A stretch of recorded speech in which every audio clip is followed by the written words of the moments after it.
Hello, everyone, and welcome back for another action-packed day at the retail tech event of the year, Converge at Walmart. I'm Ankur Mishra, product manager, core supply chain area at Walmart. Yesterday was really inspiring and informative in terms of how tech is the next game changer for industries such as finance, healthcare, fashion, and of course, retail. Those of you who are joining us for the first time today, you can visit our Walmart Global Tech India YouTube channel and Converge at Walmart YouTube channel or the U Below platform to rewatch yesterday's sessions. Ruku, do you want to go ahead and introduce yourself? Thanks, Ankur. Hi, everybody. I'm Ruku, Senior Manager at Enterprise Business Services, leading Indirect Procurement Solutions area. I must say, it was a great honor to have our Walmart CEO, Doug McMillan, as a speaker yesterday, and some of the esteemed and world-renowned global leaders, entrepreneurs, retail innovators who shared their valuable insights with us on what's next and best in tech. Today, we are going to explore the India growth story, fueled by innovation and collaboration, some inspiring brand and startup stories, the emergence of social commerce, the role of artificial intelligence today in retail, and gain insights on how organizations can be future ready by building a talented, diverse, and highly skilled workforce. We also have an industry academic connect during the second half, where you can get inspired by some of the brilliant entrepreneurs of today. So let's get started. It's truly inspiring how Walmart, a global retail giant, is combining its vast resources, capabilities, customer insights, and partner network to support India's digitization and investing in the growing economy. Let's hear Judith McKenna, our President and CEO, Walmart International, share insights on how Walmart is helping to realize the Make in India vision possible.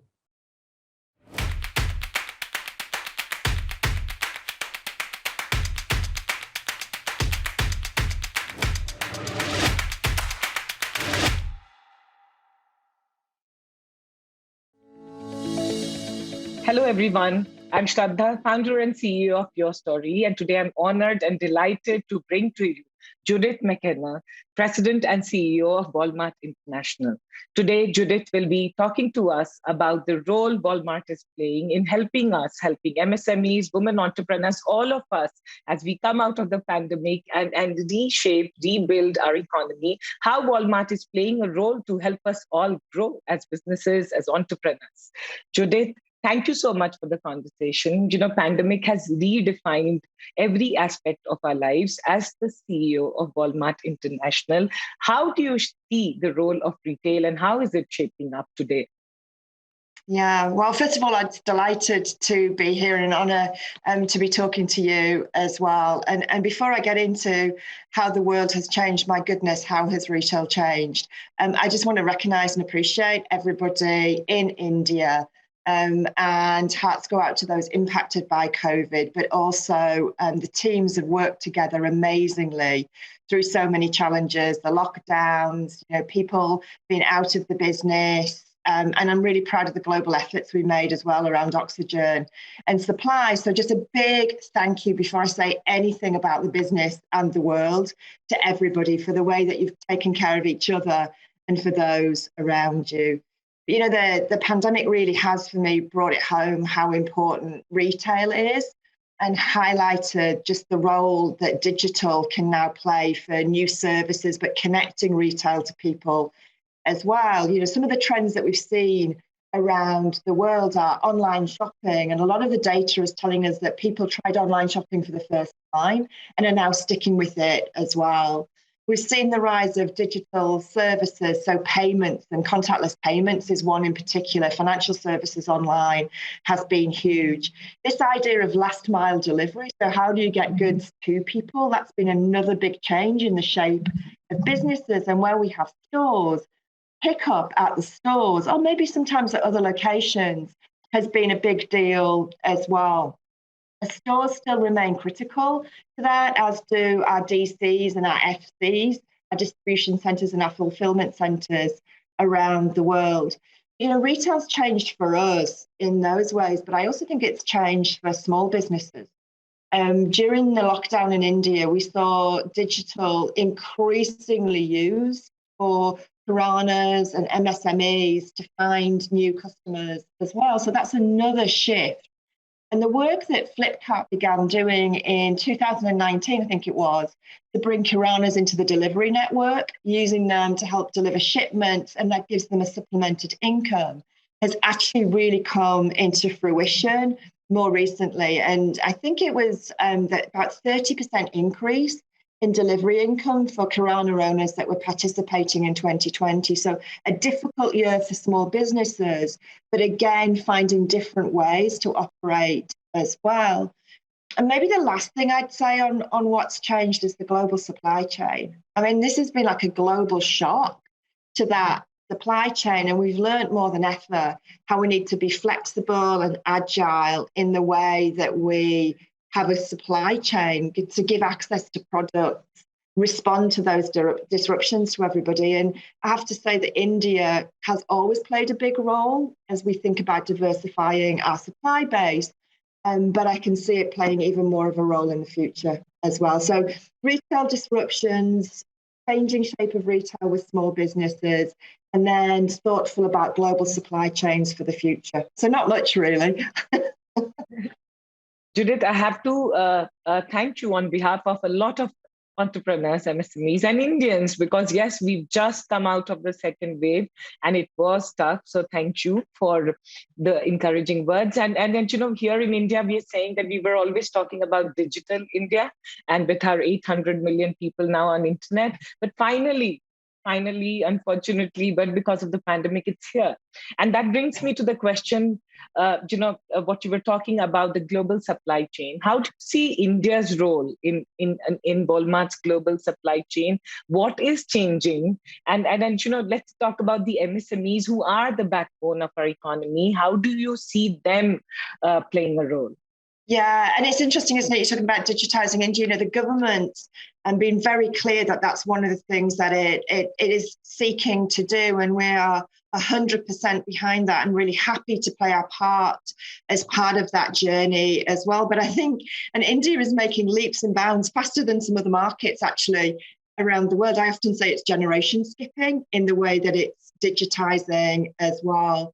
But yeah, supply chain, you know, we have had a 20-year history of sourcing already from Indian companies. You know, to name a few, there's Wellspun, LT Foods, Ankit Metals, are all people that we sourced with for a long time. And it might surprise people to know that we already source and export more than $3 billion worth of goods from India, made in India goods to 14 different markets around the world, including US, Canada, Mexico, but lots of other places too. Last year, we made a commitment that we would triple that sourcing from India to about 10 billion annually. So not 10 billion in total annually. And one of the ways we're starting to enable that is we've got a growing team on the ground, a sourcing team, and hello to any of them that are listening as well for doing an amazing job. That are helping to do that. You mentioned the role that MSMEs can play in that, and that's one of our big focuses actually. So clearly domestic opportunities in India for MSMEs, listing on Flipkart, some of the other things that we've talked about. But as the opportunity to grow and participate and actually potentially be exporters, we put a program in place, and that's when I was on one of the last visits I managed to come to India to do, which was the Brithi program as well, which is our ambition there is to help businesses become global companies. So it's a lofty ambition, but we're really trying to follow that through because we see that the good that we can have in terms of growing the economy, encouraging entrepreneurial spirit, which India is so well known for, as well, but we can do that in a way that brings world-class processes and technologies to be able to make people fit for export. It's not easy to export. There's so many things have to be in place. So we're doing a lot of work around that. And I have to tell you about a personal passion of mine, which is to bring women entrepreneurs into the network as well, whether that be on the Flipkart marketplace or for exporting. I truly believe that with the Brithi program, with the opportunities that there are, that we can do much more there as well.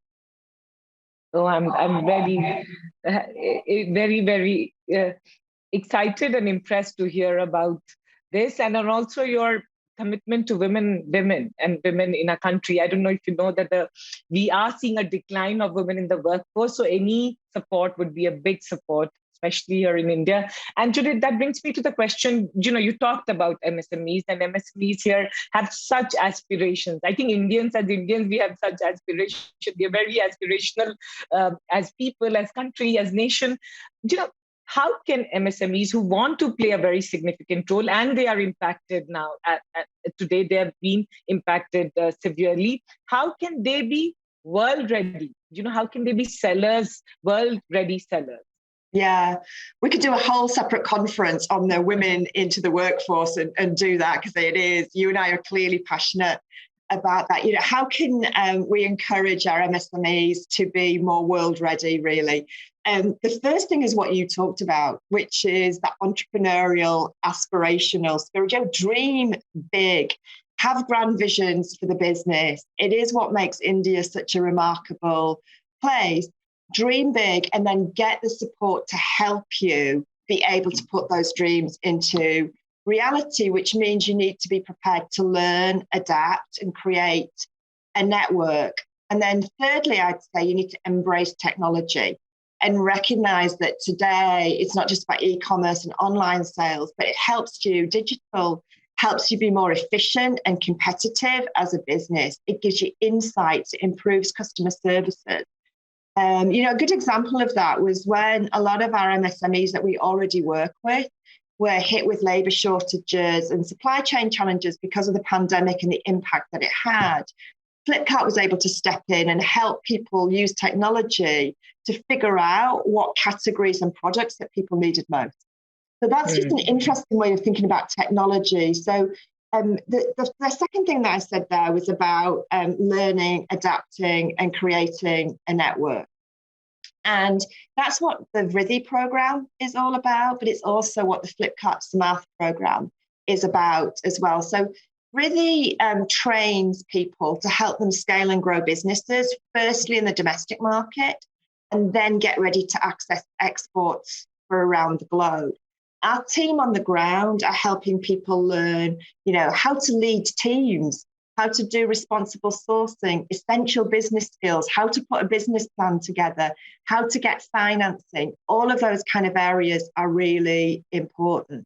And they've just launched something called Riddhi Cares as well, which is actually how do you manage the health impacts of a business too, through telecare, telehealth services and things like that. So Riddhi is designed to be a whole package for people to get them ready. And one of the great things about that is that we don't mind if you export to us. We'd love you to. And we've got that team on the ground in global sourcing that I talked about to help do that. But we want you to be ready to export to anybody, because it's actually about growing those businesses. So we're continuing to work with people. We're seeing some green shoots. We were about to open our first academy, and then COVID came along, and we switched. Example of embracing technology to being a digital academy, which has actually helped us to reach more people. So dream big, learn, adapt, create the network, get people to help you. And then finally, that embracing technology is a huge part of this. And I think there's so much more we can do. If I think about this, if you're going to be ready to export, you have to meet international standards. You've got to understand demand forecasts. We've got expertise in that, and we want to share it with people, and we'll be with people every step of the way to make sure that they're successful. Well, I'm sure all the MSMEs who are watching this are going to be excited, and what you're calling out is that Walmart is there. Like Walmart is there for any MSME who is dreaming big and wants to be part of wants to play on a global world scale. Absolutely. Yeah, we see such opportunity, and the spirit that goes with so many of the businesses and the business leaders of MSMEs that I've met is incredible.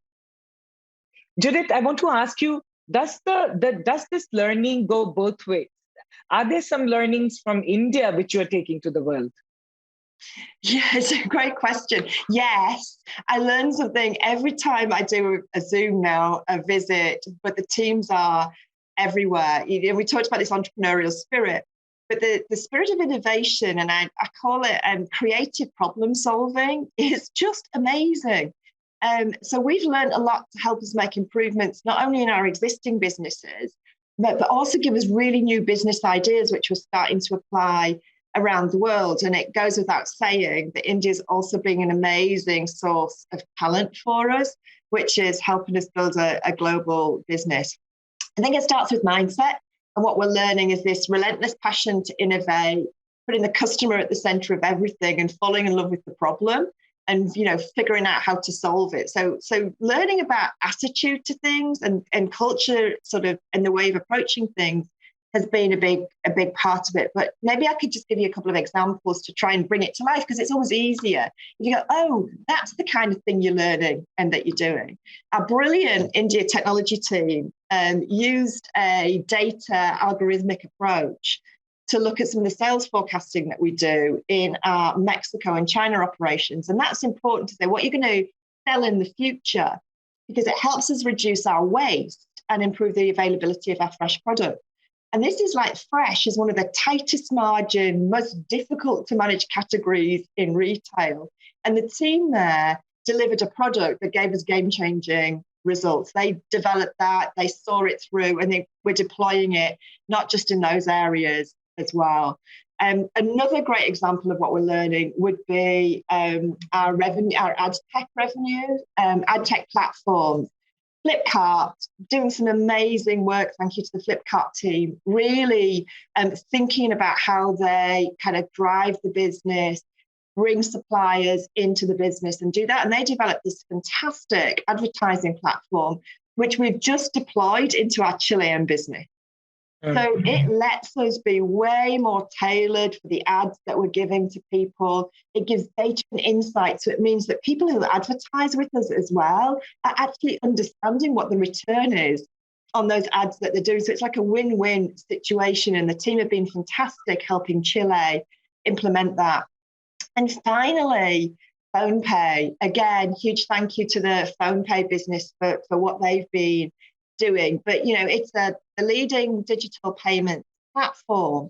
It's like help the friction. They've eased that friction for more than 300 million users, and 25 million kiranas have been digitized.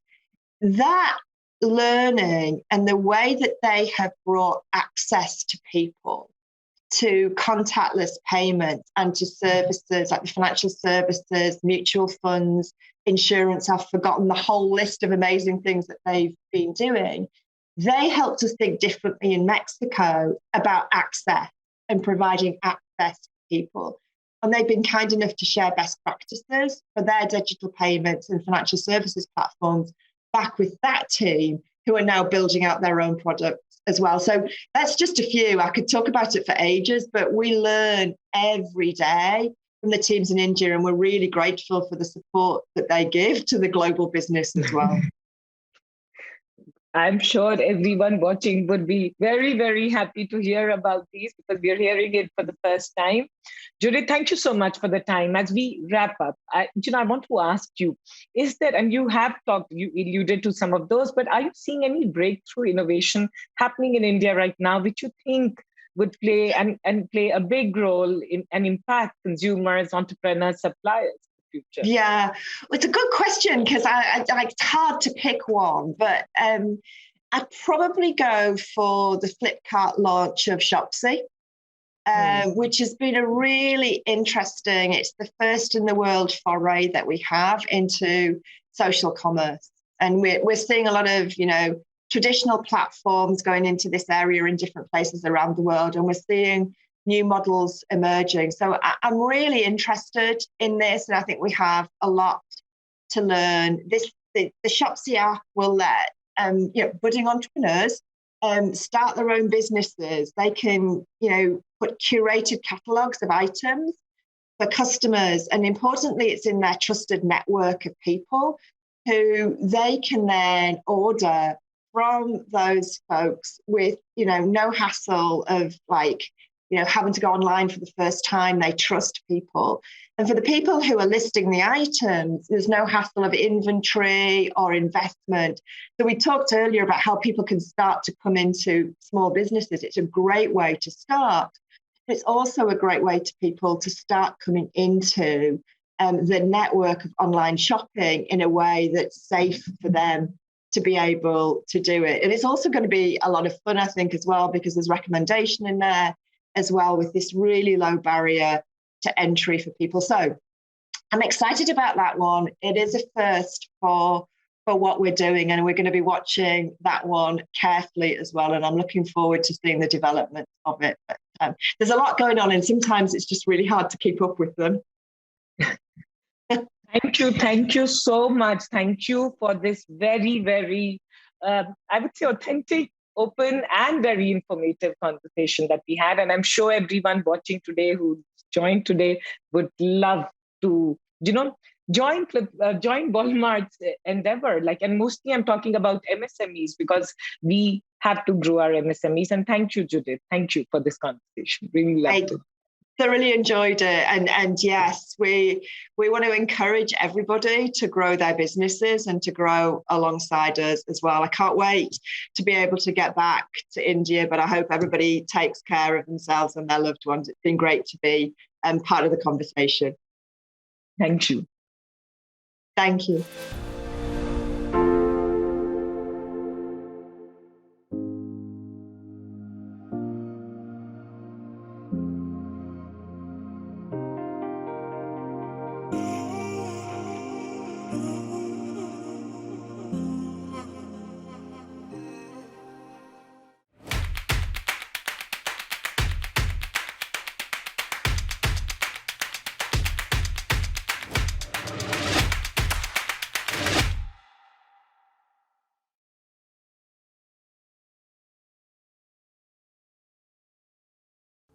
It is an extremely exciting time for BFSI sector in India. UPI, which was launched in 2016, has created world's largest payment infrastructure. As of June 2021, 2.8 billion volume of transaction happened in India. India is leading when it comes to fintech revolution, and then we are all participating and seeing what is happening. Pandemic has accelerated the growth of cashless transaction. In fact, UPI saw a growth of threefold in the transaction volume. All this growth is being fueled by innovators, by entrepreneurs in the country who are leaving no stone unturned to go and build disruption in the fintech financial payment space. Today, I'm very excited to bring to you two people who have been the brains behind PhonePe, India's most comprehensive financial services platform, which actually saw more than 1 billion transaction volume on its platform very, very recently. PhonePe has disrupted the market and created a strong, loyal user base in India, especially coming from tier 2 and 3 cities. Let's talk to Sameer Nigam, who is the founder and CEO of PhonePe, and Rahul Chari, who is the CTO and founder of PhonePe. Rahul and Sameer, welcome to this conversation at Walmart Converge. Sameer, very excited to be talking to you. And as all of us watching this today and everyone who's viewing this live would know that we all as Indians feel very proud of PhonePe. You've crossed billion transaction on UPI. This is huge. This is big in our country, and congratulations to both of you. Just want to get a sense, how are you strategizing now? How are you thinking about the business, about the growth, about the fintech opportunity in India? I think most exciting about the whole thing right now is 80% of all these users are tier 2 and beyond. Wow. So I know that payments for a fact has absolutely sort of started solving the financial inclusion problem, right? Every other category that we know of, every sector, food tech, e-commerce, all of them started in the metros and been slowly working their way down. Payments has taken off in the heartland more. Yeah. We have about 20 odd million merchants. 16 of them are tier 2 and beyond. So where people actually had to travel more to pay their bills, where people were sending money to villages and small towns, all of that's happening on a phone. And 4 years ago, and we call this the geo effect, 4 years ago, everything changed in India. Smartphones with cheap data have meant that basic services have all shifted to the phone. And I think what we are proudest of is that we played a pretty good role, a large role in democratizing payments-based transactions. When Rahul and I, when we used to be at Flipkart, I think by the time we left, which was in 2015, there's about 120 million people that were participating in the e-commerce economy, which of course has grown. Payments is already about 3.5 times that in 5 years. I think that's a stupendous story. Yeah. And I have to call this out that, last conversation we had, you talked about the users in small towns and cities of India. Before I come to Rahul, I want to understand that, when you're building, and we discussed this when you were talking about building product, because PhonePe today is a product which is talking to India and across to different tiers of India. How are you strategizing as you build for more users in our country? I think we're trying to avoid getting into too much complexity. Keep it simple, right? Something like payments. If everyone understands cash, is because there's like 5 or 7 notes. They have different colors and numbers, and most people can understand them. Similarly, on PhonePe, if you see the homepage, from the day that we launched, money transfers at the top is the most primitive form of payments. Check balance, recharge, bill pay. Lot of the complex products, insurance, mutual funds, and other products are on secondary tabs, right? So first is just stay focused on what every Indian needs several times a day. If digital payments is going to take over, you got to make sure that everyone is able to understand, from their nephews and their nieces and their neighbors and their friends. Somebody should be able to teach them how PhonePe works in 5 minutes or less. That's typically been the way all the sort of iconic products have taken over, right? They're very easy to use. The WhatsApps, the Google searches, maps, a lot of these products. So that's one primary focus, is just decluttering as often as we can. The second is, I think, again, a lot of conversation around localization of content. Yeah. I think it's more relevant in categories where there's a lot of detail. In insurance, where you have to read a full policy, it may matter more. For a mobile recharge, it's a 10-digit number. Most people know it. They know the plan cost. We've had support for 8-10 languages now for 5 years. Less than 15% people choose another language. Yeah. What we have seen though on the customer service side, more than 50% of people call up and want to talk in their native language. And so you have to understand what India or Bharat really need. And I think they're not as simple as people think they are. You have to say it's okay. I mean, if people want to use the app in English, but they want to talk to you in any language in the country, that's what you got to solve for. This is a huge transaction number, and then what today PhonePe is serving. And also as India, we've grown. The number of digital citizens and digital transactions have grown. How do you look at tech when it comes to serving these huge numbers, and how do you look at tech at scale? So I think one thing, as Sameer mentioned, right, our whole vision was to create this foundation on top of payments, and then on that deliver financial services to India. So from day one thing was clear. Given the infrastructural problems that we have in the country, tech is the only way that you can leapfrog. And secondly, if you're solving anything, the lens that you have to take is solve it at scale. Yeah. So for us, I think one thing is very, very clear. Whenever we take on any problem statement, we look at it from the lens of, can we scale this to the entire population, right? And we prepare for that almost from day one.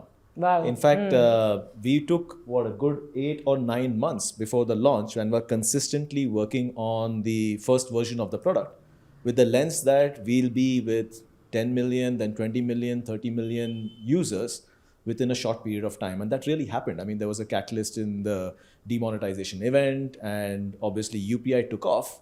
But if we hadn't taken that view from day one, we would be struggling with trying to keep up with the scale that this platform, that is UPI, has actually created. So for us, I think that lens of scalability always comes from day one. Secondly, there is almost maniacal focus on trying to continuously improve at scale. So our payment success rates is a classic example, right?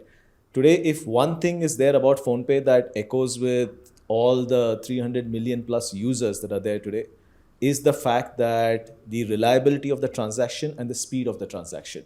It's very easy to actually take a view that at the scale that we are operating at, we should be good enough we'd never take that view. We still continue to plug away in trying to make our transactions faster and to ensure that the failure rate is still lower and lower and lower.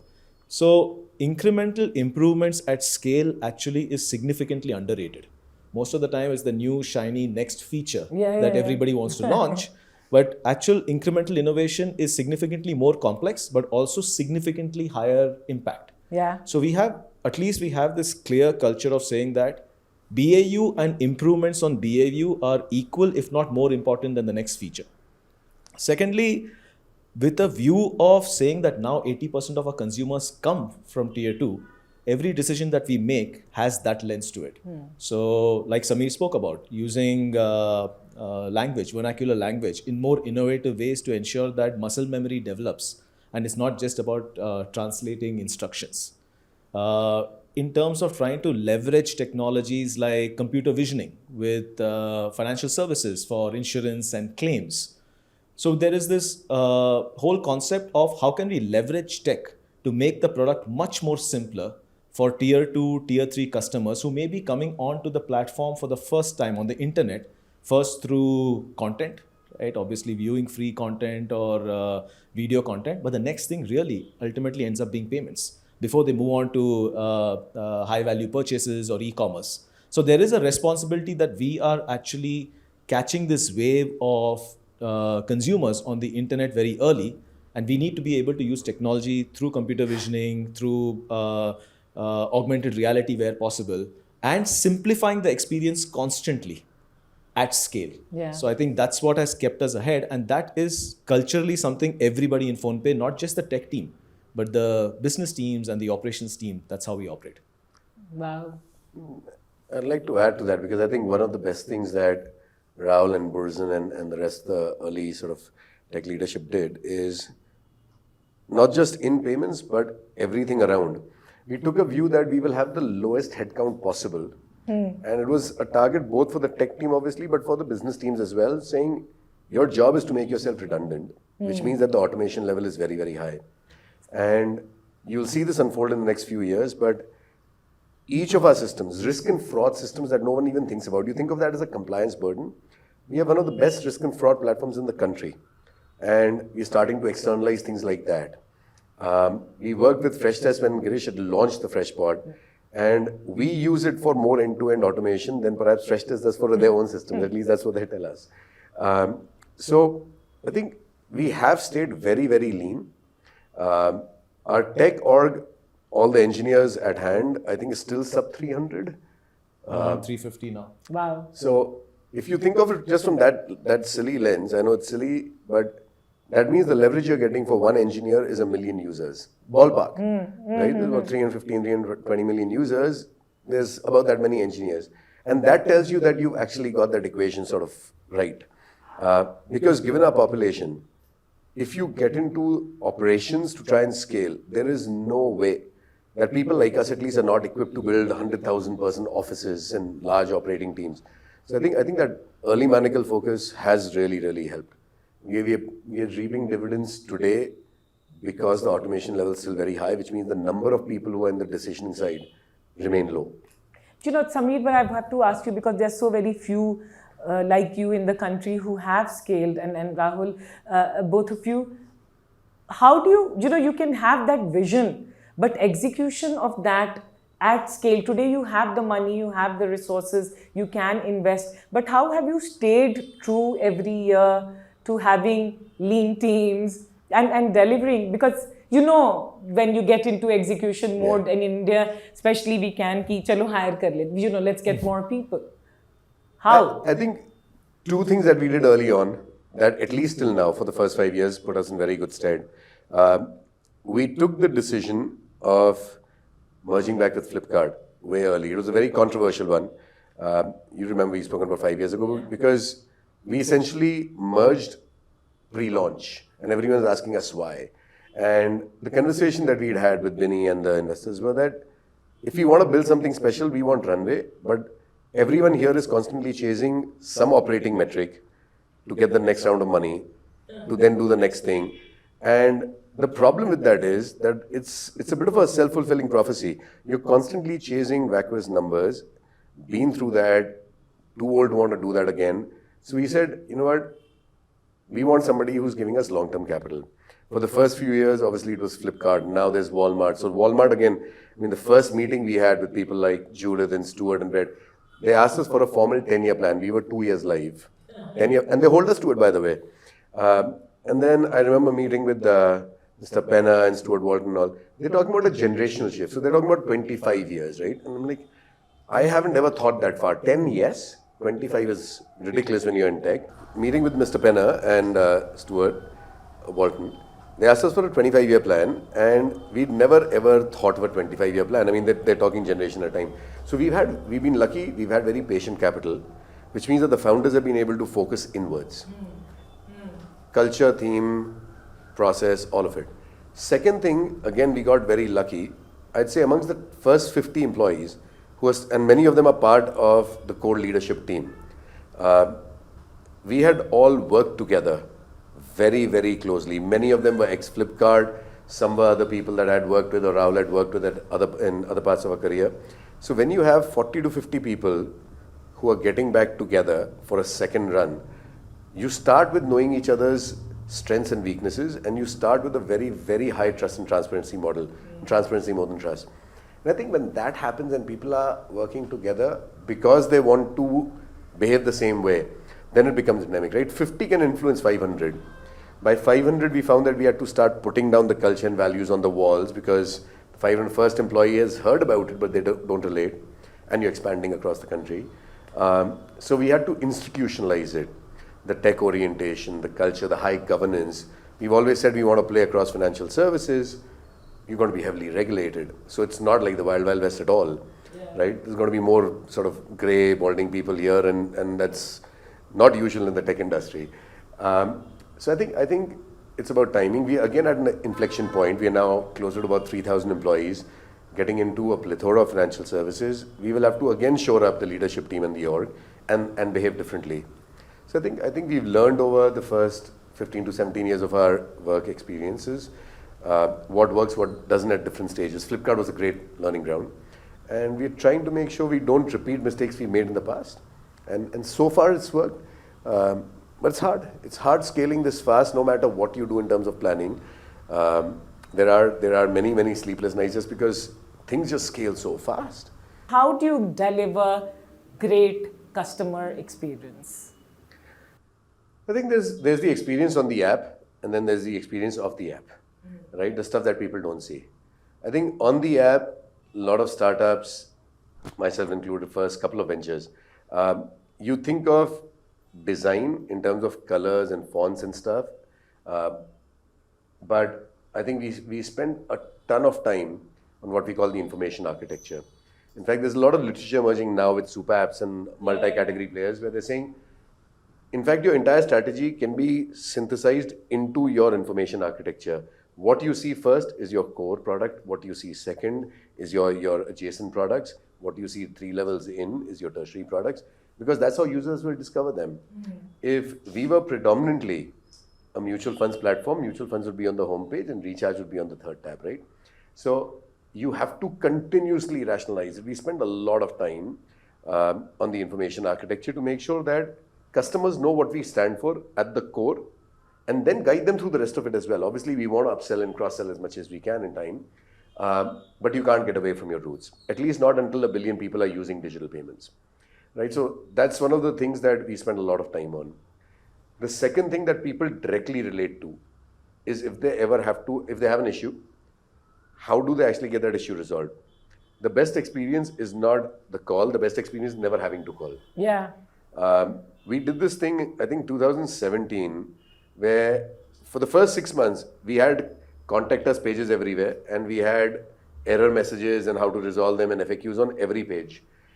It was a long, painful project. And what we said is permanently, there'll be a question mark that builds muscle memory in users' heads that is anchored on the top right of the page. You know, most apps have a menu on the top left. We have a question mark on the top right. Any page you go to, if you click it, it'll give you contextual information. So if you're booking an Ola cab or ordering some Swiggy food on Switch, it'll give you results for that. If you're on insurance, it'll give you that data. So a customer knows if I have a problem, where do I start? Yeah. You're not looking and sifting through for help. And when you do, the chat interaction is listening by language, and if you call, it's by language. So that's the customer experience, what I call out of the happy flow path. The third one, I think Rahul touched upon it, and I think he can talk about a lot more than me, is all of the intangible stuff that happens to make sure people don't have a bad experience in the first place. The kill switch is another stuff. I think you'll speak much better about that one. Yeah, I think there is the aspect of consumer experience, which is tangible, and the intangible is where you try to predict what the experience is going to be, and if there is a suboptimal experience, you try to address it upfront.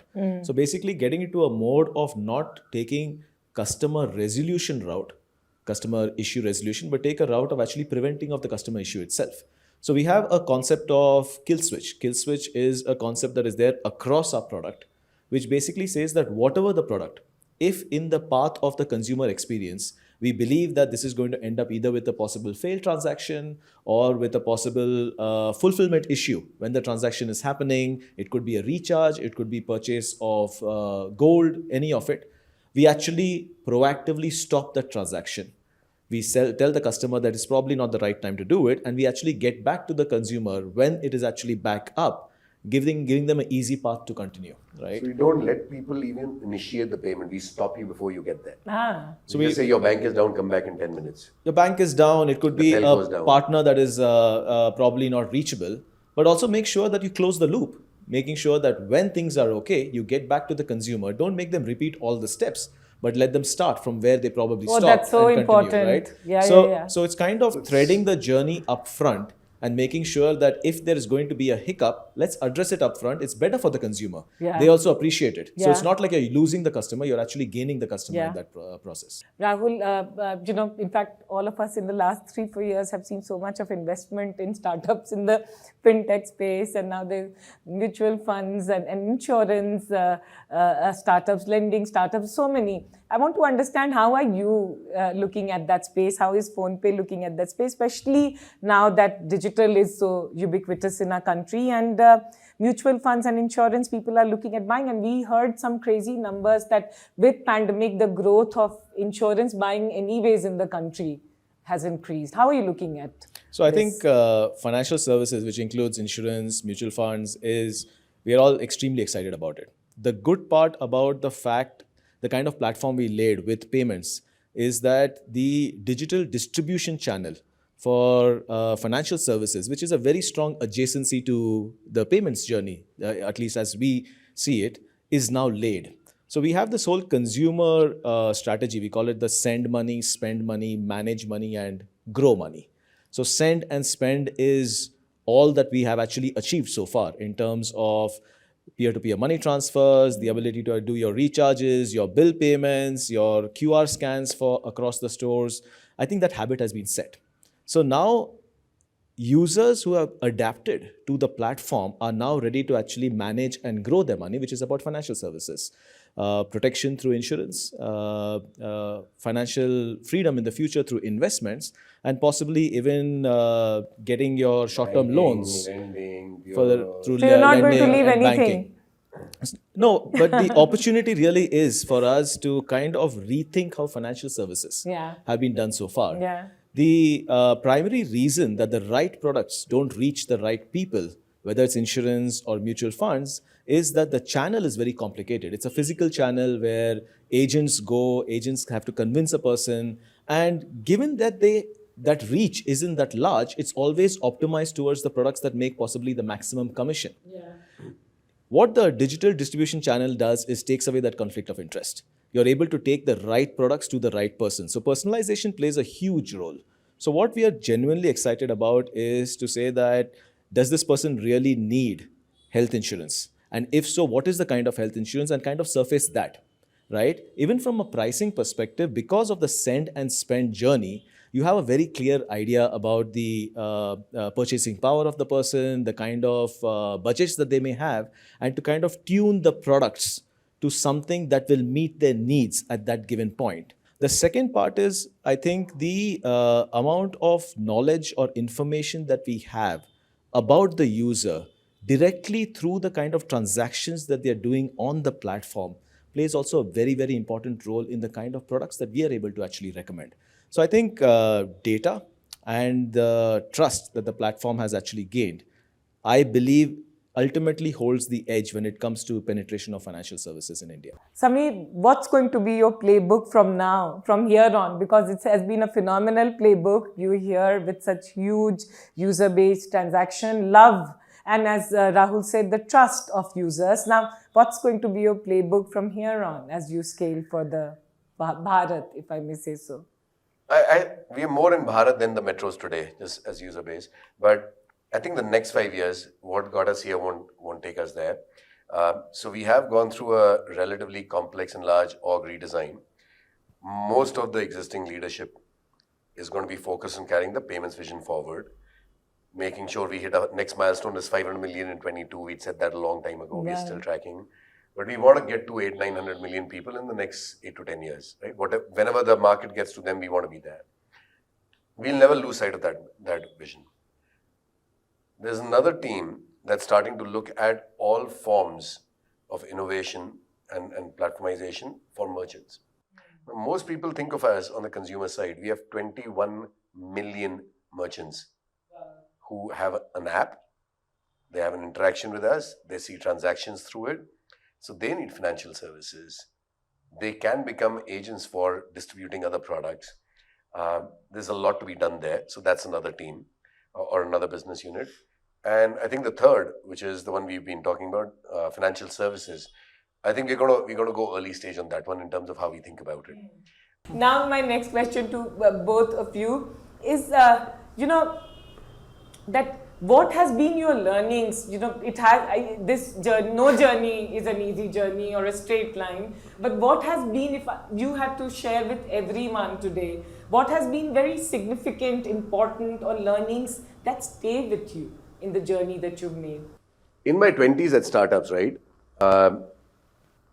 I actually just wanted to disrupt for the sake of disrupting and never thought about the business impact, societal impact, any of that stuff. And I think a lot of technology behemoths today, if you look at in the West, mirror that worldview. That's why there's a lot of friction with society today, right? What started as a great idea, everyone networking with their friends and family, when you start the monetization side of it, elections get swung. You never thought about that when you're starting out. When you start out with or when we were even at Flipkart, we were really, really excited about penetrating the market, trying to get e-commerce globally. But I think with payments this time, what's different? The one big learning was you're touching people's real money, and it is perhaps the most precious thing outside of family for people, and it's the livelihood, right? So I think this time we decided to take it much more thoughtfully, much more slowly. And I will say this, operating in a regulated environment first time in our lives has been humbling in many ways. Largely good, but you can't just move at your pace because you came up with an idea, product manager came up with an idea, the designer designed it, and you launch code. You have to get approvals to try out stuff. So there is a forcing function that limits the kind of disruption you can do. That's been very humbling, to be honest, because we are both inherently impatient. Because perhaps it is, again, because it's payments, we've learned, at least I've learned how visceral a reaction people have to anything related to money in a way that no other tech category really sort of evokes, right? Even with shopping, if the wrong item, the wrong dress or pair of jeans reaches home, you can return it. If money is gone for a bit, people get very anxious. And I think that we have to take a step back and really understand how to deal with this. That's why kill switches came in very early. When people are down money for a bit, even if it's 2 hours, the anxiety is so super high. So we're learning a very different set of tricks in this one. It's a completely different industry than anything we've dealt with. And I dare say I think financial services will be even more interesting that way. Yeah, but I have to call out something very important in this conversation that you mentioned is about collaborating. And somewhere I think as Indians, and especially in the highly value or valuation driven startup ecosystem, collaborating with different kinds of players is something at least we've not seen happen at a significant level. And what you're saying is very, very interesting. Again, to be honest, right, stage of life. Yeah. 20s wouldn't come naturally because you're just out of college, you're conditioned to compete. You start up in your 40s, most people are asking you why. And you're like, okay, what's the motivation, right? But think about it, like look at our choices, right? If you wanted to build closed ecosystems that you could, launching with UPI as your first product would be perhaps the silliest choice you could have. Because by definition, every one of the banks on the network can compete and everybody else can compete and you don't need a regulatory license. Where's the moat? There's no moat, right? Every merchant that has your QR code, any other app can be used to pay on it, right? So 40% of our transactions, our users' transactions are on our QR, 60 are on third-party QRs, and the reverse is also true. Most of their transactions are on our QRs. If you went in with the view that you have to close the ecosystem, you can't build open platforms. Yeah. If we wanted to compete in every category, I think we would have access to that capital, right? We never tried or flexed that muscle, but if we wanted to raise money to get into, I don't know, food tech, ed tech, gaming, I'm sure we could have forayed into them. Yeah. We opened up the Switch platform and it's been 3 years in the making, but now we have 500 partners. I know your story is one of them. And its time will come. It's a slow bake, right? Because all of these apps in these categories are spending hundreds of millions of dollars disputing themselves. We will be able to slowly build out a lasting model. Yeah. We have a stores platform on the PhonePe app. We have digitized 20 million kiranas. They are all there. They use their PhonePe for Business app. They're uploading their menus. They're uploading their images. They're very, very proud entrepreneurs. There's D2C home brands. All of these have come up during COVID as well. They're all there. Is it driving a big part of transactions today? No. But are we sowing the seeds for massive, massive disruption in commerce at an India level? Yes. Because the fact is that 100 and some million people, 140, 150 million people every month are coming on PhonePe. Yeah. And if they're coming 10, 20, 30 times a month, at some point, just the bleed over into stores and Switch and insurance gives you a very good opportunity, right? I think we have stayed true to the idea of opening up the market to everyone, not competing for the sake of competing. There is no category we've entered, any bill payment category, we've not aggregated. We work with, what's the name of the gift aggregation company? We are a PPI, we are a gift card company. We sell third-party gift cards of a company owned by Amazon. We are in bill payments. We work with people who are all our direct competitors. There's Airtel Payment Bank and Jio Payment Bank. You can think of everyone as your competition in India because it's just such a closed system. Yeah. We think of everyone as our partners. That's huge. I think if you think of liberating. only It's a competition, mindset, but you I'm think of just only saying. competition, everybody's competition. If you think of saying that I own the consumer, you'd want to do everything yourself. I think breaking away from that. Like Switch and stores are our first mini version of a developer platform. Ideally, where we'd like to get to with our open platform philosophy is to actually build out a developer platform and open APIs that through the kind of scale that we've seen will allow new businesses to build on top of PhonePe, Wow. right? Top of our data. I think that's where we want to get to. I think that will be the real proof of the fact that we genuinely believe in keeping this as an open platform and an open ecosystem. Wow, for me, this is the biggest takeaway from this conversation, what you're building. And I think that also builds to the PhonePe. Wow.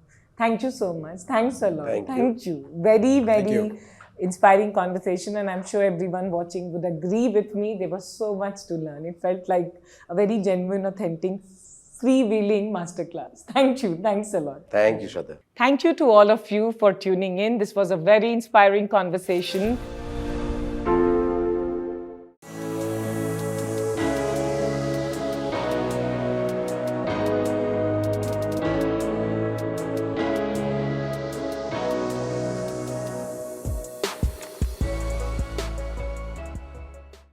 Wow, truly a revelation on how technology is making a huge difference in digital payments, UPI transactions, and financial services.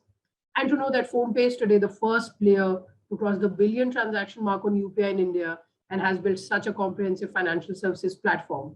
Feel a bit of pride there, right, Ankur? Indeed. 1 billion transactions is a lot. Well, there is more revelations ahead of us. Track 1 on Walmart Global Tech India's YouTube channel is dedicated to exploring how startups, innovation, and collaboration have helped the India growth story. Track 2 on Converge at Walmart's YouTube channel will shed light on how organizations can be future ready with respect to talent and upskilling. Sounds promising, Ankur. We also have the opportunity to witness the innovations of the brightest young minds in the country at the Spark Tech Showcase, featured on Walmart Global Tech India's LinkedIn page. So those of you who are interested to know about some really cool hacks, head over to our page. Without further ado, let's get started. The way brands are evolving today and finding new and innovative ways to sustain is indeed awe-inspiring. We have with us a very well-known global visionary, Ram Kumar Narayanan, VP Technology and Managing Director, VMware India, to lead our next session. Mr. Narayanan brings a vast experience in digital transformation, product development, management, and marketing, having led both new market entry and turnaround of existing business areas. He has been an advisor to enterprises, large and small, in these areas, and also serves on the executive committee of NASSCOM and the governing council of the Derby Foundation, an academic incubator. So let's hear from him some of the inspiring brand stories.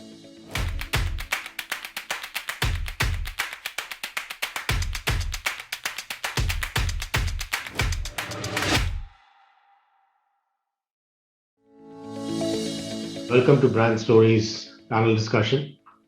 Over the last decade or so, there's been some really amazing new age brands that have come up.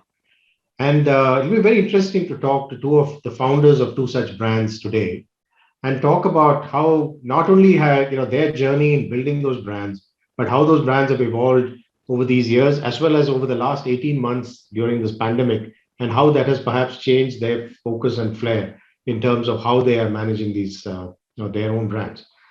Now, brands, over the years, many different new brands have come up, and many of them are traditional over the years, as we can think back to our own lives and their impact on us. But the two founders that we have today are really building out some very, very interesting areas. Gaurav Manchanda, founder and managing director at the Nimida Group, the organic world, which is one of the largest non-franchisee multi-brand organic store chains in South India. It now plans to expand its network to 10 new stores in Bangalore and other southern states by the summer of 2022. We also have with us Suhasini Sampath, co-founder and chief operating officer of Yoga Bars. Launched in 2014, healthy snack startup Yoga Bar has seen a solid growth amidst the pandemic as people increasingly focused on good health. The startup, which claims to have tripled its revenues in FY21, aims to become a 100 crore brand by FY22. So welcome to both of you, Gaurav and Suhasini. Thank you, Ram. Thank you for having me. Great. Happy to be here. Welcome again. So to start off, what I would like to start with each Gaurav and Suhasini about their own personal journeys. What led to these to their organizations that they've created. Each of them has got a fantastic background and I'm sure a very, very interesting story to tell how their brands came about. Gaurav, why don't we start with you and the organic world? Sure. So I'm just kind of going back a couple of years. I mean, I pretty much spent all my life in Bangalore, except for a couple of years that I spent in Boston and New York. I spent some time there studying in Boston. I spent some time, working in New York City. And in New York City, I mean, you're pretty much spoiled for choices when it comes to consumer brands, retailers, just products around you, right? And there's some fantastic brands around there. So when I spent my time there, I mean, I was having access to somewhat differentiated brands and somewhat differentiated retailers and products was not very hard to come by, right? And during my time there, I spent and had a chance to get to know many of these brands and of course had a habit, built a certain kind of habit for consumption from some of these brands, some of these retailers, right? Whether it was choice of organic foods or natural foods or just better choices, right? I mean, there were certainly a lot of choices out there. Now, sometime around 2015, 16, I actually came back to Bangalore, and of course, I mean, while there were many new upcoming new age brands that were coming up that were starting to provide somewhat differentiated offerings and differentiated brands and differentiated products to consumers. What I did notice, I mean, there was certainly a lack of a platform to actually present these new upcoming brands and new upcoming products. So in a sense, that was the genesis to the organic world. And Organic World is currently is a retailer with 10 stores in Bangalore. We've been able to build out about 10 stores over the last 3 to 4 years. And what Organic World does is the general premise of the Organic World as a retailer is to be able to provide better choices to consumers. And when it comes to better choices, it's about better choices of consumption habits, better choices in groceries, better choices in staples, better choices in dairies, and your daily consumption, right? And a lot of this had to do with a simple hypothesis to say that, in general, people's consumption is compromised, right? And it was with this hypothesis and a simple, I think, trigger to say, we need to present a platform to be able to give these various new upcoming products to consumers, that the Organic World was, in a sense, had kicked off and started off, right? Now, over the years, we've had certainly a fantastic and interesting journey. And there have been a lot of market changes, a lot of market movements, a lot of events, as we've seen over the last a year and a half. So it's been an interesting journey so far, and it's only further, I think, has added a lot more conviction to what we're doing, in terms of customer feedback, in terms of what we're seeing on the ground. And in fact, we are now, expanding our way forward and looking to expand across South India over the next year by increasing another 10 stores. And I must add, it's not only a play with retail stores, but it's certainly also an online play. And we have a significant presence online as well that not only reaches out to the Bangalore South Indian market, but now to the pan-India and various cities across India. So overall, I mean, so far it's been an exciting journey, and I look forward to, as we go forward with the expansion plans. Great. Good to hear, Gaurav. Is there a particular segment of the audience that you go after in terms of your core customers, or is it a fairly wide range of people who visit your stores or online? Right. So the customers that we typically tackle and I'd say would be our target customers are certainly customers that are a lot more conscious about their well-being, a lot more conscious about their lifestyle, whether it's passive consumption or active consumption or passive and active lifestyles. It's about well-being and watching your consumption, right? Now, whether it's through our organic offering or whether it's through offerings that don't necessarily have a lot of additives or pesticides or a lot of other products, a lot of additives in the products.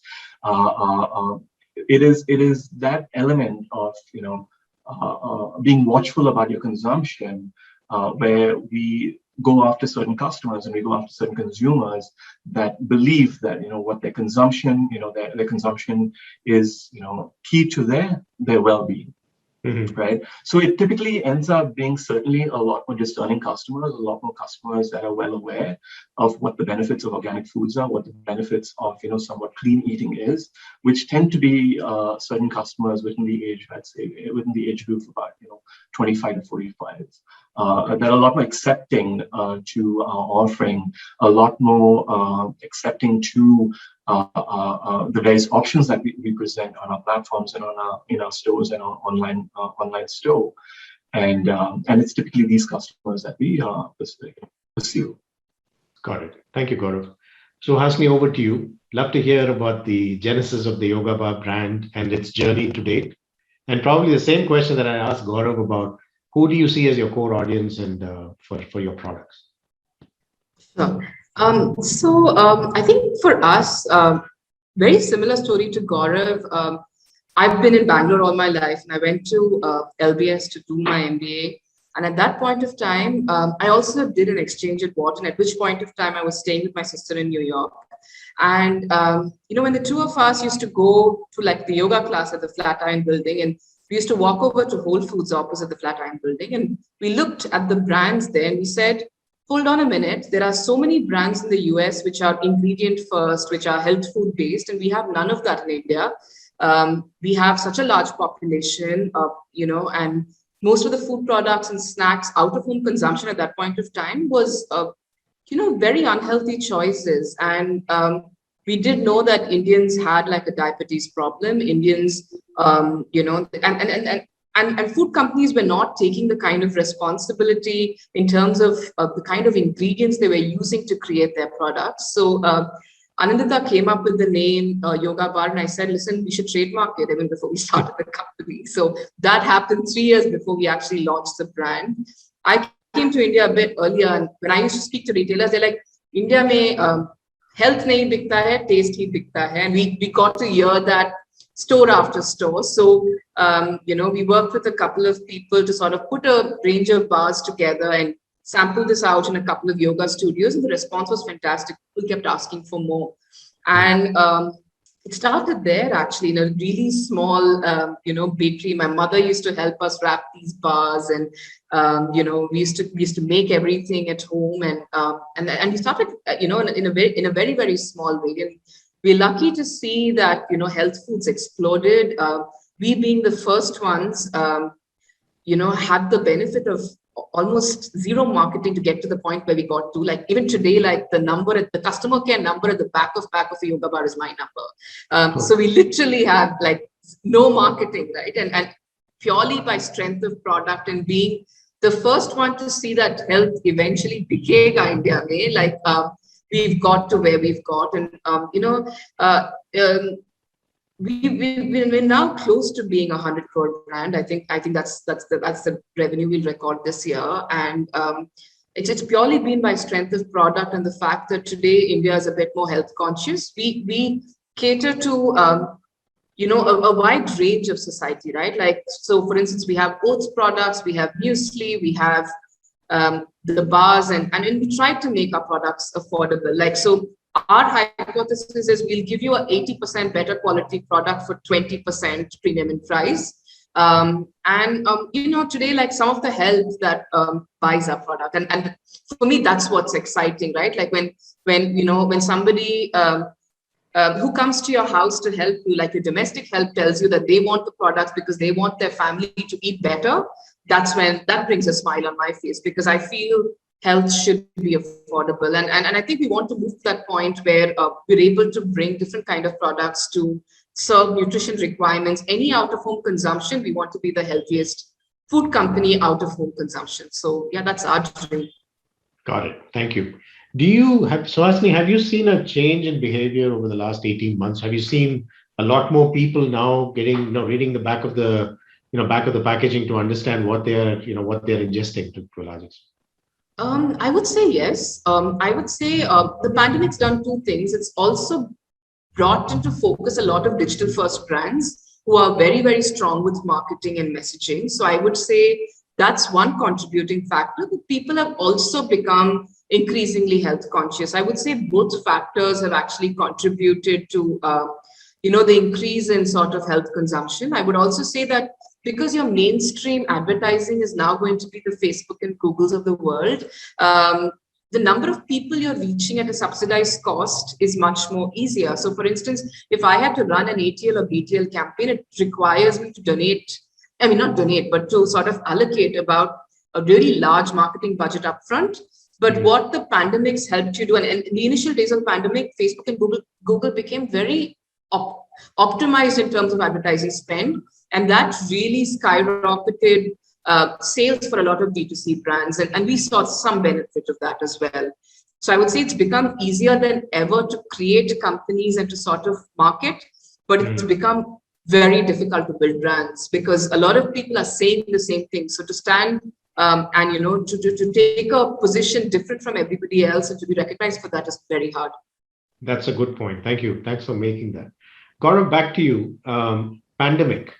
What have you seen as, you're running offline stores, people can't walk in and buy what they need. I know you have an online platform. Have you seen any kind of changes during, initiated by the pandemic, like similar to what Suhasini was kind of recounting for her brand? No, and absolutely. I mean, the pandemic has really changed habits and changed, consumption patterns, right? I mean, I'd say, as the pandemic kicked in, we certainly saw, a surge in demand when it came to, healthier foods and organic foods. And I think now on everyone's mind and what they ask for is immunity boosters or immunity, foods, right? Where people can, in a sense, fend off, I'd say, any sort of, I'd say things like falling sick or getting a cold, right? So they've certainly been asking for foods that help increase immunity, right? But also from a shopping habit perspective, right? I mean, we play in both the offline space as well as the online space. While we are an essential business and we haven't truly shut a single day over the last year and a half, I mean, during the pandemic, but we have seen a significant amount of customers now, certainly change their shopping patterns of people that have not shopped previously online and started to kind of move their consumption and move their shopping online. So we've seen the same customers that, pretty much just walk into the store on a regular basis have started to shop now online on a regular basis, right? So that has not only, in a sense, changed our adaptability in terms of how we respond to customers, but I think this has been a common theme across the industry, right? It's been a common theme across when it comes to consumer businesses. There are certain businesses, of course, that have not had the luxury of staying open during the last few months during the early days of the pandemic. But even those businesses, consumer businesses, certainly had had to really speed up their digitization process, have really had to speed up their ability to reach out to consumers directly, whether it's from a D2C perspective or figuring out other channels to be discovered as well as then fulfill with the customers, right? So it's certainly been a change of pattern and habit, both from a shopping and consumption standpoint from consumers, as well as the brands themselves have had to finally adapt to what the consumers have have asked for and wanted. Sure. But Gaurav, just to touch upon the point that Suhasini also made, standing out in this crowded environment. I mean, suddenly everybody's online, everybody's pitching themselves. Have you changed the way you present the brand, how you build loyalty for the brand, using technology a lot more at its core compared to maybe even 24 months ago, compared to when you got started? Yes, I believe so. I mean, right now the world is a place where people are a lot more aware, whether it's social, political, or environmental, right? I mean, whether it's topics of climate change and the global economy, etc. Right? So everything is real time right now. People are starting to latch on to what's happening real time, and not only in India but across various other countries, right? So when there's a barrage of information with trending topics and viral buzz, consumers are also searching for meaning of authenticity, right? And authenticity is key. I mean, there are a large number of studies that also show that now consumers have started to shop for brands and businesses that more align with their purpose, that more align with their values. Now, that purpose and values could be health, or it could be wellness, or it could be various other factors, right? But consumers themselves have started to shift more towards brands and businesses that have started to align with their values, right? Now, overall, this has a profound impact on businesses, that have looking to adapt to the new now, right?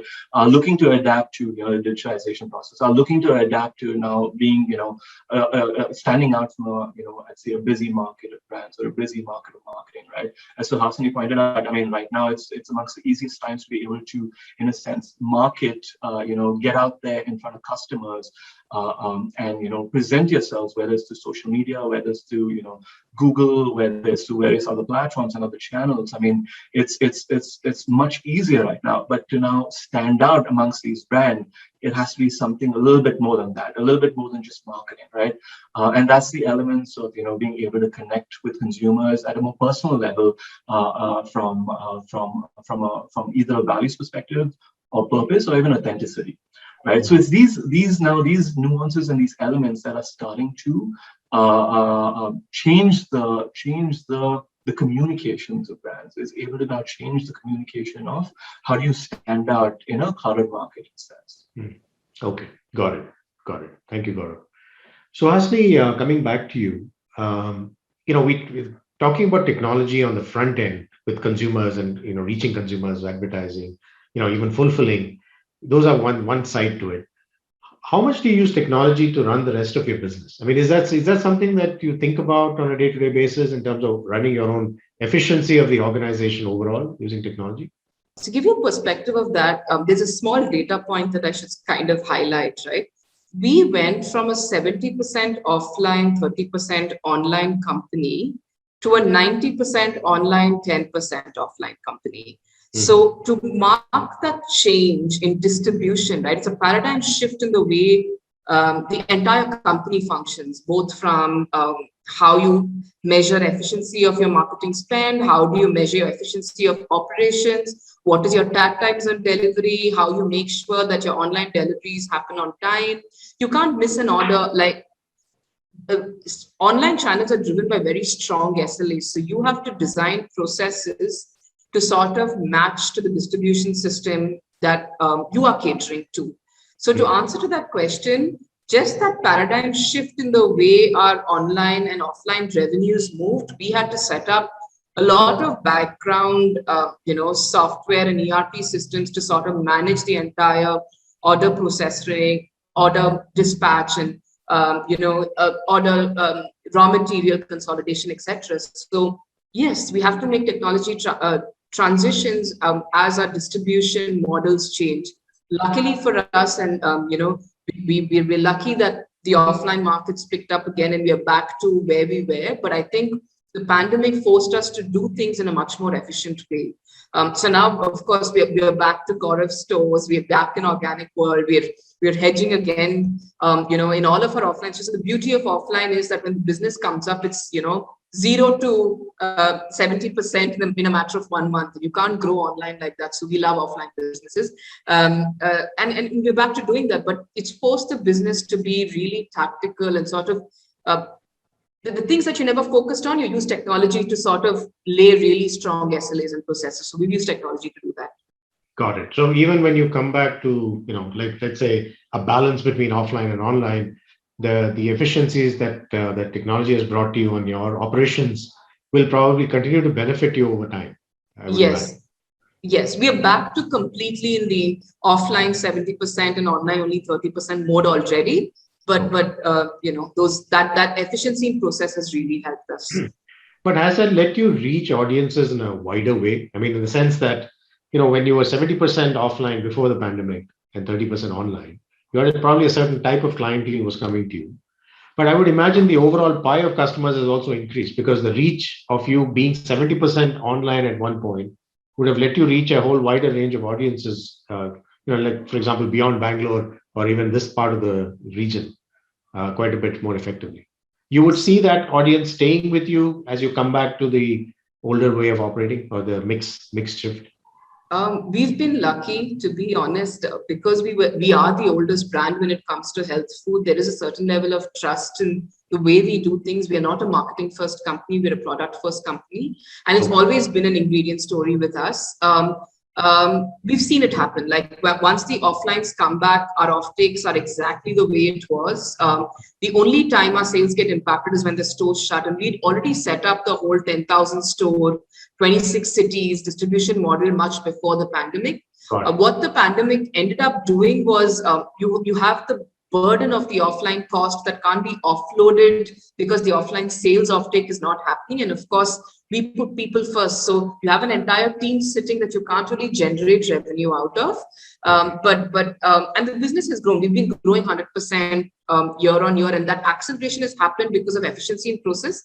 But for us, offline is a very large part of our growth story, and it will continue to always be because India is definitely a market where offline is very, very important. Like the neighborhood store is really important to the Indian consumer. Yeah. Right. So Gaurav, coming back to you on the same question, right? How did you have to shift the operational side of your business on the back end, the fulfillment, inventory management, all of that? I assume that you use a lot of tech there, but did that go up, come down, stay the same, etc. Over the last few years? Right. So over the last 2 years, let's say, I think we've only been able to to strengthen our positioning in a sense that as the demand and as there's been a spike in demand for better for you products, better choices out there, or healthier products, right? We've been growing at quite a significant and fast pace since, and even now since the pandemic, right? Now that only means that we further had to strengthen our distribution. I mean, we've only gone and expanded in our own products. We actually have a range of products called Wellbe Foods, and even Wellbe Foods hypothesis is very similar, where it's better choices, better food products that we now have distributed across various new channels and new cities, right? Now, when it comes to retail, I mean, our stores haven't been shut, so we've only had a status quo in terms of keeping our operations going. But there has been also a significant focus and a shift to our digital channels, because we've seen significant spikes when it comes to our online channels. Now, as we grow our numbers and as we grow our revenues through the online channels, we certainly started to use data in a lot more effective ways to truly understand who our customers are.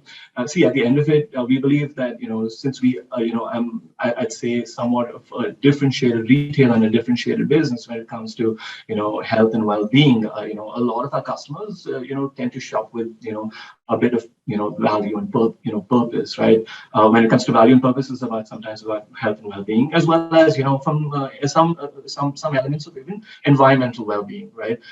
Because we tend to use lesser plastics, or we recycle within our stores, etc., right? So when it comes to shoppers that shop with purpose and value, we certainly also have to adapt our digital capabilities to truly understand the customer a lot better. What do they truly care about? How can a brand be relevant in certain moments that matter, such as moments such as a healthcare crisis, for example, right? How do our values align with certain consumer values? And answering all these questions and truly getting to know the customers, we then have to kind of shift to the data, right? So now, as brands tap into data and the power of data, we can truly effectively find out, what do customers, what is their beliefs, what is their attitudes, what's their perspectives, what are their principles, what are their habits, and what are their needs, and what are finally the problems of the customers that we're trying to tackle upon, right? Mm-hmm. Now, as we look through this data, it gives us the ability to further personalize, our approach to each of these customer bases based on, their habits and their beliefs and, even their perspectives and principles, right? And this element of personalization is certainly key to what we're doing, whether it's sending very personalized messages or sending very personalized communication to certain cohorts of customers. Data is truly allowed for that play, right? But it doesn't just stop there, right? I think there's certainly a much larger play, right? When we look at digital tools and we look at the ways we can actually kind of shift through data, there are various opportunities for that, right? Social media being, one of the biggest channels, where social media gives us the ability to truly understand the customers. What do they engage with? What post is interesting to people, and what truly triggers people, right? So in a sense, that helps us understand our consumers better, right? Then there are elements of, the experience that we can provide online, whether it's through the app or whether it's through our website. There's, enough and more data to understand, through UI UX tools to say, hey, people are really engaged with a certain section of the app or really engaged with a certain section of our website, which helps us better further understand our customers, right? Then third, you could look at, using data for conversion rates, right? Now conversion rates also tell us more about the consumers, and there's certainly a lot of tools when it comes to conversion rate optimization, or trying to understand really what triggers a consumer to finally go out and check out from a basket, right? And similarly, also, we can certainly use data to optimize on improving loyalty, personalizing messages a lot more, tracking competition, using data to collaborate, and so on and so forth, right? So there's certainly many opportunities to be able to use data and further, start, personalizing our approach to each of these customer cohorts. Thank you again, and very enlightening discussion. I wish we could have gone longer, but I think we are running out of time. And a note to the audience: thank you again for tuning in. I hope you got good dose of positive takeaways from both Suhasini and Gaurav. Please do tweet your key takeaways from the session with the hashtag Converge at Walmart. as I said in the beginning, there are exciting prizes remaining for all of you for the few lucky tweets that get selected. Thank you again, and goodbye.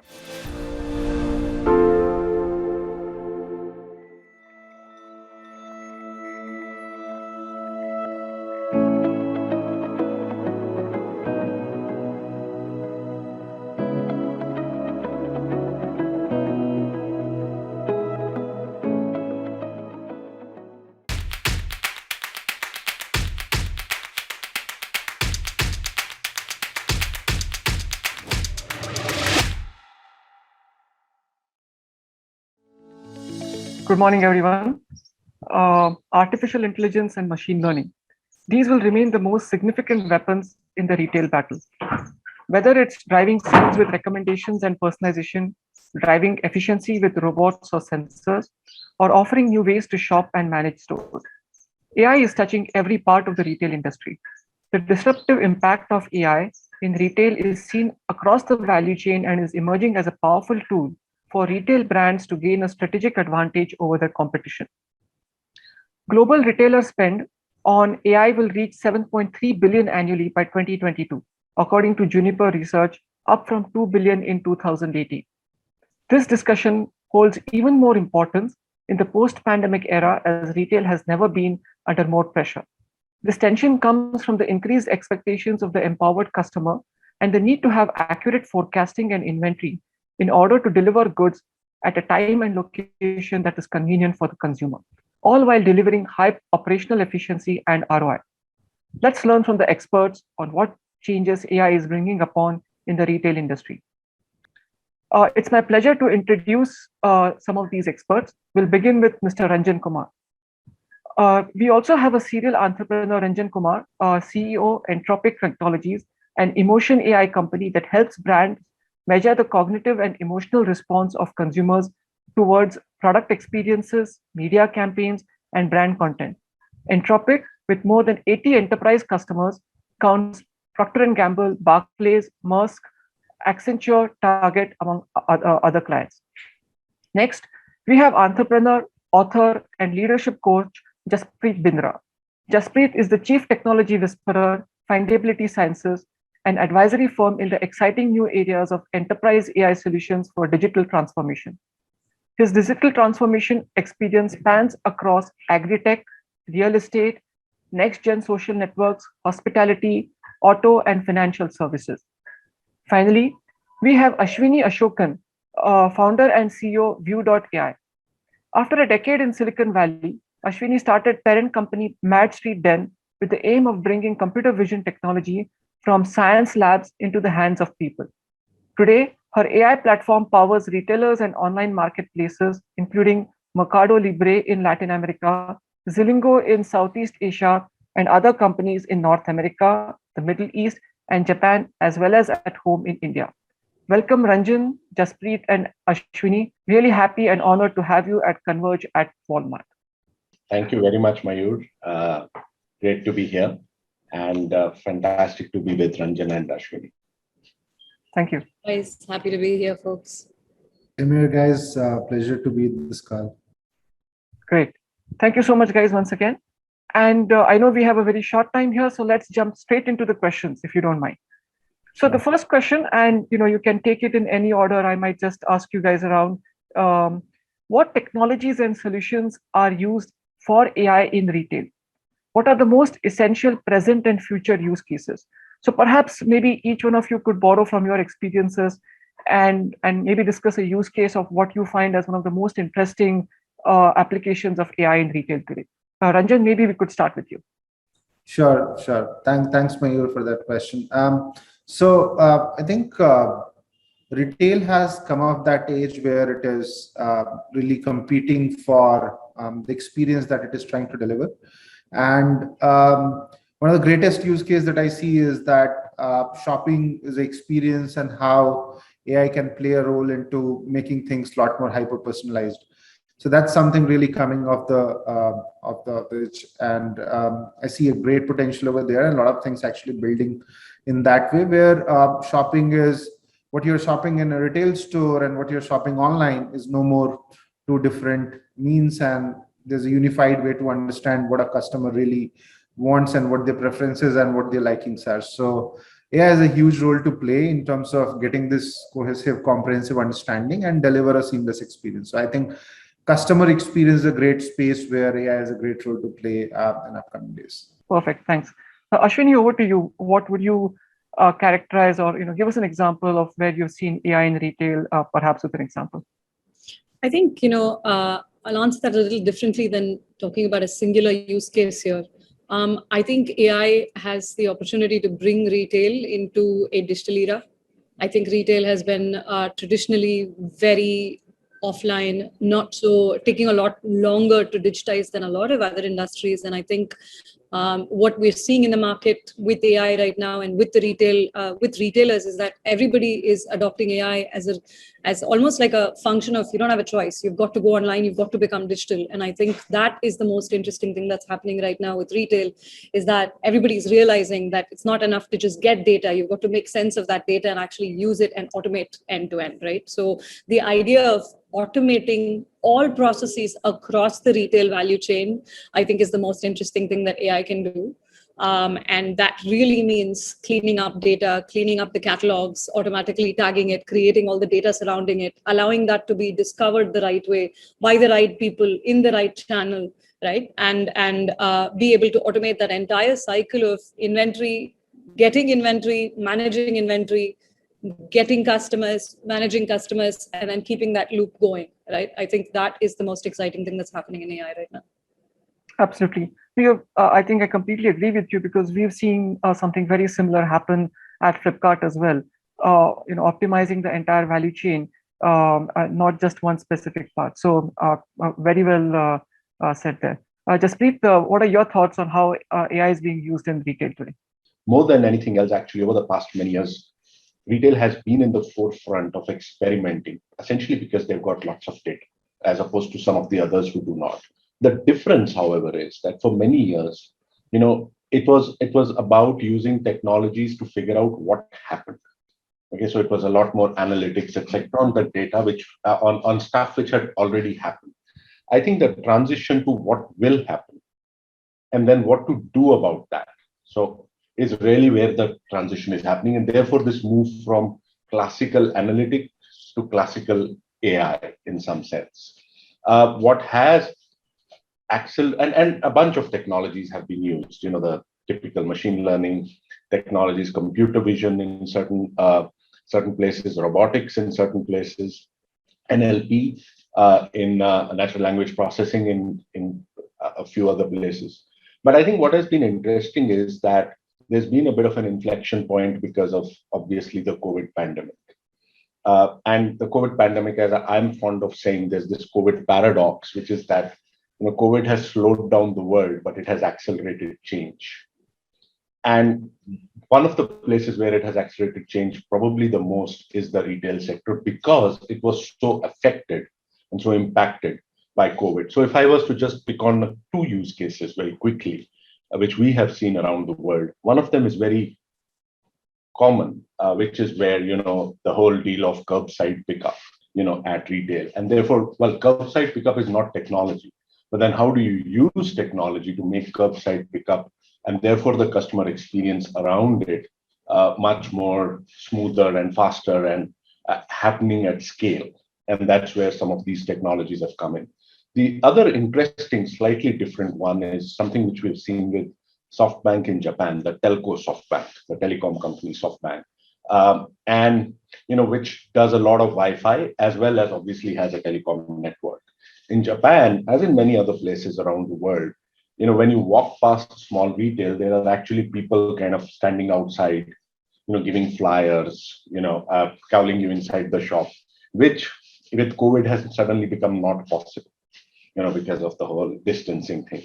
And so how do you use traditional location technologies to, okay, fine, someone is passing by the shop with a SoftBank phone, but then also predict real time based on Wi-Fi telecom data and some shopping data as to what is the probability that this person can walk into a shop, and therefore which one to target from within that. It's a very interesting use case, which is kind of being trialed right now. And I just wanted to highlight that, saying that, look, it's not just AI ML in that sense. How do you use it with a bunch of other technologies to make interesting use cases happen? So I will kind of stop here in terms of your question right now, but I think there's a lot of interesting things which can happen in retail. Interesting. Very quite fascinated to hear about the Japanese use case that you talked about. So, I resonated a lot with everything that you guys have said. But one of the things that Ashwini said is about how you use your data, right? How do you make sure that there are no errors in it and it's actually put to use, right? So let me take that as a second question, and then maybe we'll start with Ashwini this time. What does it take for a business to be AI ready? How do you get the most out of your data, your infrastructure, your talent, and so on, right? Ashwini, your thoughts?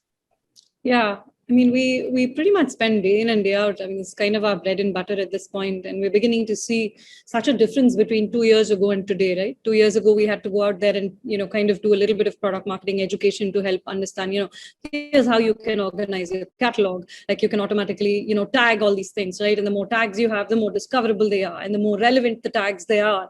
Let's just say, New York Fashion Week happened, and you all of a sudden have a theme called Urban Jungle, and people are all looking for Urban Jungle. Are your products tagged as Urban Jungle? And every year you have new words, new categories, new colors, which trend on all kinds of social channels, and discoverability is huge, but it's tied to your catalog data, right? So how do you automate and create catalog data? And 99.99% of the retailers that we work with globally, and we work with a lot of really massive folks, right, who have millions and millions of items in their catalog. The number one thing we typically end up seeing is that there's no data, right? Like, and the data that's there is broken. You can go to the site and search for a skirt or search for almond flour, and you're going to see something completely different, right? And that's a lot of money being left at the table in terms of just not allowing your products to be discovered. So that's one example, right? Like in terms of fix the catalog data, right? The other part of it is customer data. We talk about this a lot with the folks we work with as well, which is, everybody knows about big data. I think the move to big data over the last decade, that's really what the focus was in the last decade, is enabling people to collect data. But the biggest thing that we discover is that, there's probably 1% of that data actually being used. And being connected, right? It's not enough if you sit on customer data. You have to generate data by connecting your customer data with your inventory data, with other contextual data, right? So the story, and this is really what AI is about at the end of the day. It's about making sure that you can create data, you can clean data, you can use data, and you can do it in contextually aware, intelligent ways where, when someone wants something, it's there at that time without even asking for it, or we talk about very specific examples. This even extends to things like, let's just say in grocery, I'm on a site and I'm looking at, my first click is almond flour. Okay, my second click is, let's say, almond milk, and my third click is, say, almonds, right? But if you're having something very similar, your first click is almond flour, but your second click is maybe keto bars, okay, and your third click is soy milk. Algorithms can say you're looking for keto items, but I'm probably baking an almond flour cake, right? And that level of intelligence, all this stuff is doable today, right? But it goes back to, is your data ready? Is your staff organized? Is this possible, right? So that's broadly a set of examples there. Absolutely. No, I agree with you. I think a lot of attention, particularly in media and all that, goes to some of the latest and greatest technologies and so on and so forth, right? When the reality is that as exciting as that is, it's really the the discipline and the simple things that get you most of the way. And I think you highlighted that very well. Thank you so much. Ranjan, your thoughts based on the customers that you meet up with, how are they getting AI ready, and what advice do you have for them? So Ashwini very well captured the sense of it. Essentially, AI is means to outcome, right? And the goal is to solve a problem. And let's say in case of ours, it's what we hear is the whole customer experience. Now, for organizations to be really AI ready, it means that first you should have your mechanism and strategy of data collection in place. And then second, you should have a collective understanding of making sense out of it. And for these two things, for making a sense out of it, it is more of first principle understanding, which I have seen sort of makes them a lot more ready for AI to be meaningful for them. And there's a lot of this intelligence that are there with organization, people who are working in an offline way. How do you actually have this all in a strategy which allows your data to bring more sense and value to you? So connected data and a hypothesis or a philosophy of how all this data is going to work together to make sense for a business problem. If these two steps are well covered, tech is a means to outcome, and you usually will get results. I think massive amount of acceleration has happened in the first part where data collection is happening, and most of the guys are now up with that. The second part, I still see that that sort of is a challenge for a lot of organizations. How do I make a lot of sense out of this data with all the collective intelligence we have? So I think that's a step where more than technology, how your processes functions and what it means for your business is super important. So that's something to be taken away as such. Great, thanks. Jaspreet, your comments on this topic in terms of, the data readiness, AI readiness of organizations, and how do you get that? In findability, where we work with a whole lot of legacy firms, as opposed to new age firms like yours, Flipkart, etc., it's even more difficult because they're not cloud born or digital born. They are kind of born of a different era, and their understanding is. And so a very simplistic model, in a sense, that we use is what we call the CUP model, CUPP. So 2 P's instead of 1 P. The C stands for collection, and that is, we talked about how you kind of collect not only the structured data but also the unstructured data. Okay? And it takes a lot of time, as you know, because structured data is lying in different containers in your organization. Sometimes it's not even lying there, or it's not digitized, etc., etc. And for that, there's usually a data audit that we recommend. Okay, and it's not an easy thing to do. It's a very clunky, very difficult, very hardcore work. But there's the collection part. The second, which is very difficult, is the unification part. Again, it was referred to. And I think it's fairly self-evident what unification means, but then how are you kind of unifying the same data, same field, same across different containers, across different sources, etc. The third is the processing. And that's where the AI-ish thing, which is actually the algorithm in that sense, and therefore, which algorithms, etc. And then the last is the last P, which is the visualization of the data. And how are you kind of showing it, and therefore how do you get insights out of it? And so the entire CUPP model, in a sense, is how we try and get the data part and the AI part done. And the other thing to remember is that, look, at the end of it, we are trying to help a business, not trying to get 3% more accuracy than what was there earlier. Okay, and so 3 things, and the other triangle, which is very important, okay, is the data, the algorithm, and the process. Most of us tend to focus on the algorithm, but most of us know that, look, there's only an incremental much more we can do on the decades work of work, which has already happened on the finite number of algorithms which exist, especially in machine learning. Okay, but it's really the data part and the quality and the quantity, which is going to make stuff happen. And then finally is the process. I mean, what use case are we working towards rather than just an accuracy? And so if you take the combination of the CUP model, the collection, unification, processing, and presentation, and then kind of think of the strategic triangle, in a sense, is how at least we approach companies to become AI ready. Perfect. No, I think I'm pretty sure we can have an entire conference, if not an entire hour, discussing about this really important aspect. But I don't think we have enough time. So I'm going to jump a topic here and maybe talk about something interesting for our viewers, right? Because this is a hard topic, what we were talking so far, right? And there is no easy solution or a silver bullet, right? So let me ask this question just to Jaspreet. How is AI blurring the lines between in-store retail and e-commerce? I know you talked about it a little bit earlier, and in a lot of your clients, you said, are traditionally in-store clients.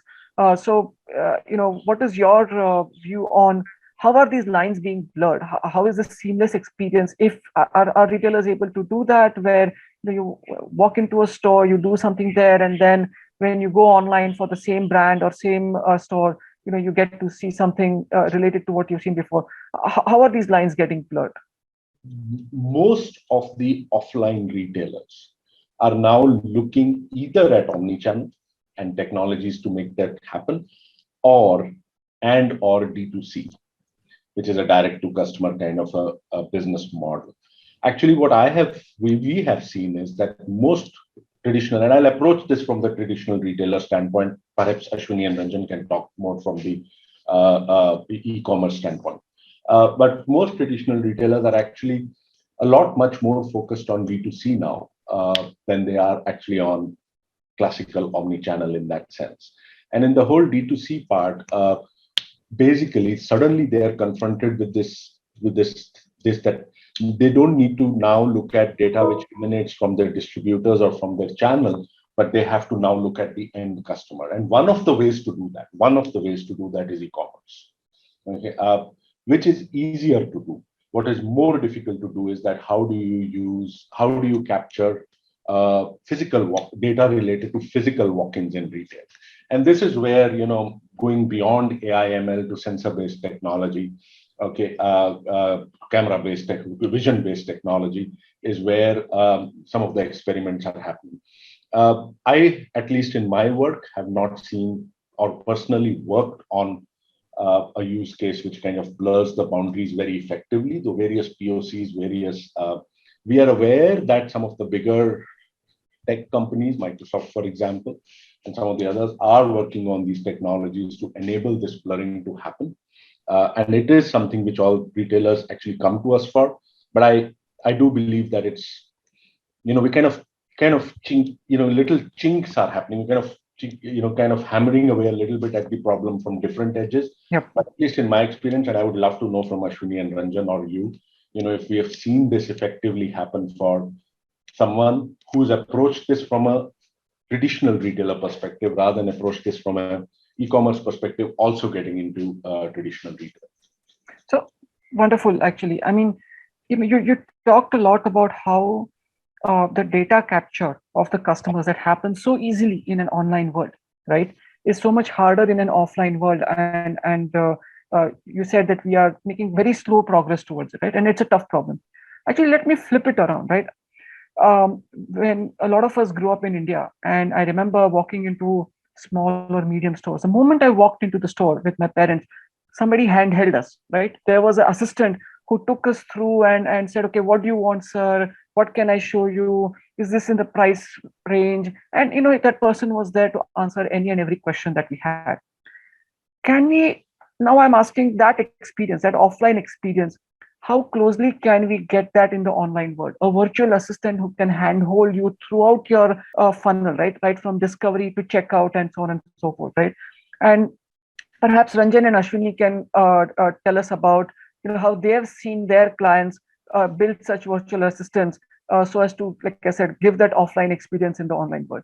Maybe we can start with Ashwini. Ashwini, have you seen that done successfully? And how do companies go about it? People are trying, I can tell you that much. Has anyone done it successfully?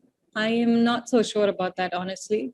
But everybody's trying, right? I think the hard part, and I have a slightly different view on this one, right? Which I actually think if you see what is happening in the US, if you see what's happening even in China for that matter, right? Experiential retail is everything. People are coming into a Nike store or a, any of those beauty cosmetic stores for the feeling of being in a place that's been designed almost like it's like a kid in a candy store, right? Like it feels like it's exciting, it's experiential, it's almost like going to either a museum or like some kind of a place where you have some really fun experiences. It's hardly about the shopping. The shopping is almost like a feature. The product is a feature. The product is not the main part of the shopping thing. And I think my take on this, on where things are headed, is that there are a lot of people trying to bring in this whole Amazon Go model stuff offline. for those kinds of models to work, you need scale. Like it has to validate the investment, right? It makes sense for an Amazon Go. It makes sense for a hypermarket. It makes sense for companies that are all about scale. It doesn't make sense for a lot of others that are already not so incredibly profitable in specific ways, right? So what we are seeing, working with our customers, we're seeing a lot of emphasis on this whole, flagship store, right? Which is all about that experience. So you just pick up the most prime real estate, make it really exciting, get people to come in, have fun, and on their way out, you get the product, right? The product is literally a bit of an afterthought in that situation. And I think that is where we're seeing physical retail headed. What we are working with a lot of these companies who have figured that part of it out is to say, connecting offline data or online data is exactly like the last set of conversations we've had. It's an ugly thing, right? Like it's the dirty work, connecting offline to online data. It's not glamorous, but it's simple stuff in the background that you can do to have maximum ROI, right? In terms of making sure you're on top of, the right customer experiences at the right time. So that's not so much of a big deal. And in terms of assistance, I think what we are seeing, and we've been working with a lot of folks, is people are trying to basically take similar engines online and put it onto iPads and different types of, digital devices in store, right? To enable people, you're seeing these touch displays and stuff come up. But is it working? I'm going to say no. I'm going to say it's not yet working. I think the experiential retail part of the story of the offline world is working better. And I'm going to say it's probably going to take another 5 years for us. I mean, Hudson Yards in New York was supposed to be the answer to new retail, right? And then COVID happened and look where we are, right? So I think it's going to take another 5-6 years before we start to see any progress, I think, in physical retail. I do think that the emphasis is going to be online for the most part. Great. No, I think, my next question was going to be about COVID. Like you said, I completely agree with you about the experience when you walked into some of these stores, right? Particularly in US, that's where my personal experience has been. But like you said, COVID has set us back, right? And so, is that going to be a norm? Are we going to be completely out of COVID, or will something else come? We'll talk about it briefly. But before we get there, Ranjan, what are your thoughts about this question about, how are retails and brands trying to blur these offline and online lines? And how do you see that happening? Is it being successful? What's your take on it? Sure. So I think that we are far from there for sure. Physical experience of, as you mentioned, that what was great about that experience when you walk in a store and there is someone to handhold you was that you as a customer was at the center of things. So I feel that consumer centricity in that sense, and looking at consumer at a center and rest everything being means to outcome is important. Probably larger organizations have a very strategic view on this and they are focusing on that. But there are a lot of small time retailers who are not able to deliver the same consistency of experience across different touch points. So people are doing online, offline in a little patchy way. So guys who are traditional retailers trying to put a couple of websites, which does not deliver the experience, the massive experience that they have delivered over the years. So the core question is essentially what it takes to deliver that kind of experience that they have been doing so far, and that we are trying to match in a digital world. So kind of companies are either physical retail first or digital retail first. What needs to probably happen is the approach of consumer first, and then you bring all the consistency of experience together. As Ashwini said, I think, it is little far from where things can be seamless and connected enough. I think we are still far from there. Great, wonderful.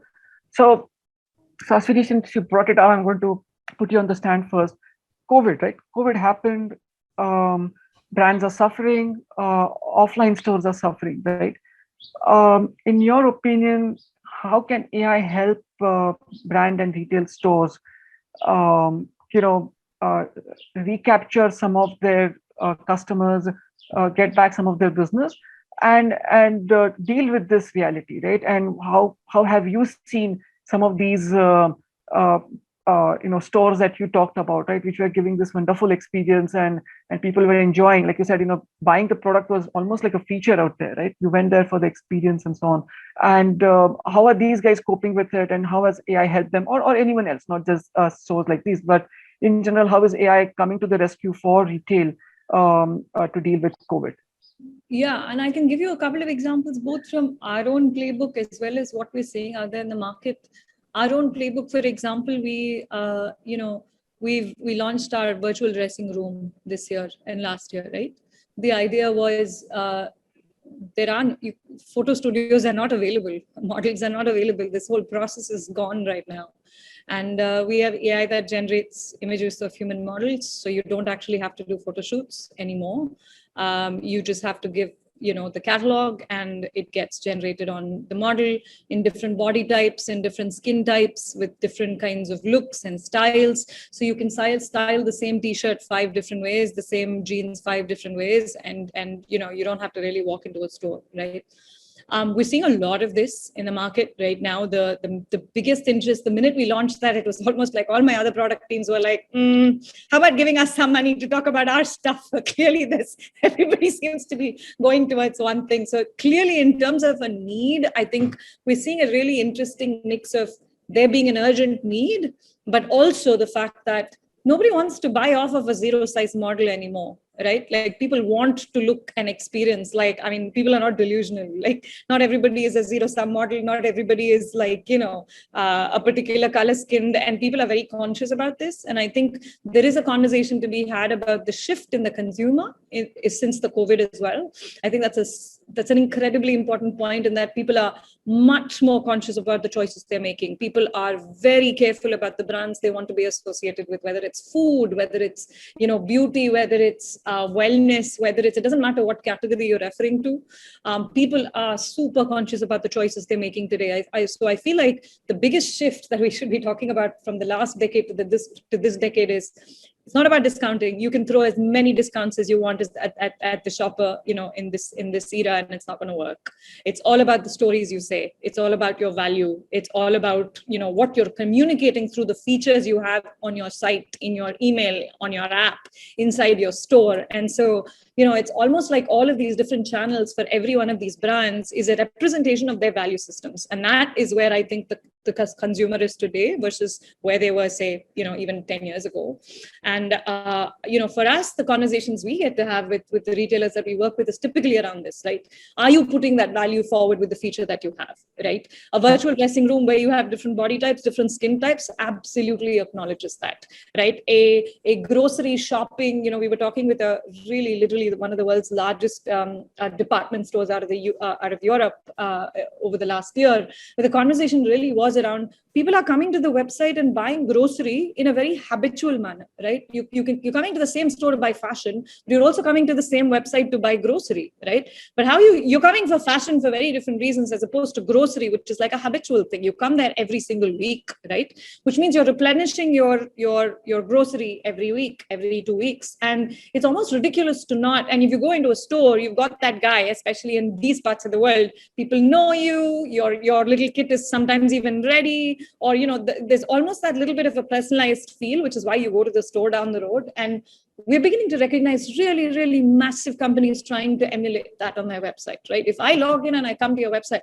why is my category page not sorted to basically have the things that I check out? Why is a goodie bag that's completely curated not already ready for me to just check out? You know what it is, you know which day it is, you know what I'm going to do. It's been 3 weeks since I replenished on my greens, right? So that is where we're seeing it's a very need-based emphasis that is aligned to the value systems of where the customer is. And I would say that's kind of where we've been seeing the most amount of traction. Great examples. And I think I really liked your narrative about how technology is also helping people overcome some of those biases that were there. And in that sense, COVID has helped us move in the right direction as well. Ranjan, I know your company deals with emotion understanding, right? If I walked into a store, of course, the proprietor could see me. He could see whether I'm happy about the product or not, right? And if I'm not, maybe he could show me different products and so on, right? As people are these days shopping online, Tell us a little bit about how your technologies are helping your customers analyze those emotions and react to them, right? Like how they would have otherwise done in the offline world, or any other examples in terms of how technology is helping these retailers cope with COVID. Sure. So the three things that we work on, there's digital experience, media experience, and shopper experience as an in-store. And across three touch points, you've seen that pandemic has substantially changed things. One of the most fundamental things that has happened is that the norms are broken. The behavior of customer has moved. Some of them are irreversible. Brand loyalties have big time shifted, and all the shoppers, all the retailers are sort of coping with it, right? And where we have seen massive challenge for a lot of these brands and retailers is what they knew for last 20-25 years about a customer is changing. Customers' awareness about what to buy, what not to buy, what they want to see as the first thing on a product package, what they want to see first thing in their ads, what they want to see as the first thing on as they walk into a website or a shopping cart. All those are fundamentally changing by various reasons and various across various cohorts of userships. So what we have seen is retailers and brands coming to this reality that we got to recheck my consumer behavior in that sense, and can we really re-canvas it out that what that preference means now as compared to what it was prior, right? So that pre to post sort of transition is I've seen that we work with P&G, and one of the challenges that they highlighted was that the concept of 20% off is just not existing. There are 5 kinds of discount, 1+1, 10% off. What a user is noticing, we have something called as eye tracking. We do that for package designs. The most prominent thing that everyone is looking for is give me that health check, any attribute around product. Look at brands who are coming up with saying my product is natural, healthy, organic, versus saying that this is cool, which used to be a brand message for a lot of brands a while back. So the preference of customer, the way it has changed for good or bad. That understanding is what is one of the foundational work technology is delivering to brands, and I believe that is going to shape into various means and various goals for businesses. Oh, great, thanks. Jasprit, your comments on how AI is helping cope with COVID? The interesting thing about COVID, there are many interesting things about COVID, but one of those was that many of us believe COVID to be this black swan event, right? That unpredictable, massively disruptive. The guy who wrote about black swans doesn't think it's a black swan event. Many more of such are going to happen. But what the black swan event actually was for retailers, for everyone else, were actually the lockdowns, not COVID. And the lockdowns were not predicted and obviously caused disruption. And the unfortunate fact is that lockdowns could happen for many reasons beyond COVID, the whole global warming stuff, etc. And so where I'm getting at is that, look, these kind of disruptions are going to be probably, unfortunately, the norm in a sense, rather than unexpected events. And so every industry, including retail, would need to start using human ingenuity plus technology to kind of start preparing for it. And I think 3 things there, which this particular lockdown taught us and taught every sector, including retail. Number 1, automation. How you could use automation, because biological viruses still cannot hurt automation machines. And so I'm not going to get into automation because that's slightly different. But the other 2 things is, the second thing is that, look, most businesses, especially retail, and Ashwini was talking about the UK. I spent half my time out of the UK, and I know how much of a carnage it's been out there for the retail industry. Is that, look, you need to be as digital as possible. You can't be 100% digital. You're not a guy who could be 100%, but you have to be as digital as possible. People who were 0 digital died. And the people who were 100% digital thrived. So it was like the classical anti-fragile thing. But so everyone is trying to move towards that, and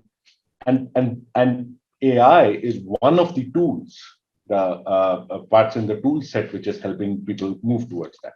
But the third and the most important, and I think that's what Ashwini and Ranjan also kind of spent time on and alluded to, is that the customer journeys have changed. And what customers were looking for pre-COVID is not really what they're looking for now. It takes between 22 to 66 days to change a habit, they say, and this has lasted more than 400 days.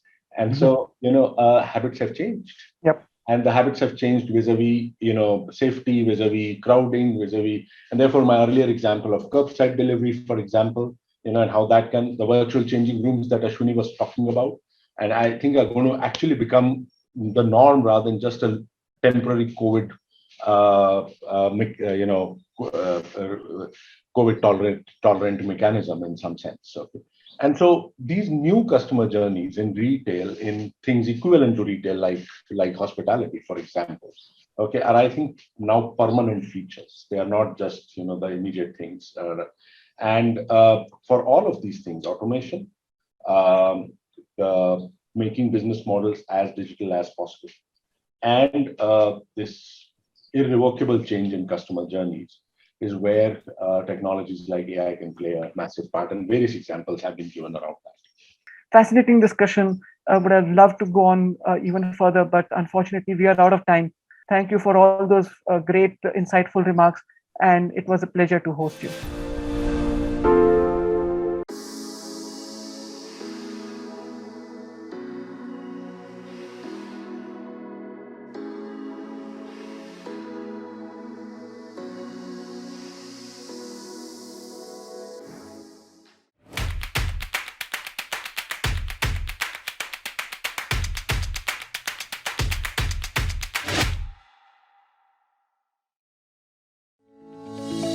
Hello, everyone.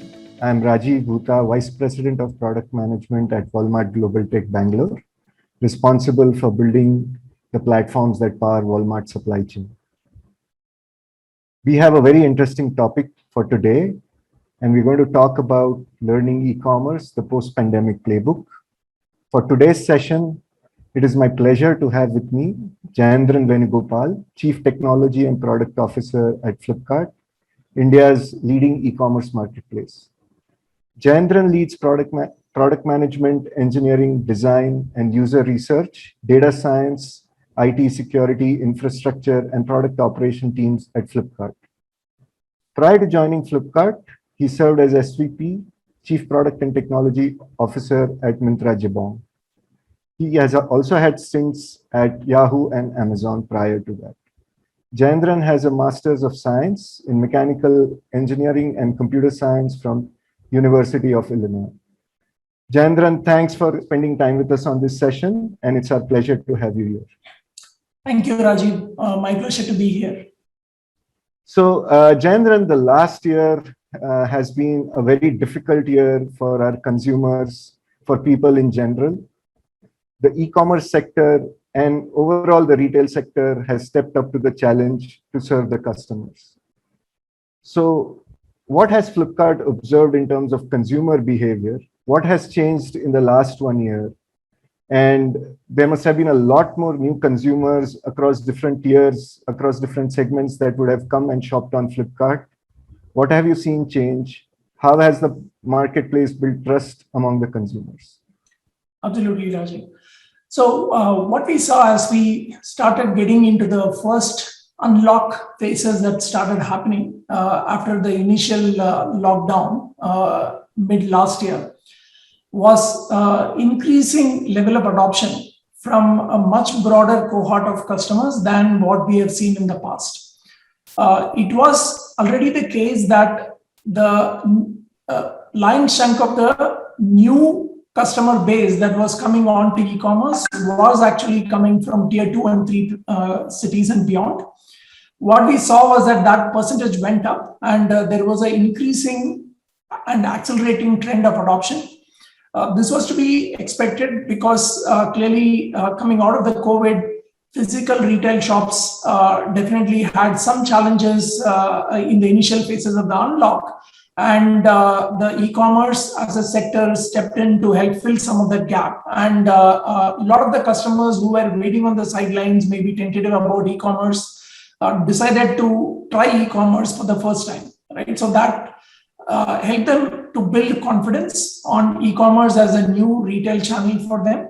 And when they saw the value proposition of e-commerce, which is around selection, value, convenience, everything that we talk about when we talk about e-commerce, some of those elements, especially things like convenience and safety, were amplified even more in the context last year. And that drove a lot of that cycle of adoption. So a lot of the analysts that look at the e-commerce sector had a particular growth curve, looking at how other markets have grown over the years, and using that as a guidepost to look at how e-commerce would grow in the country.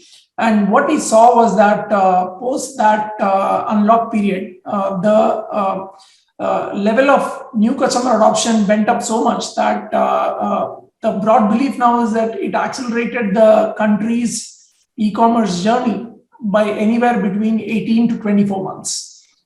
In terms of timelines, right? So where we thought we would be at 2 years later in terms of new customers coming onto e-commerce, etc., we are already there for the most part as a sector, right? So that's what I would like to call out as one significant change that we did see in terms of consumer behavior towards e-commerce. All right, nice. So while all this was happening, I'm sure it must have also been very difficult for your operations teams, whether it was the supply chain teams, or it was your customer service teams, or it be even your marketplace sellers, right? So how did you go about managing the safety of such a large operation? I'm sure you went and brought on board a lot more sellers, you onboarded a lot more supply chain operations associates. So how did it all happen in such a short span of time during this difficult situation? And if you could talk about any role technology played in this, or any process innovation that helped you do this. So first talking about our buying consumers, right? So we very quickly actually prioritized essentials. Initially, of course, during the lockdown phases, essentials was the only item that we were able to allow to actually deliver, and rightfully so, right? To be able to restrict this very important channel to deliver something that is very critical for continuity for consumers and households. So during that time, we actually very quickly innovated on how do we launch our grocery vertical across a lot of other cities where we did not yet establish a grocery specific supply chain and warehouses and all of that, right? So grocery, until then, the way we had launched it was only using a grocery specific vertical supply chain and systems that we had built. So very quickly we innovated, brought some other ways of doing it. We partnered with other mega marts out there, which have a much more geographical distributed presence, to launch in new cities using a very different model, using very quick hacks and very clever hacks that our teams were able to come up with. So, and in terms of safety of consumers, what we did was we very quickly launched contactless payments at the doorstep, so we can avoid exposing customers to exchanging rupee notes or even cards at doorstep, right? So those kind of innovations help. And we ensured very clear protocols in terms of our delivery personnel, in terms of when they come and check in into our last mile hubs, scanning them to make sure their temperatures are within range, they're wearing masks properly and all of that stuff. Right. So I'll also talk about how did we go about educating them, some interesting technology tools we deployed inside our supply chain as well later. Coming to the sellers, the seller base went through a bit of a stress during that period, right? So clearly demand for certain verticals went down, and our seller base was having issues operations, because even their personnel, they couldn't get to show up because of lockdown protocols and all of that stuff, right? So a lot of that, the services that we have for our sellers like Flipkart Care Touch and premium support, etc., we extended the duration to cover for sellers so that they don't need to worry about them using up their Care Touch subscriptions or other things during a window when there was shutdown. So we did some lot of high touch protocols with our sellers, in the sense of high touch, in the sense of being on the phone, helping them as much as we can to help them tide through this, and that we did with our seller base. And with our employee base, we actually went into the remote working protocol even before the lockdown was announced, and much before that actually, right? So a few weeks before that, when we saw that the numbers were starting to go up. Basically we enabled everyone to work from home. We very quickly provisioned VMs on the cloud and helped create that mobility to be able to have any sort of work profile to be doable from their home, right? Be it IT support, be it call center employees. How do you enable IP phone-based supports from their own locations? All of that we enabled. And with our eCart employees, who are a very, very key stakeholder for us, we did a lot of training. There was a lot of fear and uncertainty, and we organized a lot of education sessions. And we, in fact, deployed some technology tools as well.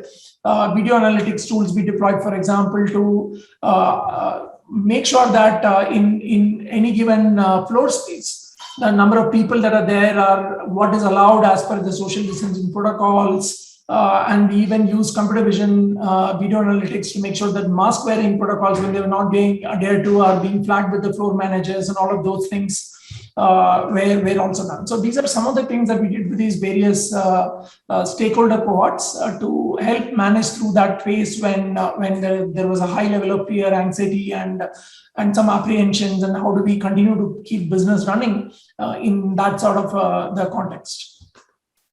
Very nice. So let's talk a little bit about, you just mentioned how consumer behaviors changed, the move towards scaling up grocery very fast, partnering with a few mega marts that were globally distributed. That completely changes the paradigm of sourcing, inventory management, fill rates, and everything, right? Basket sizes probably were a lot bigger because people wanted to buy less frequently, but more items, etc. So what are your thoughts on this? How did Flipkart's supply chain evolve through this? What role did technology play in that? And how has the journey been over the last 18 months during this time frame? Yeah, see, I think when there were some unique challenges that also we had to solve for, right? So we had to make sure that our marketplace had continued to have fair pricing for essential products, products that were in demand suddenly. It could be pulse oximeters, it could be anything else that was essential, right? It could be your digital thermometers, it could be your face masks, N95 face masks, and so on, right? So we actually put in place some operation protocols to make sure that there was a high level of screening and scrubbing of any pricing action that was happening on the marketplace. Worked very closely with our sellers to make sure that they understood some of the pricing policies, both that platform very clearly wanted to maintain, as well as, in fact, the government also came into action and did some regulatory and policy-driven actions to make sure that the marketplace, the overall retail, was behaving in the fashion that we expect it to behave, right? So some of these constructs we had to strengthen. We needed to increase our operational vigilance and put protocols in place, SOPs, screening algorithms, etc. Right? So including algorithmic tweaks to make sure that some of these guardrails that we wanted to maintain on the platform were in fact being maintained. And when, for example, the micro quarantine zone started happening in the different unlock phases, we as a platform never had a sort of that sort of micro targeting capabilities for what we call as serviceability, right? When we look at serviceability, we generally look at it at a pin code level, right? Or some other granular level.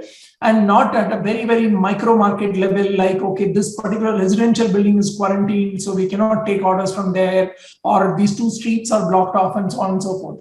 So how do you then make sure that, and in some cases, like there were some states that had different policies on what were allowed, what were not allowed. Different states were going through different stages of unlock eventually, right? And especially we saw that during wave 2. Because the wave 2 happened at different paces in different states, etc. The controls and constraints that were placed were different, right? So it was not a national policy that only essentials everywhere and all that, right? So how do you then deal with that sort of a complexity around changing landscape every day, right? Your last mile hub in any given location could be shut down tomorrow, could be open today, could be open day after tomorrow again, right? So how do you plan for forward-looking serviceability in certain destination areas? How do you manage SLAs? How do you manage consumer expectations when, for example, disruptions happen? How do you keep them informed that their delivery SLA could now be different because of some of these changes? All of that stuff, right? Including, for example, when you are doing merchandising on the platform, you want to make sure that you're not merchandising something to a customer who's, let's say, currently in a quarantine zone and is only allowed to buy essentials. How do you do all that using technology as a lever, right? Because you really cannot try to do it post facto, right? Like you cannot take orders and then say that I will let on the ground intelligence decide whether to deliver or not, or cancel it and return it. That would have caused massive level of chaos, right? Including customer dissatisfaction. Quickly reconfigure our systems and platforms and add new capabilities around doing micro-targeting, being aware of zones, and different levels of catalog visibility that we needed to give for different microzones and so on. Those were all innovations that were done very, very quickly to enable this fast changing business landscape, right? So those kind of things also help customers get used more and more to the digital way of paying. And we do hope that some of that will sustain and stay as we go forward as well. Jayendran, let's talk a little bit about the teams that you manage, the technology teams, the product team, design teams, and some of the other teams that you manage. How was this year for them, and how did they manage through the year, especially during the festival time when a large number of customers come to the platform during the big billion days and right through the festival months? Yeah, Rajiv. So I think the technology teams also had to adopt a very different way of working, right?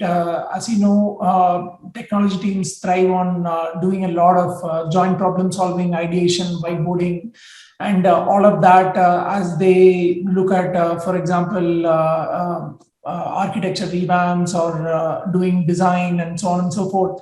So clearly the teams evolved. I mean, there are a lot of technology tools that were tried, Jamboard and a few other things that people figured out how to incorporate into their regular day-to-day workflows so that they could continue to be effective while working remotely.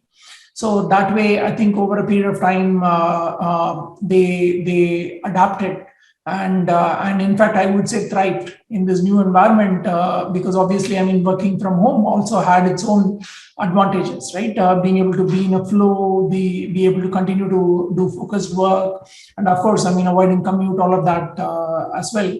But Big Billion Day specifically is very interesting, right? So what happens almost a month before Big Billion Day actually goes live is a whole series of what we call as non-functional requirements tests, where teams get together into war room-like settings, and they work pretty much day and night to get to scale the systems to the kind of throughput that we want, number of concurrent sessions that we expect in the upcoming event and all of that stuff, right? Now, suddenly we were faced with doing all of that remotely, right? So when your regular MO of working during that period was through this sort of kind of war room settings and so on.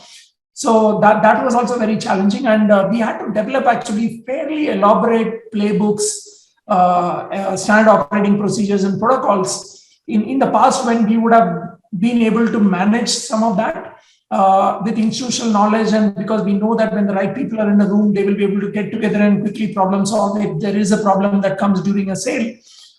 we could not rely on that because, I mean, you never know when somebody critical would go offline because of all reasons, the power went off in their house, right? Imagine like somebody who's doing critical P0 support during a sale suddenly goes offline, right? So what happens, right? So especially in a fast-paced startup like Flipkart, you know that like we depend quite a lot on institutional knowledge and people getting together and solving things. So that was, of course, not an option that we could entirely depend on. So we did a fairly elaborate playbook.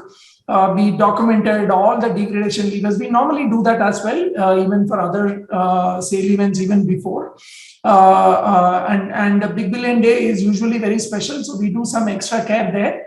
But last year, I think we went really above and beyond in terms of making sure that everything is very clearly documented. Timeline-wise, step-by-step protocols were laid out for every team. We very clearly put in place kind of the escalation protocols within a team. We established different chat rooms where every team would have a 24/7 presence. And we had SWAT war rooms, central war rooms with representatives from all teams. All of that was running concurrently, and there was like an incident management protocol that was set in place. And me and my leadership team rotated and took turns running some of the incident management and SWAT rooms and all that. So it was just, honestly, I would say that some of the rigor and discipline was anyway a really good thing to put in place. The situation necessitated that and precipitated that so that we did not have any option except to go to that level of detailing. And I think now it is very clear that even the upcoming Big Billion Day, the upcoming festive season, we will have to support from home, right? So that seems clear because again, for employee safety, we have already announced that back to work for Flipkart is going to be only on December 1st. As of now, right? So we know that the work that we did and all the thinking that we did last time will definitely be helpful this time as well, and even beyond in the future as well, because that rigor and discipline we can only make resilience and other things better for the systems. Jayendran, Flipkart is known for its India first products and India first experiences for the consumers, for the sellers.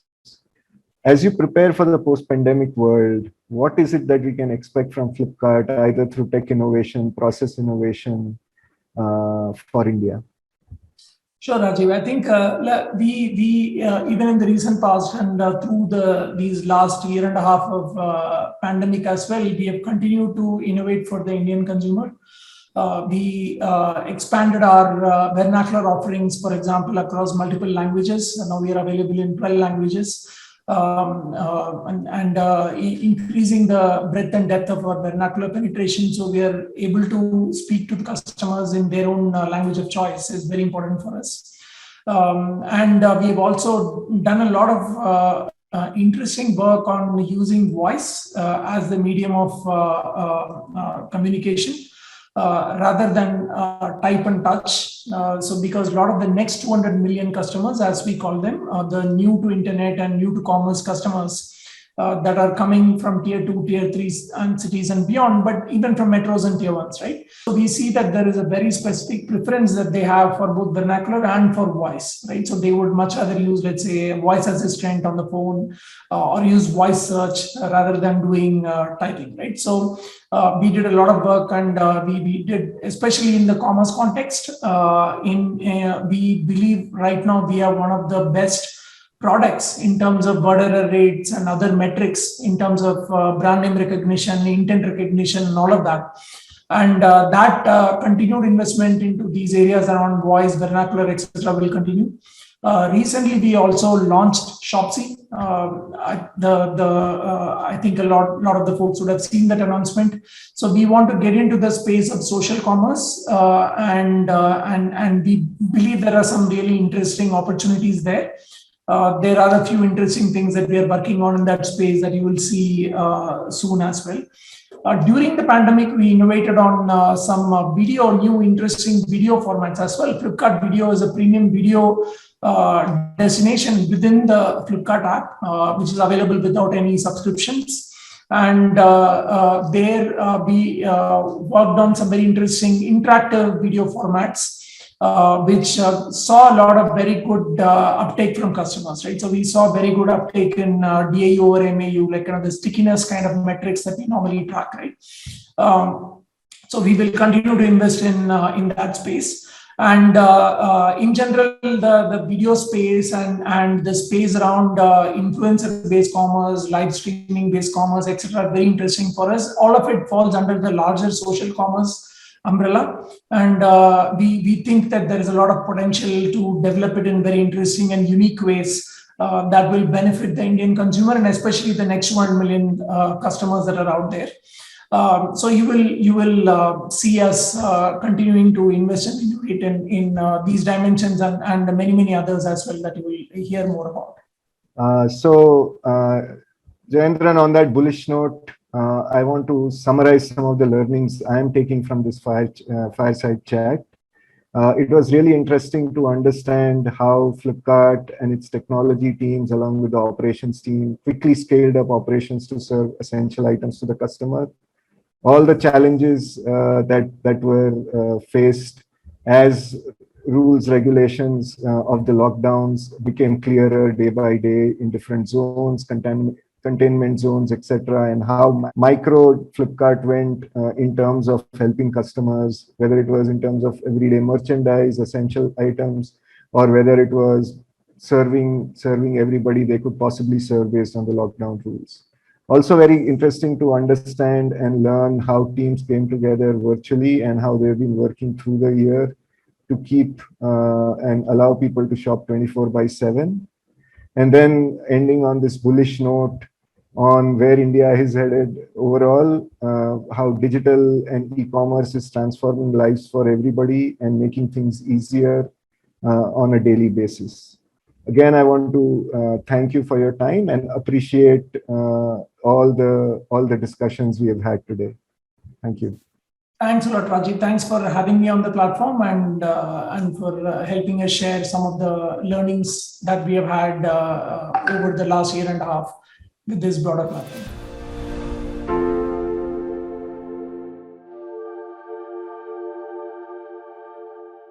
India continues to be the land of opportunity and the apple of investors' eye. In our next session from Seed to Scale Startup Funding Stories, we have Rajat Tandon, President of IVCA, Indian Private Equity and Venture Capital Association. With his early stint as entrepreneur and extensive corporate experience in the IT and telecom and GIS navigable maps, Rajat competently bridges the gap between boardroom expertise and on-the-ground experience. He also brings with him his extensive network in the startup space, having worked closely with most of the eminent industry leaders.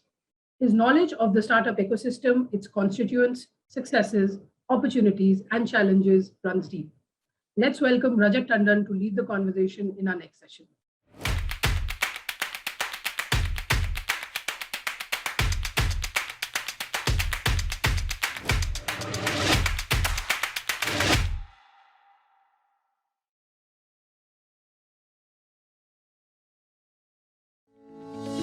Thank you very much. Welcome, everyone. It's a pleasure for me to be moderating this session, a very important discussion today. And in terms of what we're trying to discuss today, look, India continues to be in the land of great opportunity. And right now, it's the apple of the investor's eye. In 2021, the Indian startups have raised nearly about $20 billion, and there are 19 unicorns. So, there is a significant growth happening in the country. There is, on the heels of this, a continued rise in the adoption of technology, particularly in traditional sectors like BFSI, retail, education, manufacturing, and among others. So retail has been the center of the tech revolution in this post-pandemic era. And the rise of the D2C along with e-commerce has further bolstered the growth in this sector. To learn more on how investors see this landscape and its evolution in the future, today we have two marquee names from the global investors corridor. First, I'd like to introduce and welcome Mr. Manoj Kohli, who is the country head for SoftBank India. Manoj is supporting one of the largest investors in India, which is SoftBank Group and the SoftBank Vision Fund, and their 20+ AI and digital-focused portfolio companies. He not only helps entrepreneurs and CEOs, but also coaches them for execution of growth strategies and profitable business models to enable their businesses to scale to their full potential. Before this, Manoj was the managing director at Bharti Airtel, which is today the number third telco in the world. He was the managing director and CEO of the international operations as well. Manoj joined Airtel in 2002 and was at the operations for nearly about 8 years. And he grew the customer base of Airtel from a mere 2 million to about 150 million users. So, and Manoj was judged as the Telecom Man of the Year as well as the Telecom Person of the Year. So it's a privilege to have Manoj with us on this panel today. My other guest on the panel is Mr. Sudhir Sethi, who is the founder and chairman of Chirate Ventures. Chirate Ventures, also formerly known as IDG Ventures in India, is a leading VC firm, and with AUM of nearly about $950 million. They are based out of Mangalore. And Sudhir has been one of the pioneers in investments in India since 1998. He and his team have advised on investments to close to about 100 plus firms across deep tech, digital consumer, enterprise software, fintech, health tech, you name it all. And some of his key investments include Flipkart, FirstCry, Lenskart, Policy Bazaar. So, plenty on Sudhir's hand, and it'll be a pleasure to hear with him. On his board, on Chirate's board is also leading tech VCs like Mr. Ratan Tata, Mr. Chris Gopalakrishnan, Bruno, and Manish Chokasi are on his global board of advisors. With that, I just wanted to hand it over to Sudhir and to Manoj for a quick word, and then I can take on some of the specific questions. I think the whole consumer space is something which is very interesting. India has a tailwind right now. There's a lot of access to consumers which has been done already. E-commerce is right up there on the top. I think there are a few things which are happening. There are certain business trends which I think is very, very crucial. Today, as far as business trends are concerned, historically, commerce has been focused on commerce. And we are looking at now content and community emerging as we move forward. And I think these three working together will expand the market in the Indian markets as such. Within the business trend, we are also seeing some of the e-commerce companies which used to be horizontal earlier are now vertical. You see, if you see our portfolio, a lot of verticals there. But like in Lenskart or FirstCry or Policy Bazaar, but we're also looking at health as a vertical where a lot of consumer action will take place. We're also looking at many of these consumer companies going international. In fact, many consumer companies have taken the step to go to not only surrounding countries, but also access the US market space. I think that's a very interesting trend which is happening. It's a small trend. It's not a tsunami right now, but I do believe that the cohort of investors and entrepreneurs coming in would take this to the next level. And there are reasons for that.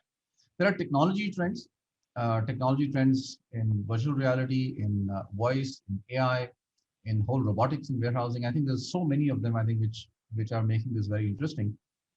And last but not the least is the focus on the last, I would say, 18 months, where because of the pandemic, there are certain consumer trends, consumer behavior trends and buying trends, which to my mind have a permanent nature of change.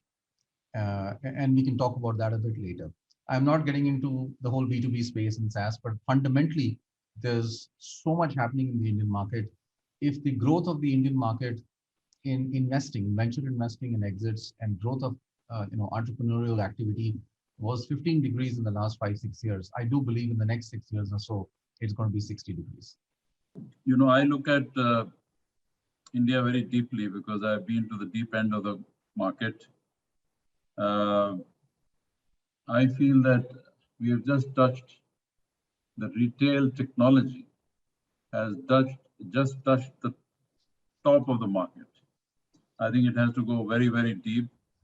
And when I say deep, I go back 25 years when I started to build distribution depth in telecom. So I led, initiating 3.5 million retail points all over the country, in 5,000 urban centers, in 5.5 lakh villages.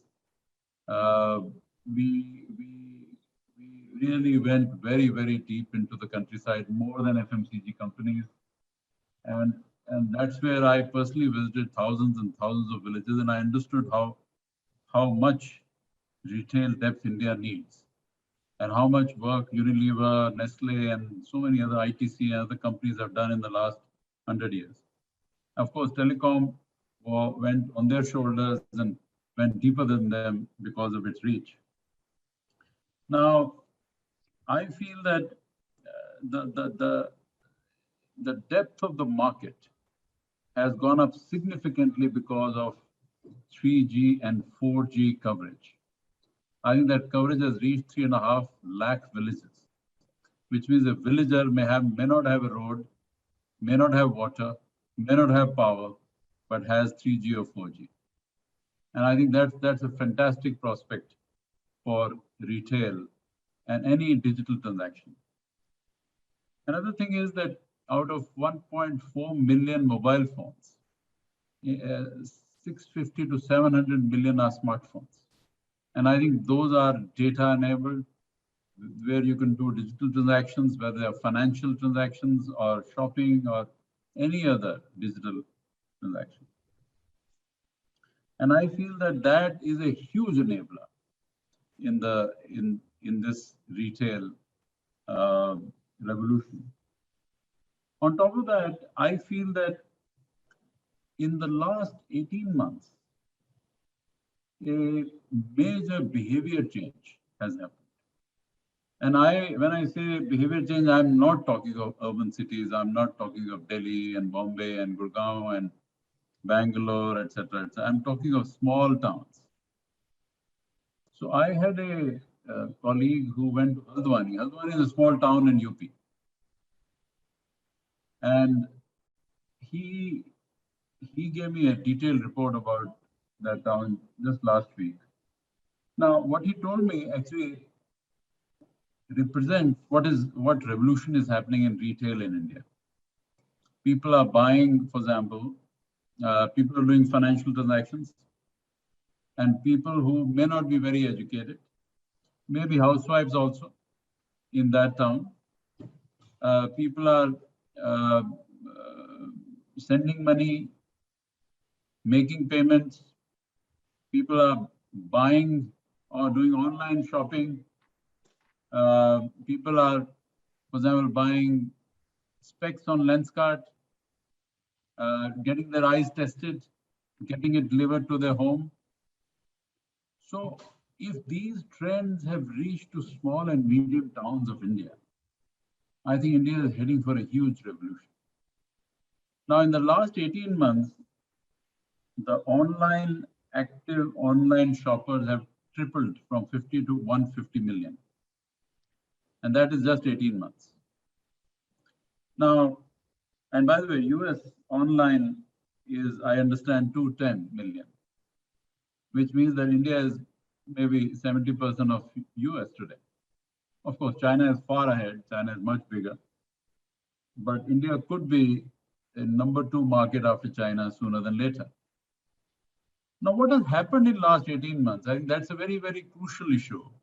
And how is it impacting the retail market? How is it impacting the consumer? And that is why I feel from these trends that the future definitely looks brighter. One, that standard products are now being accepted online. Branded products are accepted.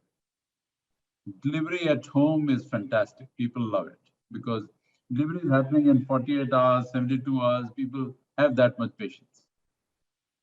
Rather than go to a big town, rather than go to a metro city, it's better to wait for 48 hours, 72 hours and get the product or a branded item at your home. And you can return. If you want to return, if you're not happy, you can return. That is also a possibility. Of course, there are some towns where return is very high. Leave out those towns, but normally returns are okay. And on top of that, innovative services, as I was talking about Lenskart kind of service, very innovative, very unique. Not many countries have that.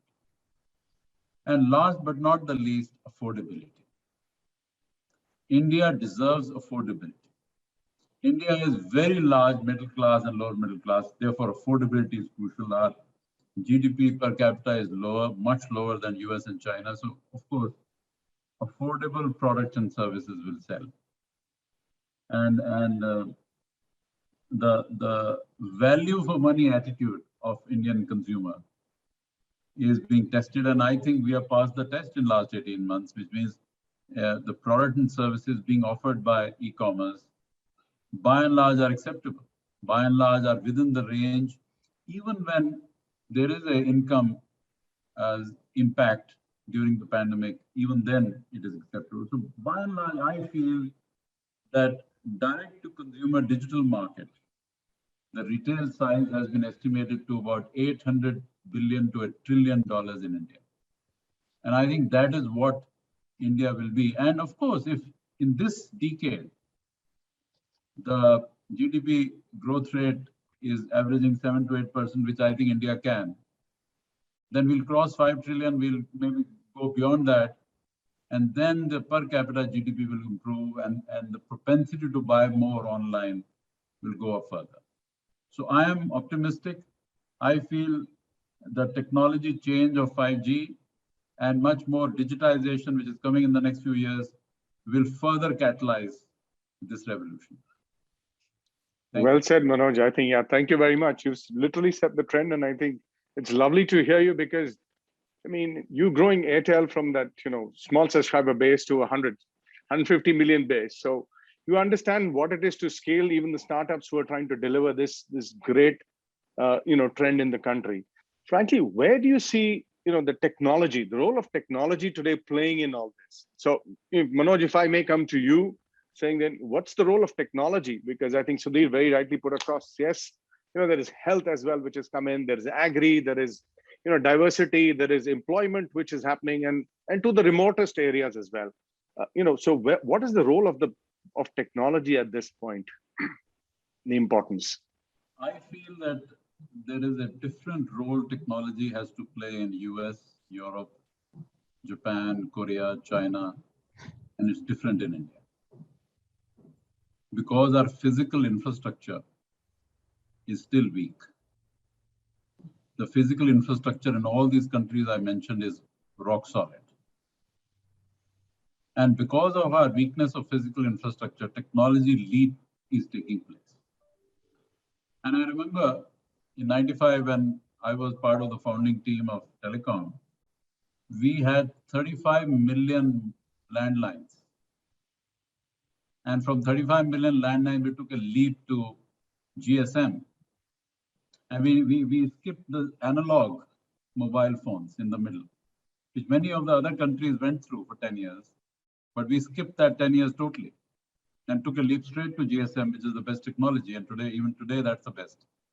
So same leap will happen in technology in many, many areas because physical infrastructure of India still is weak.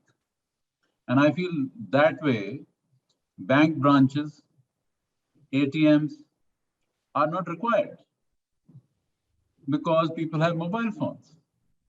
And that mobile phone is the ATM and the bank branch. So all the developed countries who have gone through that physical phase, I think is great. But for them, it is a transition. For us, it is not a transition. We're going straight to the technology of today. So that is fantastic. I feel that in the coming 10 years, India will take a technology leap of maybe more than 100 years.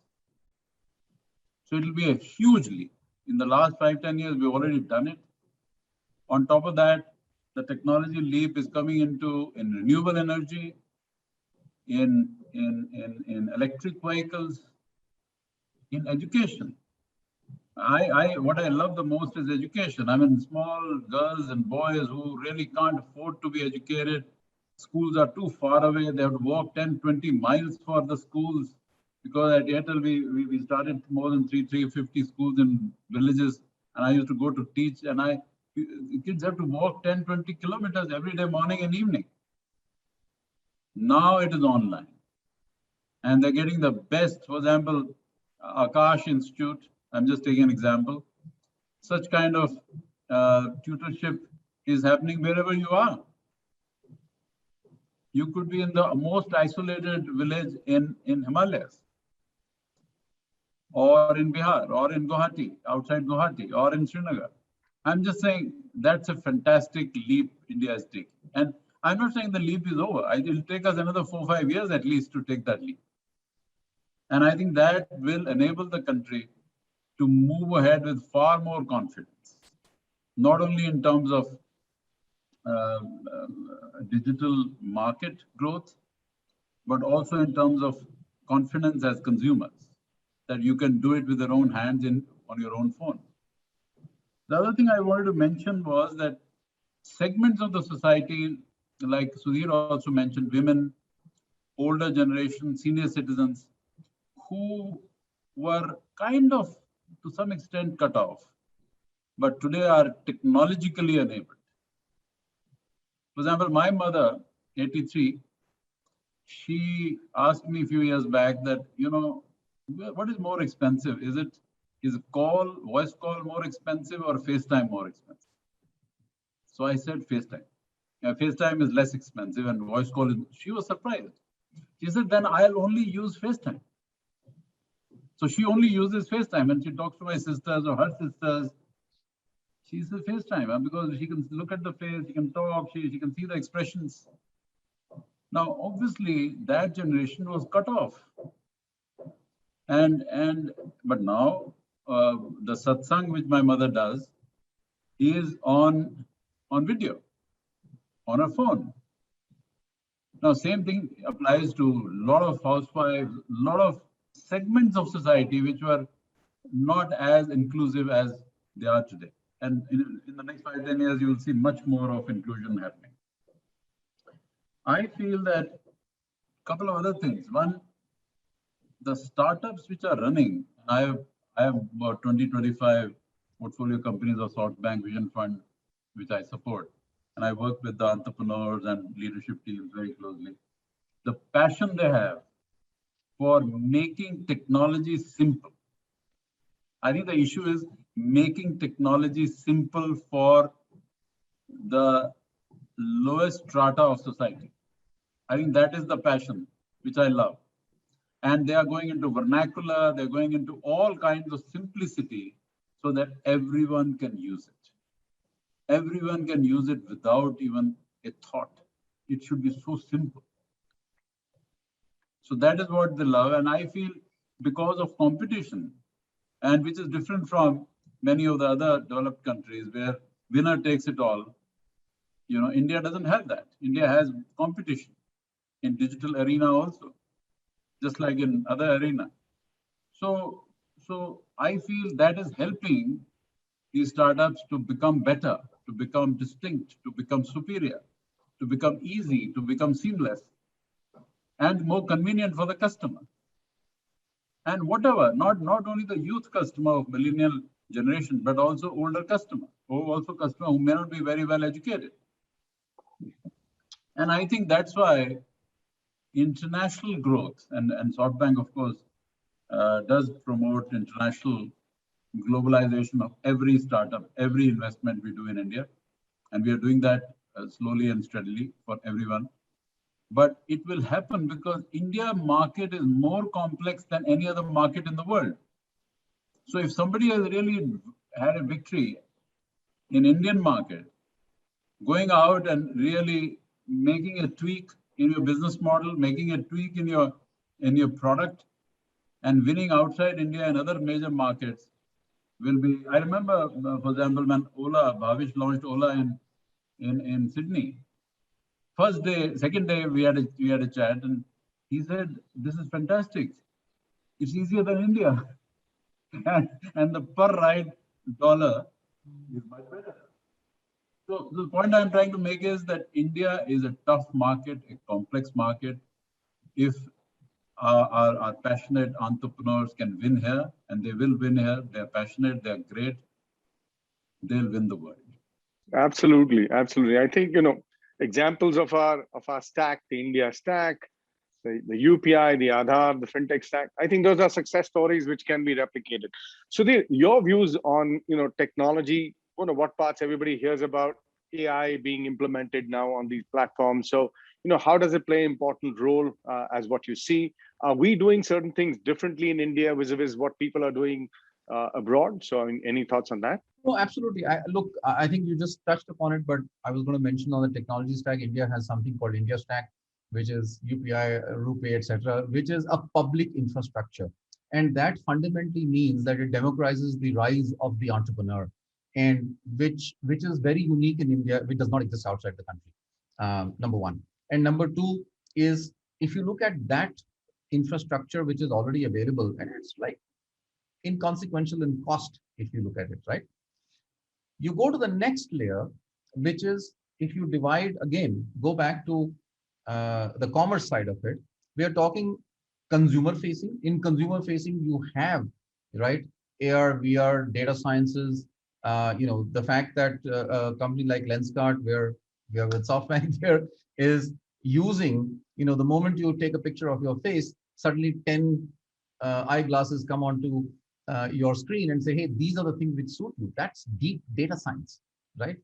Fundamentally, that to me is very, very crucial. And that's being used in a lot of companies. If people are going to companies like Nestaway to find rental homes, there are hotspots. You know that in a Koramangala, it takes 4 days for a house to move. But how do you use virtual reality to find out, right, whether I want this house? So instead of going to 20 houses before, you use virtual reality to shorten that to 2 houses and say, I'm going to just look at these 2 houses now. I think those are simple examples, but very powerful examples, which are already available.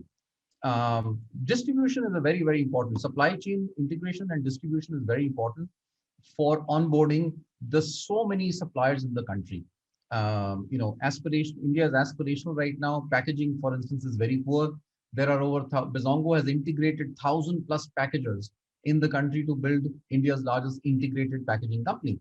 Now that is a consumer facing a business for e-commerce, because you go to a product guy and say, hey, there's some good packaging, safety, sustainability that's coming in slowly, because you don't want the cost to increase.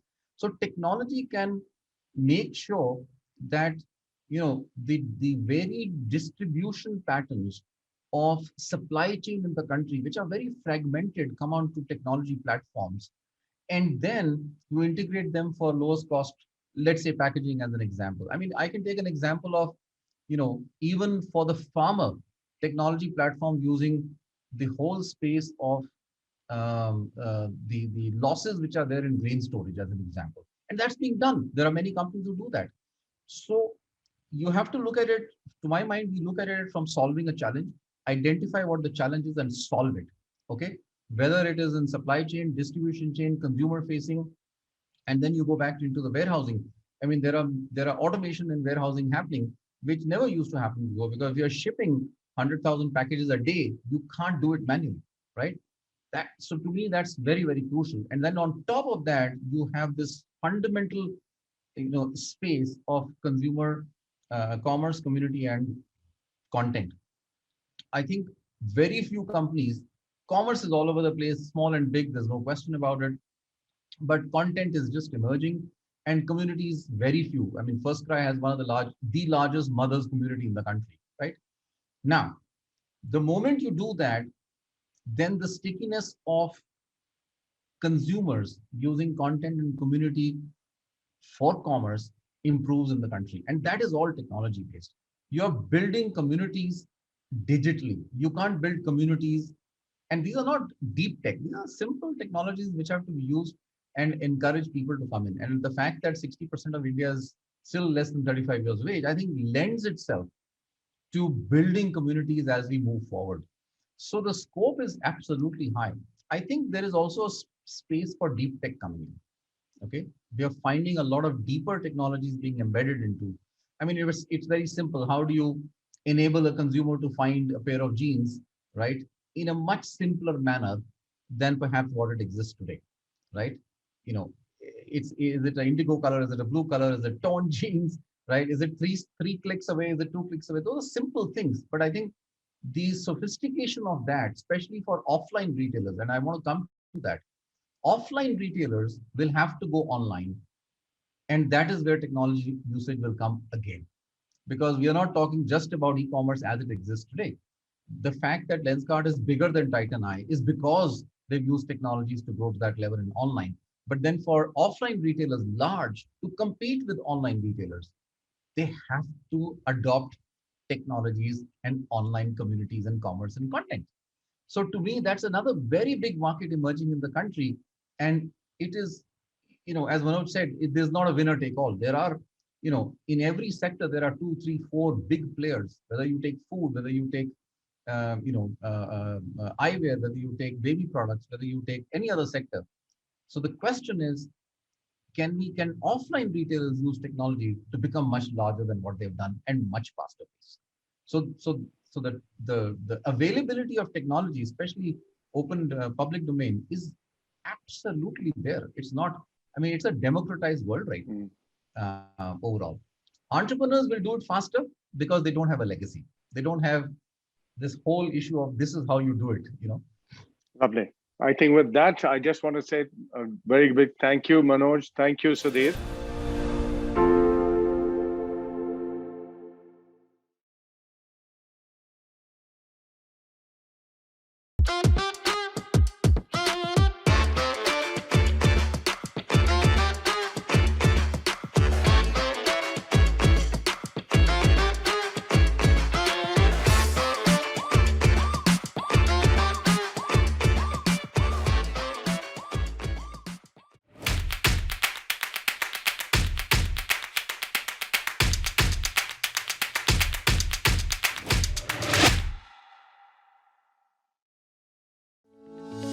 Thank you for joining us today. My name is Tony Donahue, and I lead Walmart's US tech organization. During the session, we'll discuss social commerce and examine how it's transforming the retail market and the role it will play going forward in the industry. Social commerce is connecting our brands to younger consumers in the way they want to shop, and we're seeing a significant acceleration of its adoption over the past year, fueled by the pandemic e-commerce boom. A recent Bain & Company report found India's social commerce sector, in terms of gross merchandise value, was already at 2 billion in 2020 and will grow to approximately 20 billion by 2025. And that's US dollars. It's projected to reach 70 billion by 2030. Walmart is also exploring the social commerce space. We launched the first ever shoppable live stream in North America on TikTok, and just recently launched Pinterest shoppable recipes. We're shortening the distance from inspiration to purchase for our customers every day. So to discuss how social commerce is reshaping the retail industry, we have a panel of experts joining us. Kirti Varun leads the product management, analytics, design, and user research functions at the social commerce startup Miso. We also have Sachin Bhatia, the co-founder and CEO of Bulbul, India's first video commerce app. And finally, Kunal Sinha, co-founder and CEO at GlowRoad, also joins us. GlowRoad is building a network of active resellers who sell products directly from manufacturers and wholesalers in their neighborhood and social networks. So welcome, guys, Kirti, Sachin, and Kunal. Hopefully I pronounced everything perfectly. Thank you, Tony. So, yes, sir. Thanks, Tony. Before we get started, I'd also like to announce something special for our audience. Please do tweet your key takeaways from the session with the hashtag #ConvergeAtWalmart. And there are some exciting prizes for some of your lucky tweets. So let's get started. Kirti, I'll go to you first. Tell us about the rise of social commerce in India and how the pandemic has impacted the space.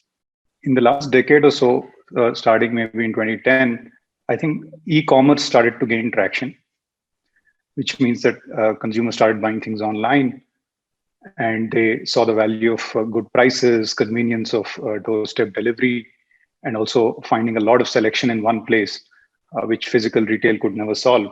So that started to take traction.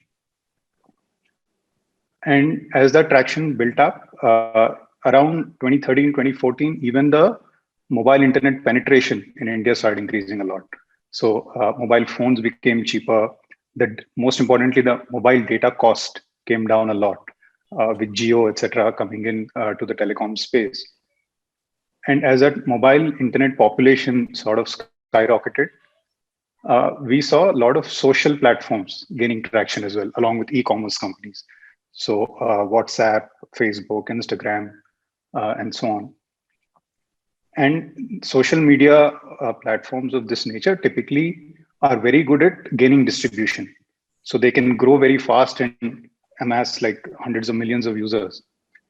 And as the distribution started to take hold, one interesting thing started to happen, which is a lot of sellers started using these social media platforms to sell stuff to other people. While the core purpose of these platforms was social networking, but enterprising individual sellers in the country started using them for commerce. So that's where sort of the social commerce term actually originated, which is doing commerce by leveraging social media platforms. And as this trend started about 2014, 2015, a bunch of new innovations started. For example, Misho is one of them, which is how do you solve the problems for these so-called resellers or social sellers by giving them a platform for them to do this kind of selling more effectively, right? And I think a bunch of other companies also started doing that. And that's how the social commerce trend started rising. And as this happened, I think one interesting insight also is that the kind of people who were involved in this social selling, all of them tended to be sort of in the low to mid income segment, people in tier 2 and beyond geographies in India. So people who were never involved a lot in the mainstream e-commerce, but this sort of became an alternate distribution channel for them. So that sort of powered the rise of social commerce. Most specifically, if you look at the last year and a half post the pandemic hit us, I think the online to offline shift, or offline to online shift, I should say, dramatically started increasing, right? Because you didn't have sort of physical retail at all. So a lot of penetration of online commerce happened, and what would have normally happened in maybe 4 or 5 years happened literally in 6 months. Okay, thank you. I guess I find particularly fascinating here that you take mom and pop shops, you combine technology, you throw in a pandemic, and you basically, and in these tier 2 locations, you are bringing like a large portion of the world online so quickly, and it, to some degree, it's just amazing what can be achieved now. And the pandemic just brought all of this forward, and we're still only getting started. So that's pretty fascinating. So Sachin, over to you. Next question. What are the key differences between e-commerce and social commerce? And is there an advantage social commerce has over e-commerce? And if yes, what do you think they are? Yeah, no, that's a great question, and we kind of keep grappling with that, especially when we're talking to a bunch of investors. So I think at a very base level, e-commerce, or at least traditional e-commerce, the way we look at it is really digitization of catalogs, right? So and catalogs have been there in the US for the last more than 100 years. So you had Sears earlier, or you had the Tiffany's Black Book, etc. So I think what Craigslist and Amazon did essentially was to digitize a lot of these catalogs, right? I think social commerce is clearly a subset of e-commerce, but I think the key difference is that every seller is a buyer and a buyer is a seller, right? There's a very thin line, right? Sellers themselves are consumers of those products. A seller might buy one product, but she might help sell 100 products. And these sellers could be influencers. They could be resellers like Glowroad and Misho does. They could be influencers like some of the people that that we work with. So I think that's like a key difference in our mind. Also, I think social commerce works very well in a trust deficit society, like India, and also society where people have, like Kirti mentioned, people have recently come online, right? These are people who've come online in the recent past, in the last 4 to 5 years. Ours is a very intent-driven purchase, right? You go to Amazon, you go to Flipkart, you search for something, you buy it and you get out. I think social commerce buyers are more in the discovery mode, right? They're still discovering products. They're overwhelmed by choice. In the US, you had the likes of Walmart. People have grown up going to a Walmart, being exposed to thousands of products, right? In India, we moved from a corner store to a digital store in like a span of 4 or 5 years, right? So there is a genuine problem of choice. And I think that's what resellers and influencers kind of bring to the table, right? They bring that curation to the table and they bring trust to the table. And I think that to our mind is like the core difference between e-commerce and social commerce and shoppers generally. So shoppers who gravitate towards traditional e-commerce, which is really, 50, 60 million Indians, right? Urban English speaking Indians. But if you look at the 3.5, 4 million subscribers say that geo ads every month, these guys are still discovering products, right? These guys want that creation, they want that trust. Yeah. Sachin, tell me a little bit more about the trust deficit and how you build trust more quickly, because again, you're online, you don't know the other person, and traditional shopping with a retailer is get in, go down the funnel, get out, as you said. But in social commerce, like building trust quickly, I imagine is key, and I'm sure you know a lot about this. Yes, absolutely. See, I think two versions of social commerce are out there in India. So one is, like I said, the reseller model. The reseller is ideally somebody somebody who's in your network. It could be a friend, it could be a colleague, it could be a relative, it could be a sister. So she does the curation for you. You go to Myntra, which is a fashion destination, online fashion destination in India. There are thousands of t-shirts there, right? One, you get overwhelmed as a consumer and there's a genuine problem of choice. Now this influencer or reseller is curating 10 of those t-shirts and saying, hey, buy one of these because of, these reasons, right? And the influencer does the same job. The influencer does the curation. She explains products to you, be it on WhatsApp, be it on Instagram, etc., and gives you a reason why. So you are following that influencer because you trust that influencer. There is something you like about that influencer. So that in itself builds a lot of trust. And then when she explains the product to you, she does an unboxing, she does a review, that in itself builds trust. And I think video adds that other layer of you get what you see. In a catalog on Amazon or on Flipkart, you see a product, you don't know how big it is, how does it look from all angles. You can show as many images as you want, but it still doesn't do the job. Video, pretty much, if I show you this phone, you know what it's going to look like. You know how big is it relative to your hand, etc. So I think video adds that layer of trust, and that's really how that trust deficit kind of gets bridged. Makes complete sense. You're actually making me want to go and buy something from your site right now. So thank you, sir. Kunal, when it comes to social commerce, there is a big interaction between the end consumer and a brand or their brand of choice. How can an entity build a more powerful and immersive experience, or a brand build a more powerful, immersive experience? With social commerce, I think the brand can really talk to the end customer in a very immersive way. Like Sachin was saying, be it a reseller or be it an influencer who sits in between the brand and the end customer. So this influencer or this reseller, as we call it, can bring out the best of the brand for the end customer. So let's say if this reseller or this influencer has been given some videos, as Sachin said, by the brand, she can show those videos to the end customer. This reseller or the influencer who has been trained by the brand can give the brochures to the end customer. Okay.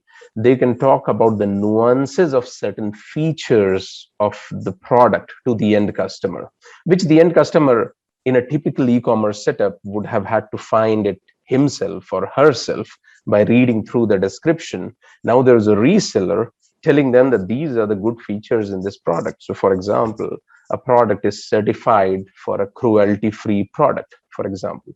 Now, what does that mean to an end customer? A reseller can tell it much better, because when I read a lot of description, it's just like a noise cancellation happening in my mind. I don't even bother about what I read. But if a reseller comes and shows me the video, tells me about the features, tells me about the certification of the products from a particular brand, it builds a better trust for the brand. and it builds a better immersive experience for the end customer for that particular brand. So I think social commerce is going to take the brands to the really next level of familiarity in the eyes of the end customer. I guess the follow-up question here is, do you feel like brands in India are fully embracing social e-commerce, or are they still a little bit hesitant, or are they in the full-on phase at this point? They don't have a choice, Tony. They don't have a choice. It means they already took a plunge into going online, let's say a few years ago with Amazon or with Flipkart. Okay, now the brands are right there on Myntra. Now the next step is, can they reach closer, even closer to the customer? So they're already present. All these brands are present on Instagram. All these brands are present on Facebook. Now, if somebody tells them that, look, just being present is not good enough, why don't you let influencers sell you? Nobody minds extra business. So they don't have a choice. They would embrace social commerce. Yes, of course. And I imagine every brand wants to diversify its source of traffic. And this seems like a very authentic way when the influencer or the reseller potentially is someone that the customer knows, that actually to some degree is a mirror of how social commerce would work in real life. So thank you for that. Sachin, back to you. Brands are turning to an increasing number of influencers to help with their sales. How can social commerce effectively use influencer marketing? I honestly have a slightly different opinion here. I don't think we can, right? Unless it's like a brand campaign. See, influencer marketing is more about brand shoutouts, right? It's more about engagement. Social commerce is about driving sales, right? And that's really the difference between, say, an influencer management or an influencer marketing agency and, say, the kind of stuff that we do, right? Influencers, because of being actual users of the products themselves, actually help drive sales through platforms like ours, right?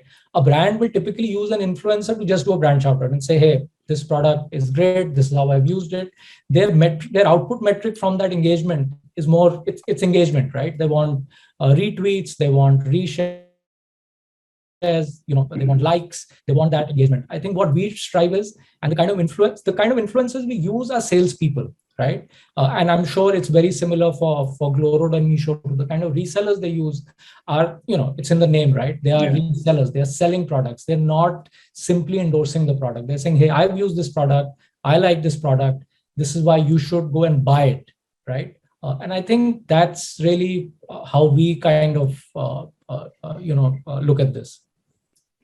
And do you think there's what are the incentives and I guess the tools that a typical influencer or a salesperson in this example typically need to get started? Like what encourages them to really embrace it besides the monetary aspect?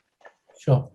Yeah, so I think it's a very new ecosystem in India. What we've tried to do is educate influencers, educate sellers that you can potentially make more money from commissions versus just doing a brand endorsement, right? So if you can earn $100 from a brand to do a brand shout out, you can actually earn $150 to $200 just on commissions, because the brand shout out is once, that video goes out once, that engagement ends there. But if there's a video of a product out there, it has a life of its own. We've seen videos which we did 8 months back are still driving sales. They're driving sales for us, and they're driving commissions for influencers, right? So I think that's really the key difference. And also from, I think, an audience perspective, it makes a lot of sense because, see, this is a very video-first audience, right? People who've come online in the last 3-4 years in India is a very video-first audience. The first piece of content that you and I probably consumed online was the written content, right? The first piece of content these people, people who've come online in the recent past have consumed is video content. It could be a WhatsApp forward, which takes them to Facebook, it takes them to YouTube. They don't necessarily read product descriptions and product reviews. And I think that's what resellers and influencers kind of spoon feed that information by way of video, by way of a message, a short, crisp message. And that's what encourages the sale. But two things I take away from that is when you think about it, the visually rich content again actually just mirrors what we would have done 100 years ago, 200 years ago. You're just interacting, and there's no need for a text-based search. So it just makes a lot that's It's like, I would say it's like Tupperware on steroids, right? Yeah.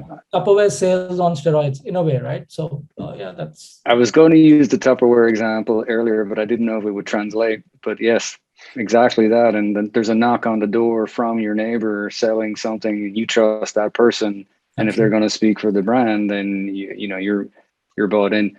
I guess the other comment would be, again, amazing how this grows the economy, where the mom and pop and an individual anywhere in India can be part of the economy in a digital way. That's just it's amazing. That's fantastic. So Kirti, what role do you think tech can play in all of this, and how do you make things easier for the seller? Sure.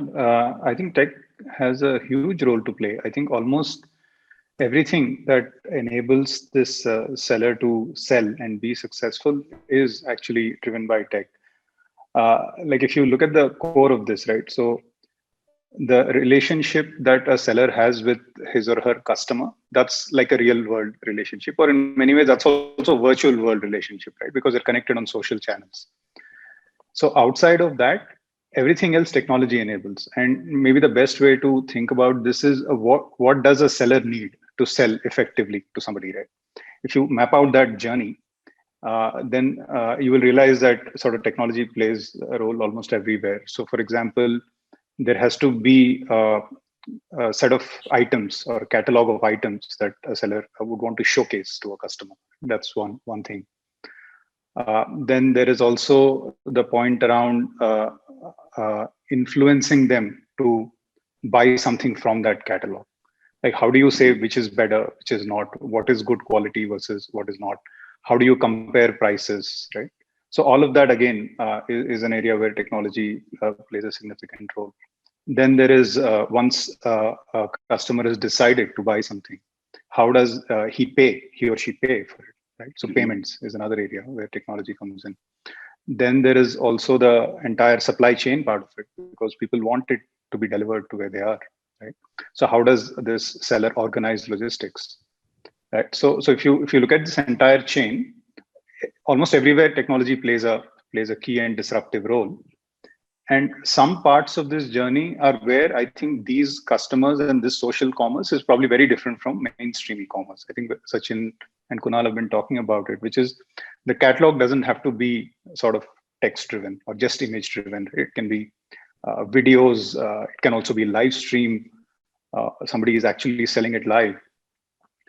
Similarly, the payments, again, doesn't have to be always through debit, credit card, etc. Like it would be, again, in the top population of the country. Right now, it's WhatsApp payments, UPI-driven payments, right? And even the sort of supply chain side of it, there are lots of innovations possible. A lot of these customers may not require super fast delivery, right? They may be willing to sort of get more value even if something comes to them slower than expected. Okay. They may also be willing to pick up an item from somewhere close by, as opposed to always expecting doorstep delivery.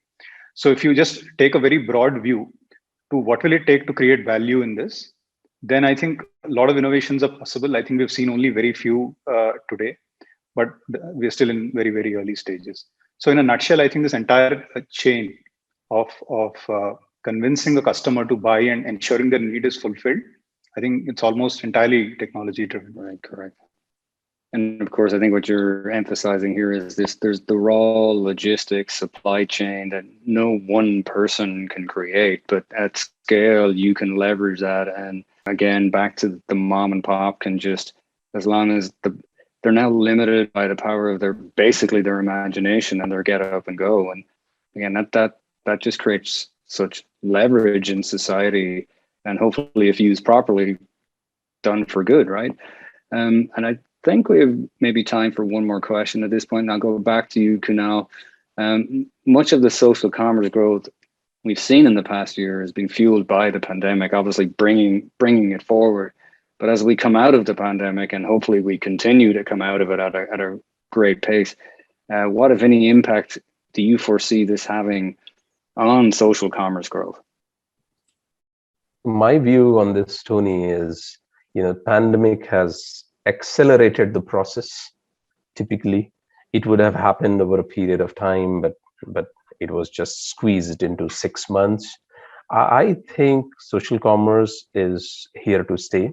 And even when there was pandemic, it was just that within the categories, there was a shift, I would say. While there was pandemic, there was sheer hopelessness and so much of devastation. Nobody was, for example, planning to buy a party wear, party suit. So fashion as a category, I would say, was down or very stagnant while this pandemic was playing out.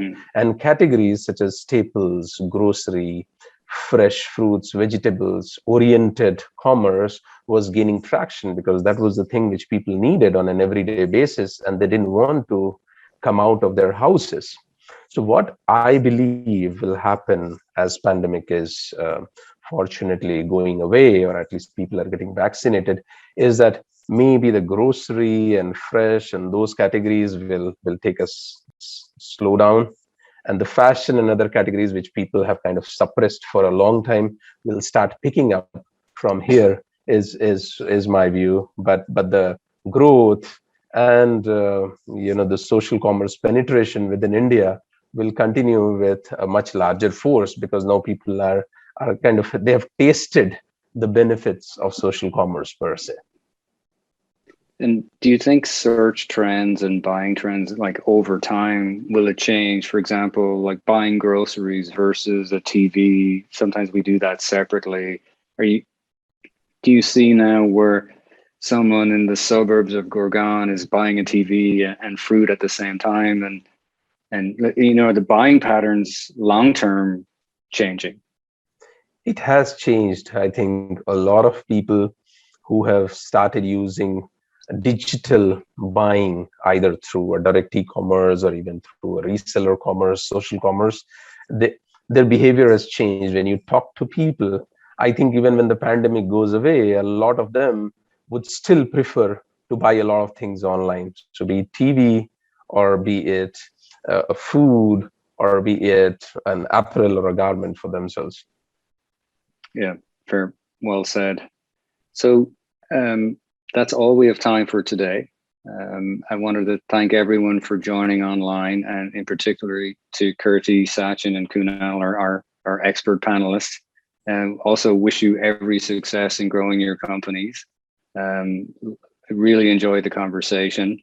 I guess for me, some of the conclusions I'm drawing from it is, well, it makes me want to get on a plane and go to India again. It's been too long since I've been there.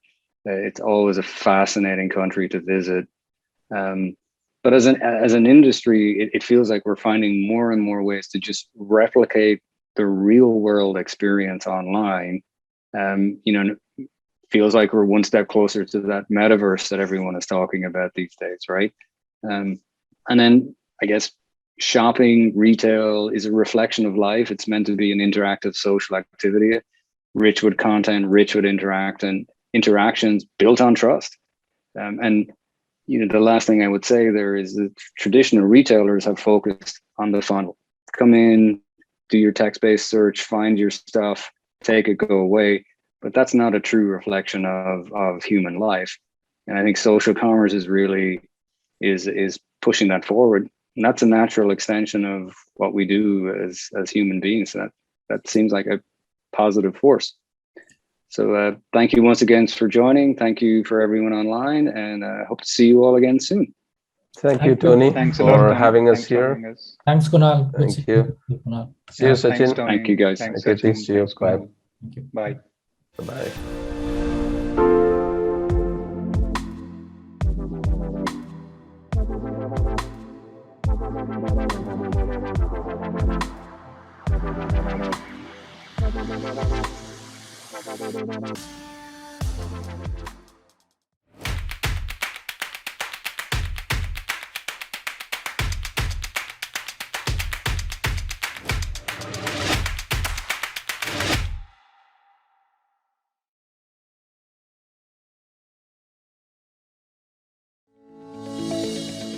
Hello, everyone, and welcome. My name is Gayatri Agnew, and I am a proud Walmart associate. I have the pleasure of serving on the leadership team for Walmart Inc.'s Global Responsibility Organization. As many of you may be aware, last fall, Walmart's CEO committed to become a more regenerative company. At its core, what this means is our hope as a company is that our actions will be additive to our planet's future, and that we can be a part of creating a system where we support people living into their full purpose. An incredibly lofty goal, and we know we have a lot to learn to make progress on this regenerative journey. To do this, we want to leverage the power of our business. We want to use shared value to change systems, not just the systems within our company, but the systems and structures around which our company operates across the globe. So I could not be more excited that we're able to talk today with a systems changer. Sanam, it's an honor to be with you here today. I know that for most on the line, you need no introduction. As an Indian engineer, innovator, education reformist, Sanam is the founder of the Students' Educational and Cultural Movement of Ladakh. Sanam has also been awarded the prestigious Ramon Magsaysay Award in 2018 for outstanding contributions in public service and community leadership. It is such an honor for us to host you today. Sanam, you are building a more regenerative education system. So let me start by just asking you, what does this term regeneration mean to you, and what does it mean in the context of your work on education? Hi, Gayatri, and everyone who's here online today from Walmart. Greetings from the high mountains of Ladakh to all of you down there. It's a pleasure to connect to a company that believes in regenerative ecology. I mean, we struggle most places to be sustainable, and I'm really, really pleased to hear this from a corporate like yours. I'd like all corporates to become responsible and solve more problems than create.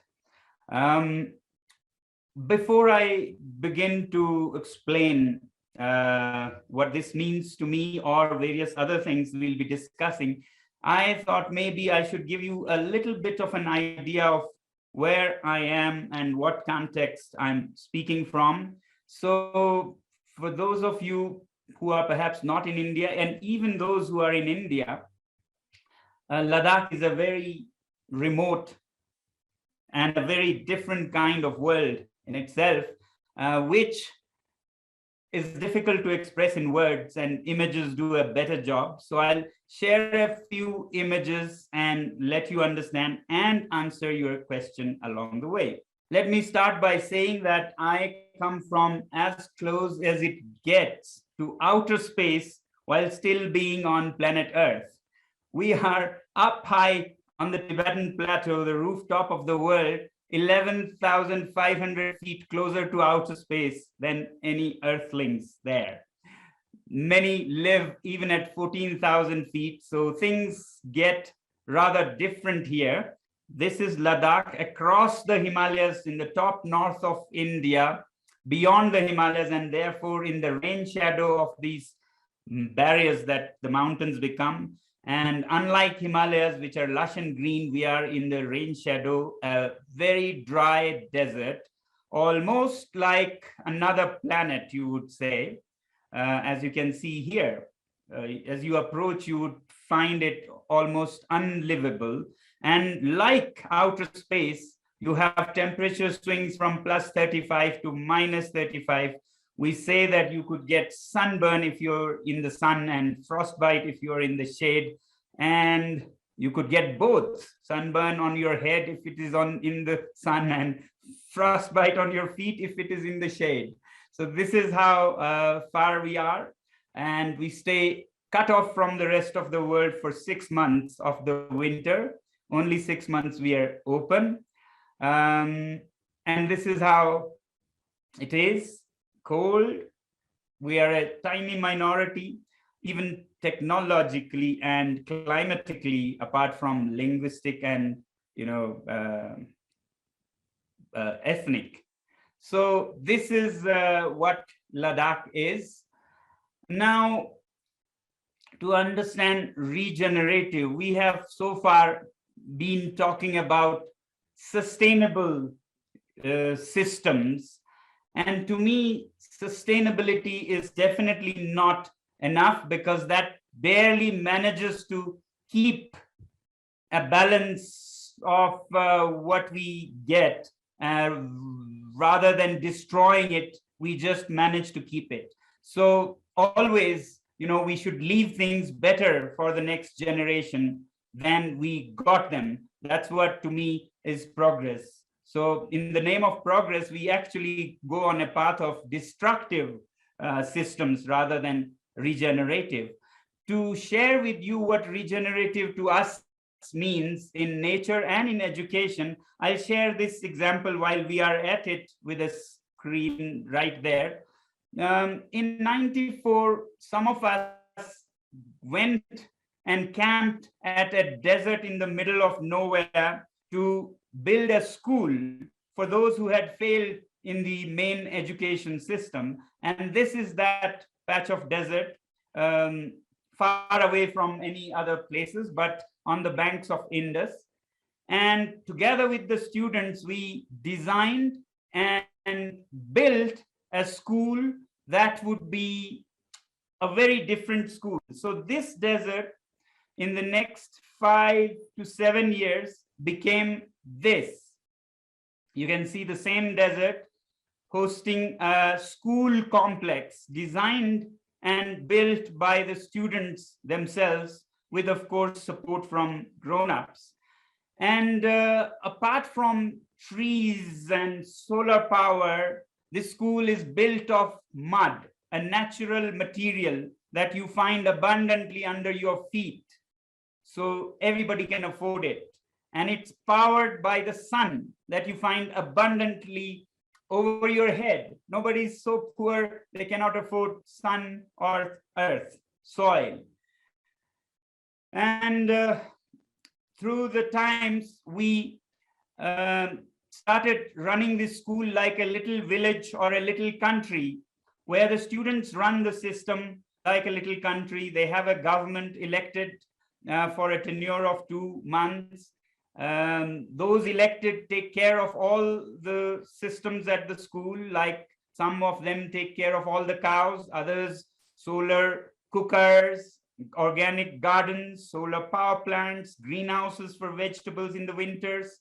Everything here is powered by sun, from cooking to vegetable production, to natural lighting, to electricity, water heating, water pumping from the Indus River, and even the cows live in solar heated cow sheds. Now, we developed, using the science that you find in high school curriculum, using, for example, the chapter on heat about conduction, convection, radiation, we developed buildings that could be fully solar heated without any need for any fossil fuels or heating, even in Ladakhi polar temperatures. So these buildings stay above 18 degrees, most of the times, almost all the times. And outside it is -20. And thanks to the design, they also stay coolest in summer. So leading the growing up of young people and living sustainably, or more in this case, regeneratively. Now, what would sustainably living mean? Here I would like to explain from this picture. You can see we have a lot of trees. So we have enough to cut and burn. We would be ultimately sustainable even if we burnt wood from our own trees and dung from our own animals. You see yaks here, Himalayan bulls or cows that are very different from normal cows and bulls you find. and they work for you, and even their waste, dung, is used for burning, to cook and to heat. But we don't believe in that. We believe in doing more than just sustaining. So therefore, we use the sun for heating so that all the trees and the leaves are spared burning, and they can enrich the soil and make more trees, plants, nourished and grow a lush green forest. Similarly, we don't, unlike others in Ladakh even traditionally, we don't burn the dung, so we can use it to become manure for other plants and bushes. This is regenerative for me. As you saw, that patch of desert became a green oasis where all these systems, using innovation, science, and technology, you use the sun in such a way that you can spare these resources to heal nature, to make things better than we got them. And this to me is regenerative system. Incredible. Absolutely incredible. Thank you both for walking us through a better understanding of Ladakh and Ladakhi culture, but then showing us in these images this powerful community that you've created. Concept of regeneration, but you have been a reformer in education. So help me understand a little bit more about your views on the education system and what has been your focus in that transformation process that you've led. So what I believe is that what we call today the education system, in which we all spend like a precious quarter of our lives, prepares us for something that was the agenda maybe 300 years ago, but not today. So it prepares us for the same, maximizing production, maximizing consumption, conquering nature, and so on. But today we are seeing the consequences of that philosophy and institution established on those principles. We are seeing how air is unbreathable, how water is undrinkable, how soil is untouchable. And if we continue to put more and more of the same inside, we'll get more and more of the same out. So therefore, we have to change things to heal nature. We can't expect to heal when we are putting it more fuel to hurt nature. And therefore, I think education system has to be an instrument in healing and restoring and regenerating nature, rather than continuing with that philosophy we played 300 years ago during Industrial Revolution. One of the things, Sanam, that's so incredible to me about the vision you have on education is this idea that we can learn by doing. You talk about the practice of the students helping to run the school, or running the school, helping to build the school, running businesses within the school, all of this sort of applied learning or experiential based learning. Can you talk a little bit about how you've worked to normalize or whether this concept of applied learning by doing culture has started to take hold within the systems of education in India? We human beings over millennia and millions of years throughout evolution, we have only learning by doing, and not by sitting in classrooms, listening to lectures, scribbling notes. No, that's just from 300 years ago. If you look at our ancestors, when they were hunter-gatherers, they were not learning in rooms and through lectures. They would take their young ones out in the wild, and they would learn from seeing their grown-ups catch, hunting or gathering. As settled farmers, again, we were out there in the field, learning in the thick of things by doing. And that is something we don't forget when we learn through our fingers experientially. It's only 300 years old again when we thought that young people could be put in classrooms and taught through texts and lectures. But evolution, I believe, adapts us to do the things that we have been doing for millions of years. So human young ones, especially teenagers, are gifted with so much energy to cope up with what it takes to learn by doing in the wild, in the forests, in the fields, so that they have a lot of energy. And when we close them or cage them in classrooms, this energy comes out. And when you make them sit quiet. So at this school, which I shared with you, I said we designed and built this school with the students, and the school is run by the students. That was because we believed that we must channelize this energy, this gift of nature, into learning. Otherwise, it will be ugly rebellious, as I just said. So therefore, we engaged them in constructive things like building the school, using physical work, moving bricks, designing things, and run the school as responsible leaders. That's when teenagers become, responsible and become your partner in running the school rather than problems to fix. So to me, learning happens really when you start doing and applying it, because also more of your sense organs are involved than just hearing and seeing something on the board. Like someone very wise said, if I hear, I forget. If I see, I remember. But if I do, I know. So that's how we believe learning happens.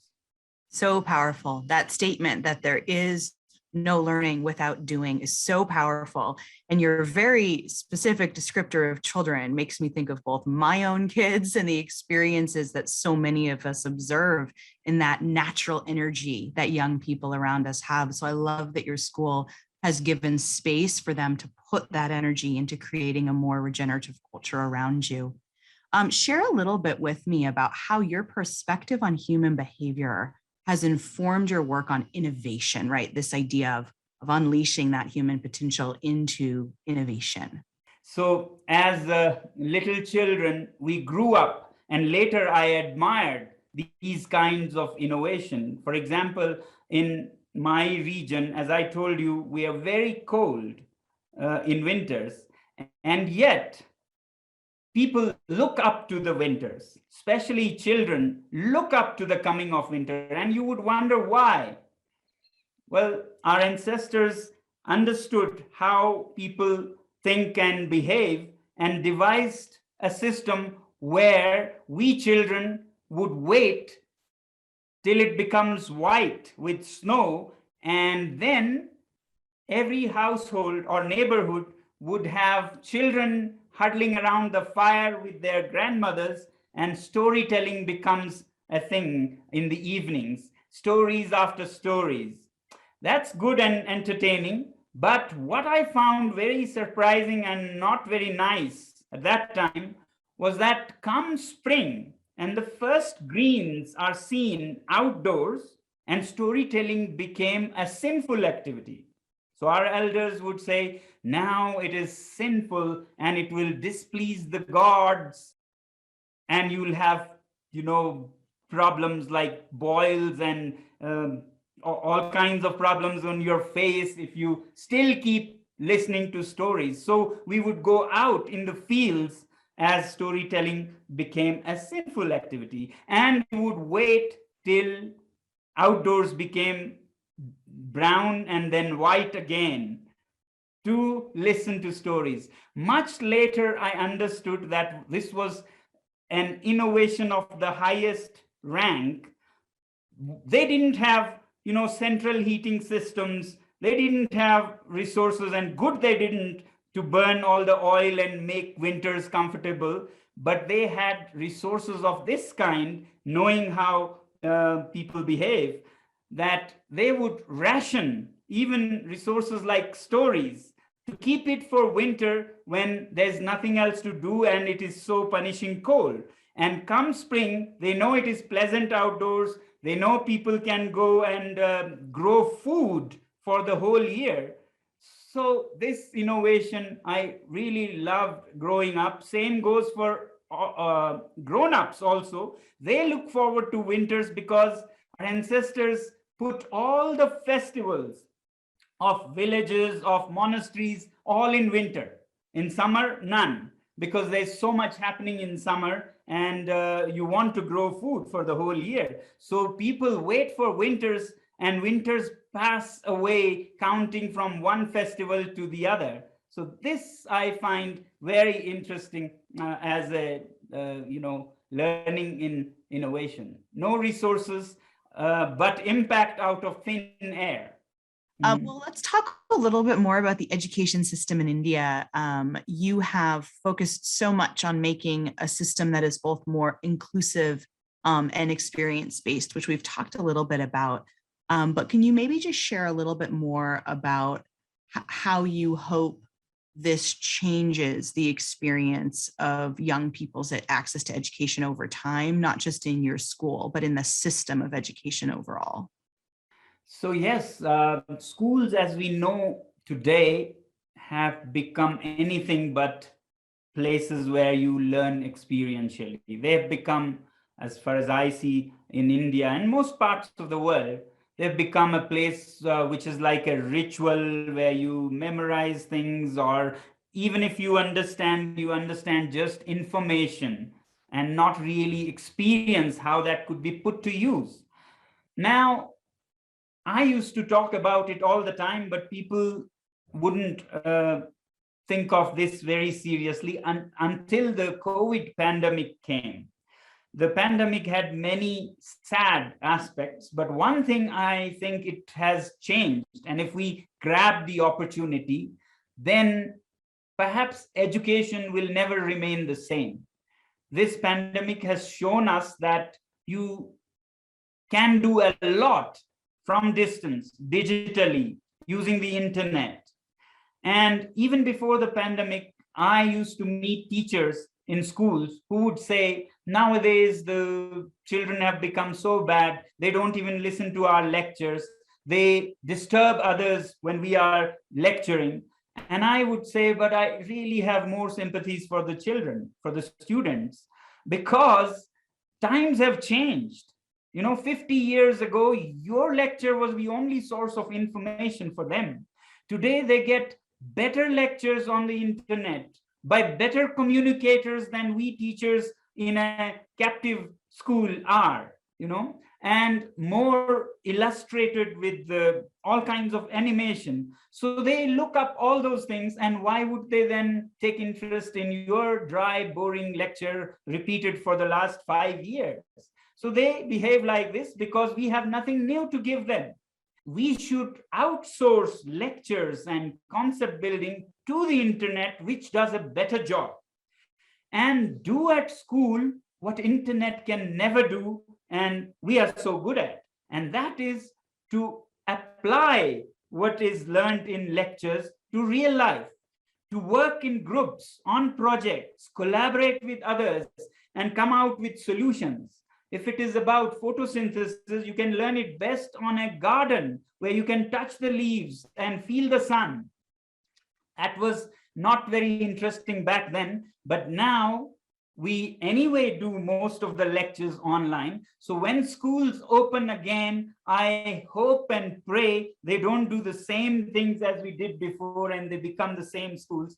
I hope and pray that schools now become live laboratories of application, where you go not to listen to the same or a shadow of the lectures you have on internet, but rather apply it with your teachers who are good at helping you make things, do things, solve things, and experience things. So that way you get the best of both the worlds. You can have the lectures of the best teacher in the world, and you can have the application with real people, real mentors and peers to collaborate, which is real world.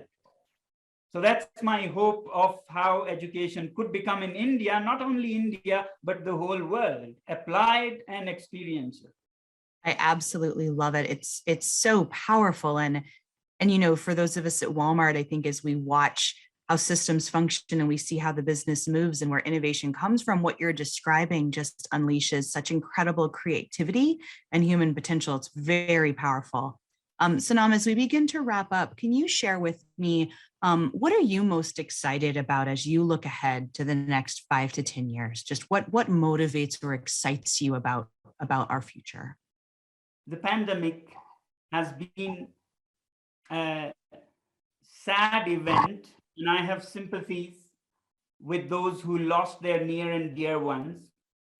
But I think the pandemic also forces us to learn a few things and look at the bigger picture and change our behaviors. We make such a huge deal of the pandemic, which maybe killed 3 million people or so, a small percentage of the people who got infected. But we never think of what we do to nature, what we do to other living beings. Just to give you a few examples, in the last 50 odd years, scientists say, WWF has come up with a report that says more than 50% of the wildlife has been wiped off from the face of the earth. 58% of the total population. We are not talking about some infected population. These were wiped out by human activities.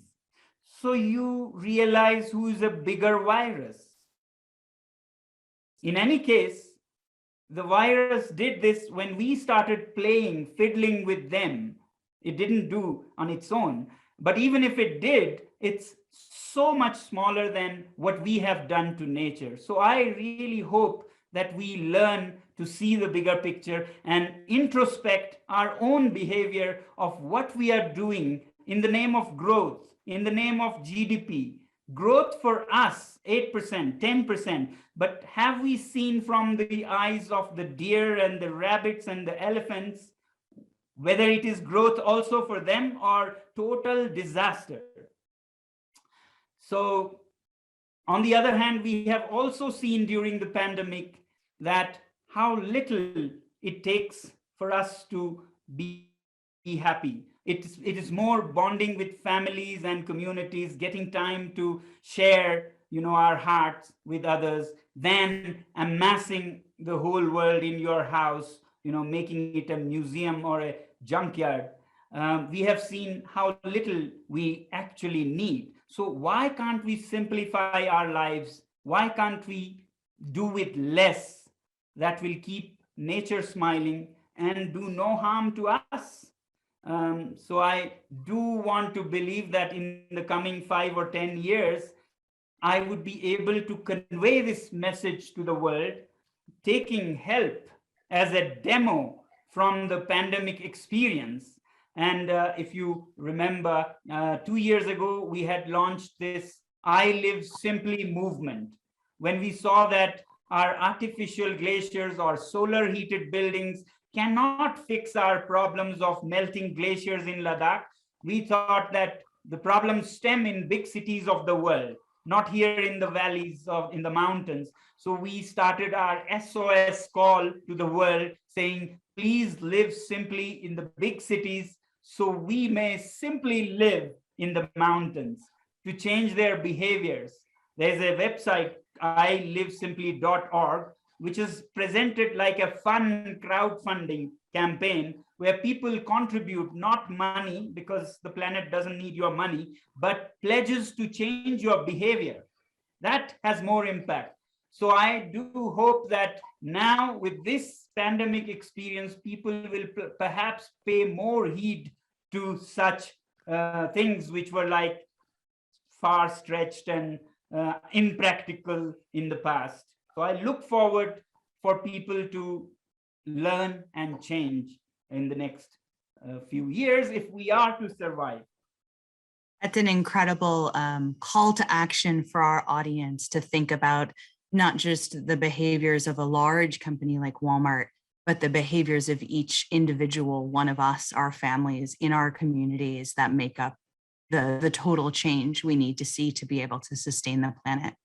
Such a powerful conversation. Thank you so much for taking your time to be with us here today and for presenting us with such insightful and provocative ideas. So thank you so much for your time, sir. Have a wonderful day. Thank you, all of you, and wish you a great day.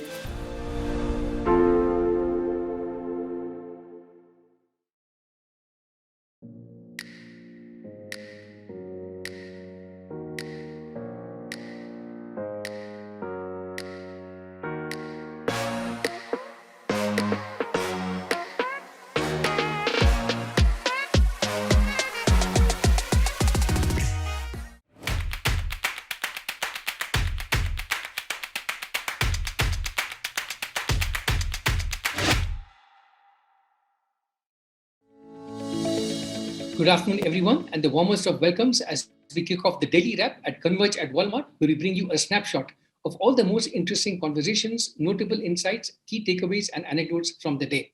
My name is Madan Mohan Rao from Your Story, and as my co-anchor today, I have with me Akhil Vishwanathan, VP of Technology International Tech at Walmart Global Tech India.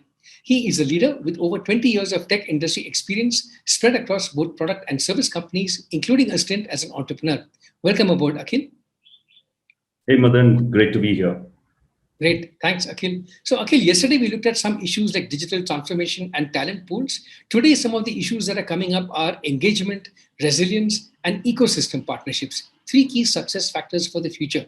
Let's begin with engagement. Brands need to keep reinventing themselves and sometimes even creating new brands for new kinds of audiences. What are some of your thoughts on engagement through customization, personalization, etc., through AI and ML, for example? Akhil? Hey, Madan, great points, right? Engagement, resilience, what you're talking about, and all of them are really important when we look at the current situation we're in and where the world has evolved over the last 18 months. But when we specifically talk about engagement, loyalty is what comes to my mind. And we had a very interesting panel discussion on the future of loyalty programs. The focus, as you said, is on personalization, and that is what the customers today expect. Intermiles, Big Basket, Walmex, all are doubling down on personalization to attract and engage with customers. This also came up in the service retailing session yesterday, where Ankit from PureFit talked about how they use personalization to increase adoption.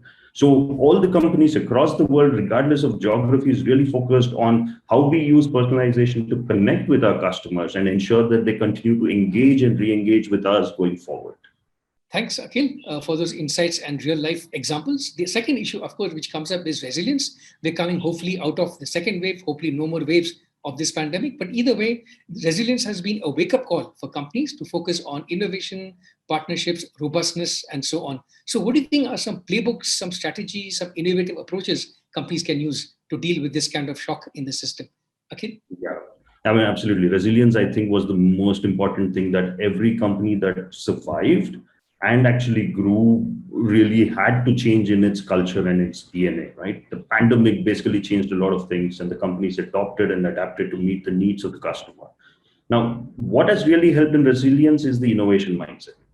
And that has helped companies really change the game and help them meet the needs of the customer. There's some really successful example is like the Genie offering from Swiggy, the token booking system from Big Basket. They've done really well and they've helped these companies really, meet the changing needs of the customers, of the environment, and actually do extremely well in the last 18 months.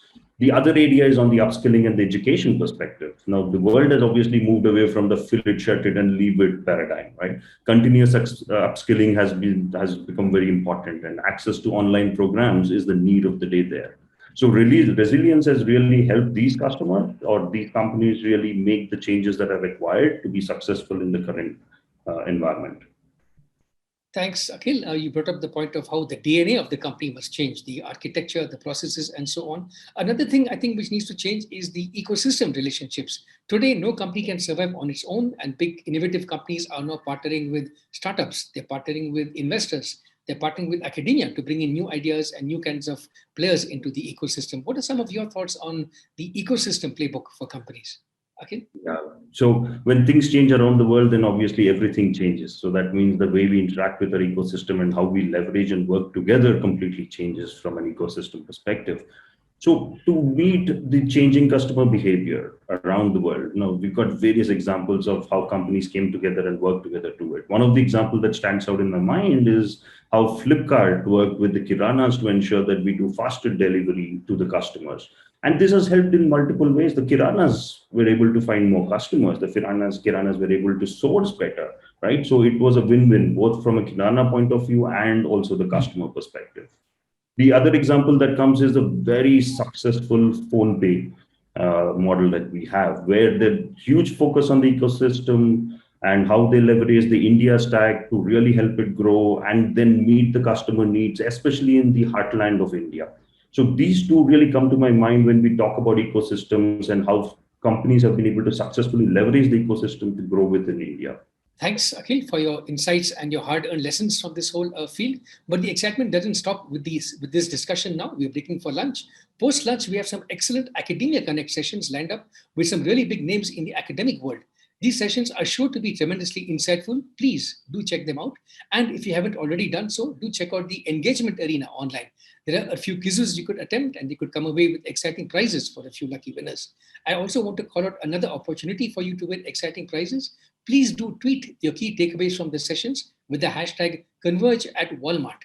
We will be monitoring these conversations on social media and there will be exciting prizes for a few lucky tweets as well. So I urge you to actively engage, comment on the sessions, network, and complete the quizzes. All this and more will help you notch up points for the leaderboard that could help you win something special. So please go ahead and do that.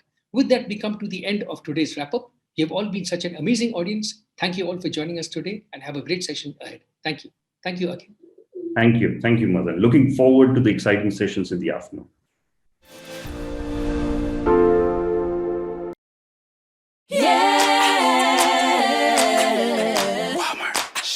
Yeah, come on. Here we go. Go down, down, do your dance, do your dance. Down, down, do your dance, do your dance. Go down, down, do your dance, do your dance. Down, down, do your dance, do your dance. Go back. They say I'm a rapper, but I say no. They say what you doing, trying to do some Zydeco. In every Walmart that I go, rollback price is gonna hit the floor. they got a brand new dance, gotta move your muscle. A brand new dance, the Walmart shuffle. It don't matter if you're young or you're old, yeah. We're gonna show you how it goes. To the right, to the right, to the right, to the right, to the left, to the left, to the left, to the left. Roll back, roll back, roll back, roll back. Save money, live better. Oh, down, down, do your dance, do your dance. What? Down, down, do your dance, do your dance. Oh, down, down, do your dance, do your dance. Here we go now. Down, down, do your dance, do your dance. Oh, now you see what I'm talking about. East Coast, West Coast, Midwest, down south, and even international. Yeah, everybody do the Walmart shuffle. To the right, the right, the right, the right, the right, the left, the left, the left, the left, the left. Roll back, roll back, save money, live better. Say hey, say hey, say hey, hey, hey, hey, hey, hey. Let me see you. Hey, come on, do this thing. You keep it. It's the Walmart Shuffle.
Walmart, everything we do is for people.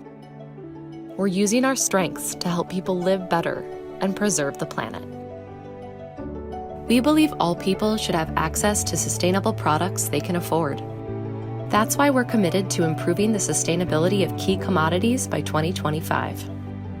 We believe businesses should respect human rights and people should have the opportunity to fulfill their potential. That's why we're committed to sourcing responsibly, helping prevent forced labor, promoting the dignity of women, and creating inclusive economic opportunities.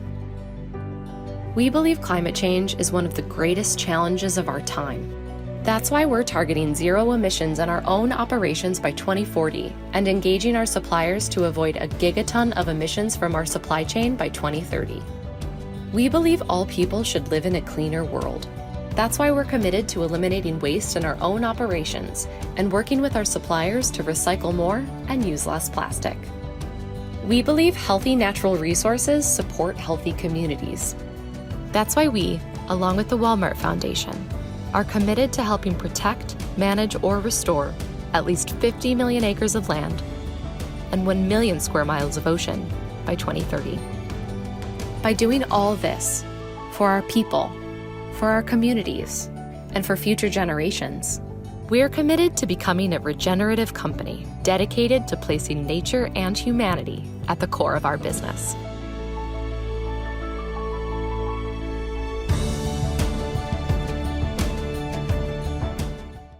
We've always shopped at Walmart over the years. It's a one-stop shop that gives us more time with our family. You know, they're kids, they want to have, extra stuff. Oh, Mom, can you get me this? Can you get me that? And the savings I get from Walmart allow me to do that. I can see the difference on our grocery bills. I can see the difference in our financing. Walmart does that for me because I don't have the time to do that for myself. We're able to get toys, treats, stuff that the kids like, and be able to say yes. It just really puts a smile on our face. And that's why at Walmart.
Box click, package click, brick plus click.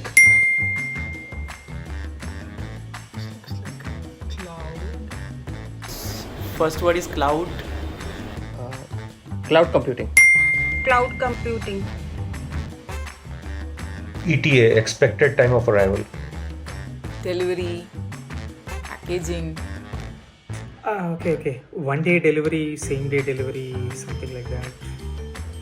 last mile delivery.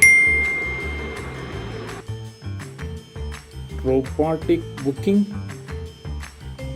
Voice assistant. Chatbots. Machine learning. This is like motor, car, vehicle, delivery chain. Delivery linkage. Delivery link. Supply chain management. See, it doesn't strike. Save money, live better. Flash discount. I don't know. Lightning sale. Lightning sale. One, and this is like a no entry kind of stuff. One stop shop. One stop shop. Oh, okay.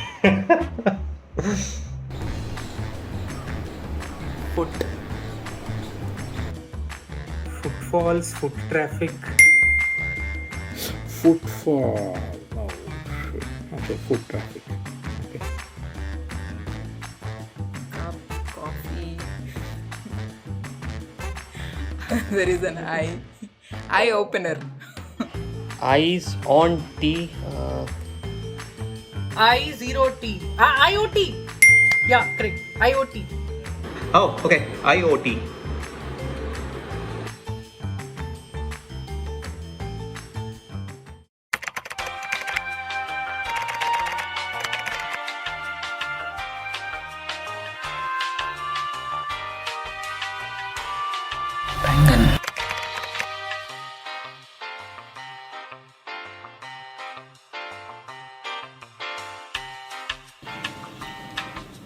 The answer is first Parmesan.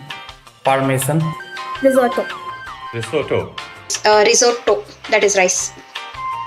Yes. This is Champi, no? Some chanchad. Rancho. Panchordas, Samudas, chanchad. No, Fungsuk Wangdu. Fungsuk Wangdu. Dinchak Puja. Chai wali auntie. Kerimnati. Aino Saloni. Bhuvan Bal.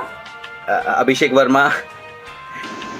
I think Karthik is calling Karthik only. Karthik is calling Karthik. Karthik is my friend. He used to call me. Now he doesn't call me anymore.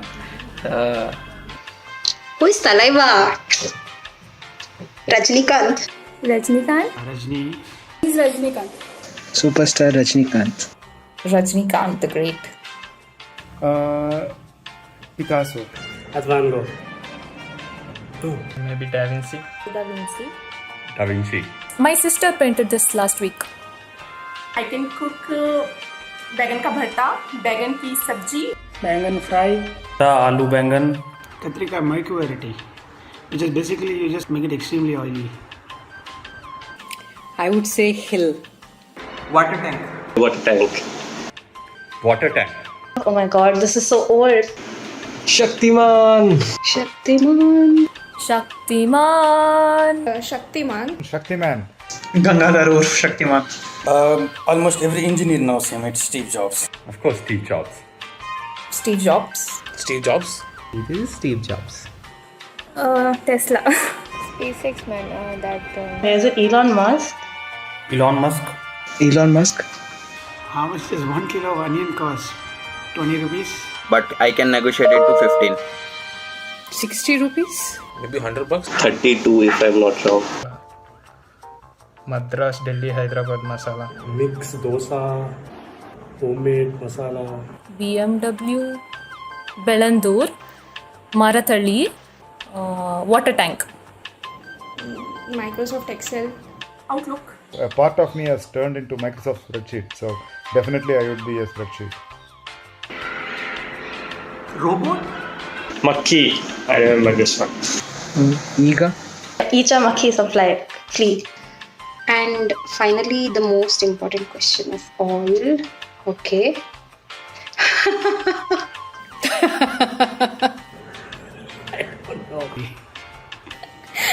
वो राशि थी. राशि bank. Rashi, of course. किसी को नहीं पता है रसोड़े में कौन था. बस इतना पता है खाली कुकर में चने चढ़ा दिए थे.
At PhonePe, our vision is to create India's largest transaction platform anchored on payments.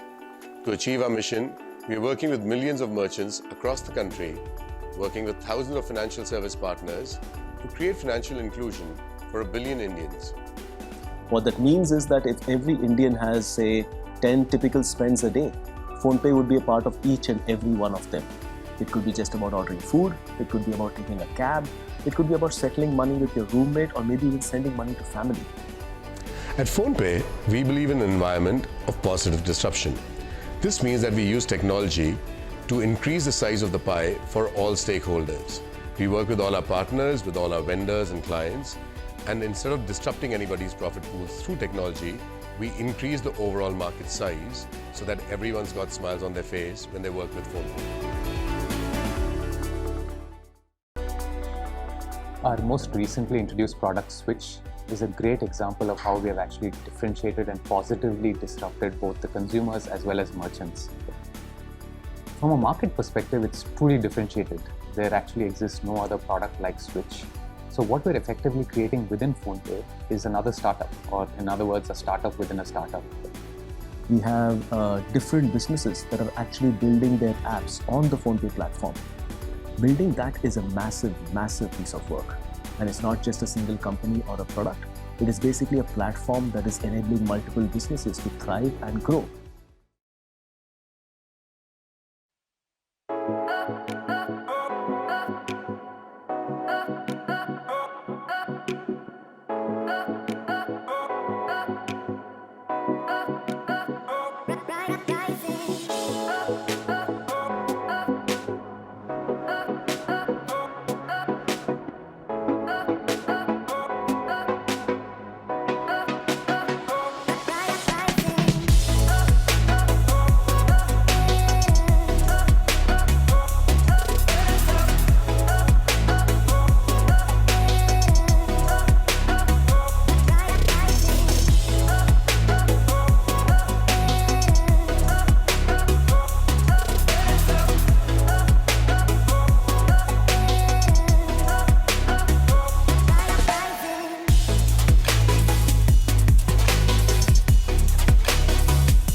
My day starts and ends everything with safety and security of employee works inside the facility.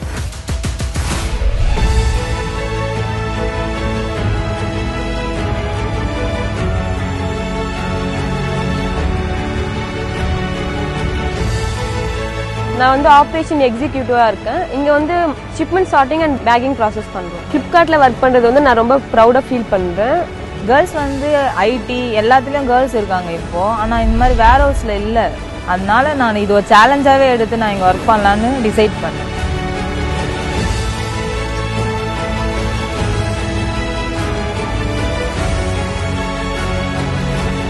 I want to be one of the best and the topmost a person as a woman who represents a security field all over the world, and I will prove it.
Wow, today has been absolutely inspiring with so much discussion around India brand and startup funding stories, the role of artificial intelligence and blockchain in retail, the evolution of commerce, technology and sustainability, design thinking, and how diversity adds competitive advantage for organizations. There's more where that came from, Ruku. Up next, we'll be exploring industry academia partnerships and learn more about the significance of artificial intelligence on Walmart Global Tech India's YouTube channel. And on Converge at Walmart's YouTube channel, we'll be hearing from renowned technologists as they share stories of inspiring entrepreneurship.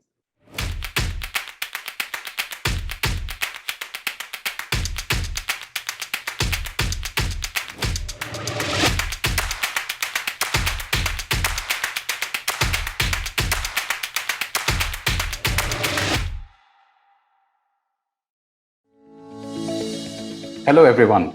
Welcome to the panel discussion on industry academia partnership. In this panel discussion, we will be discussing industry's role in encouraging entrepreneurship and the best ways to have synergistic partnership between academia and the industry. One of the most important assets the Indian business sector has today in terms of innovation is entrepreneurs. And basically, the future that is in the colleges today, studying the most important technologies of our times. The industry has a necessary role to play in encouraging innovation and entrepreneurship in the country, especially at the academic level. Some of the best minds of our times were indeed once students who took the entrepreneurial plunge after the big companies saw merit in what they were doing, and they went on to create and follow their passion. Industry by its very nature focuses on addressing solutions that hold commercial value, while academia looks at building new innovation through research and development testing. These synergies offer a partnership between the two of them that can be astronomical and potentially path-breaking. And yet, there is also a dichotomy here, because the goals of what industry is looking to achieve and what academia is looking to achieve can often be seen as orthogonal to each other. And that therein lies the opportunity for us. To explore this collaboration in depth, we have a very interesting panel for you today. Let me introduce our panelists. Let me first start by introducing our first panelist, Professor Raghunathan Rangaswamy, or Raghu. He is the Institute Chair Professor at the Department of Chemical Engineering at IIT Madras and a core member of the Robert Bosch Center for Data Science and AI. Raghu holds the position of Dean of Global Engagement at IIT Madras and has taught at colleges and universities across the globe, including Purdue, Clarkson, and Texas Tech University. Welcome, Raghu, to the panel. I'm also pleased to welcome Suchindra Kumar, who is the Country Director for WiseNose, an edtech company that helps learners access the best educational information on the internet according to the curriculum, age, and reading level. Suchindra has worked with several consulting firms such as KPMG, Kayan India, and PwC over the last 15 years. Welcome, Suchindra, to the panel discussion. Next up, we have Darshan Doshi, Director for Center for Entrepreneurship and Innovation at the Flame University, which is based out of Pune.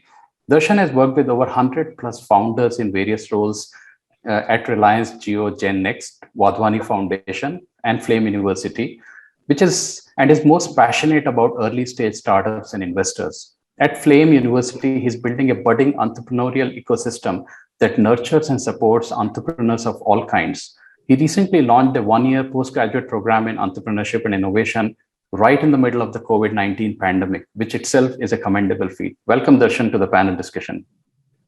Thank you. Up next, we have Madan Padaki. He's the founder and CEO of OneBridge, a social tech enterprise that focuses on rural India.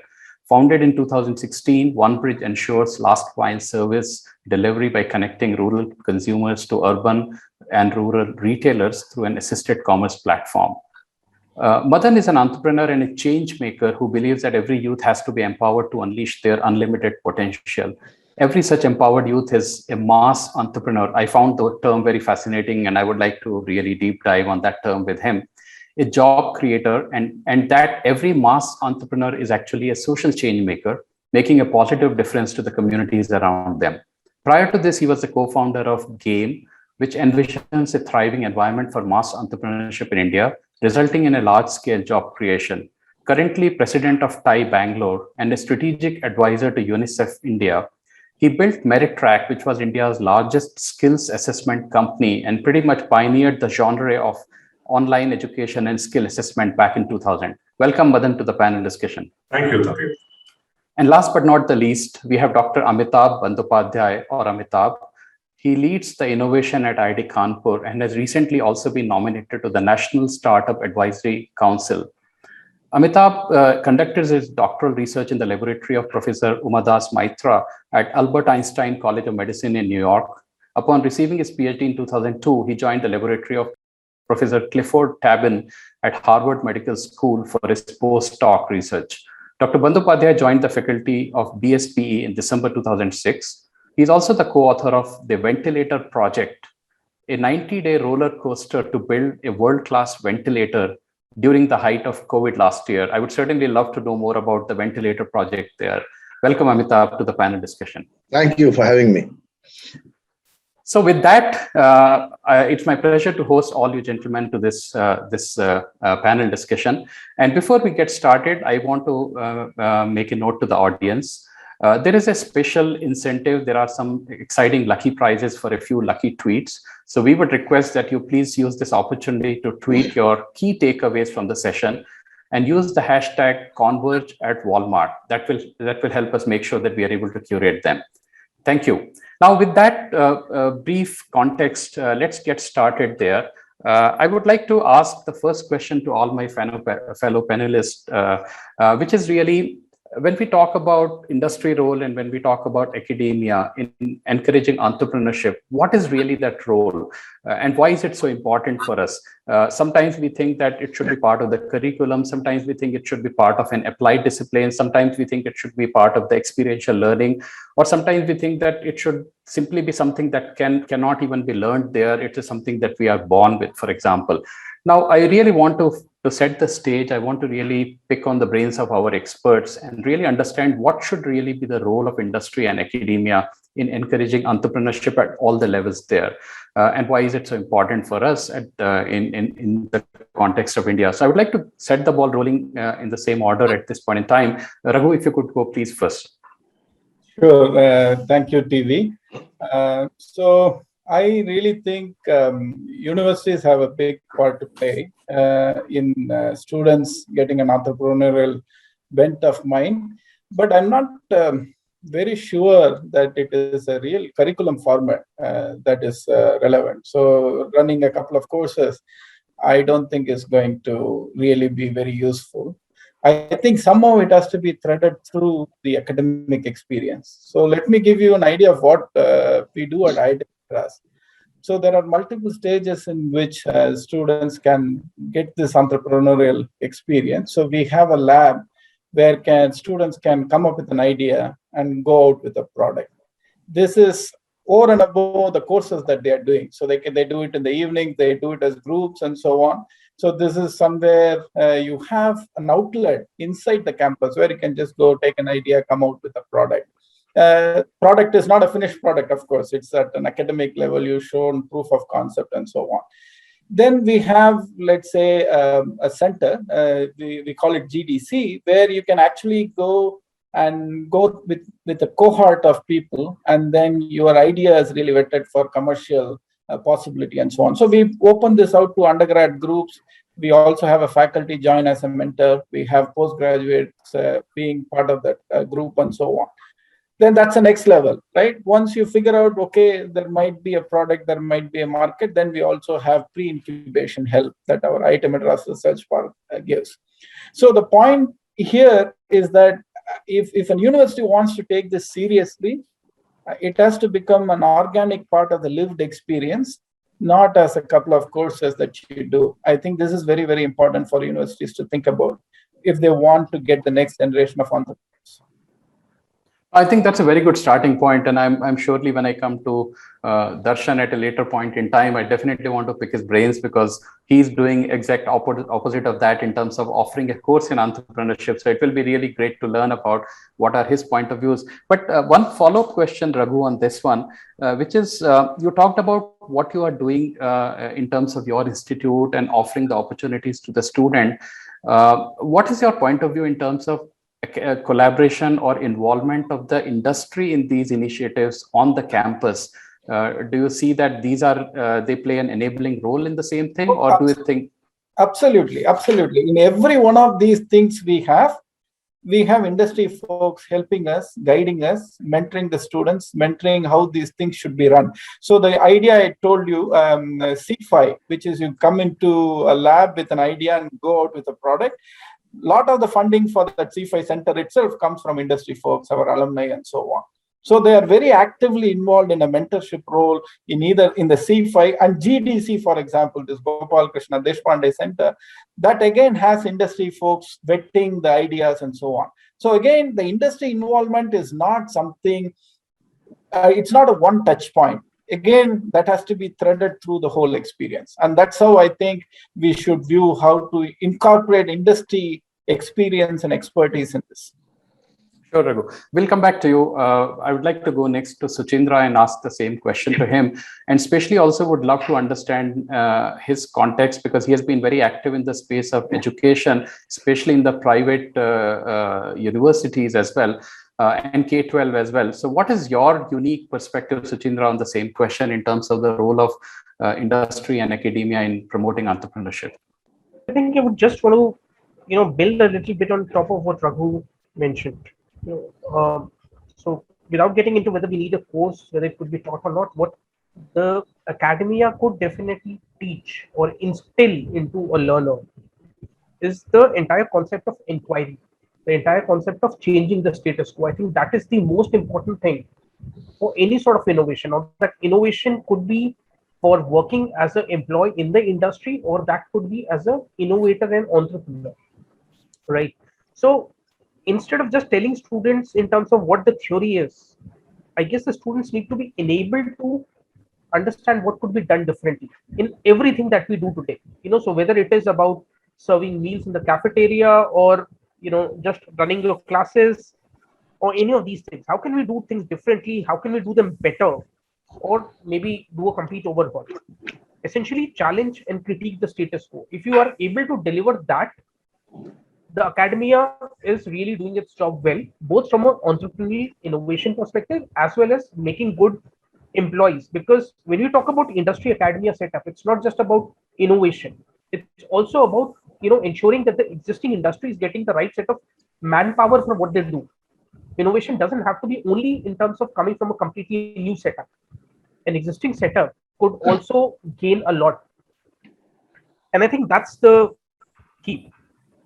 We work with a lot of universities, both Indian and international, in terms of setting up industry cells, in terms of thinking of how can they do things with the industry. I guess, again, the part that I mentioned about bringing in that sense of inquiry, you need a very strong industry interface for the student to essentially test some of those ideas or test some of those theories. So, summer internships in a lot of cases just happen for the heck of it. I know some of the best banks where the summer interns are nothing better than glorified photocopiers.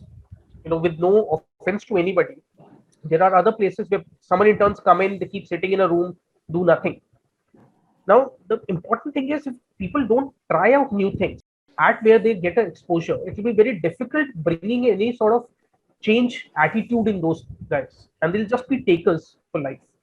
That is one area that at least we always try to work differently, and that's where global universities matter a lot. I could probably speak about a couple of universities in India which have done this well, but I would really want to talk about, for example, the Negev University of the Desert in Israel. It's actually in the desert. The name says Negev University of the Desert. What they've done is, in that place, which is almost 100 kilometers away from the closest city, Tel Aviv, they've got an industry complex set up on the university. The university gave out free leases.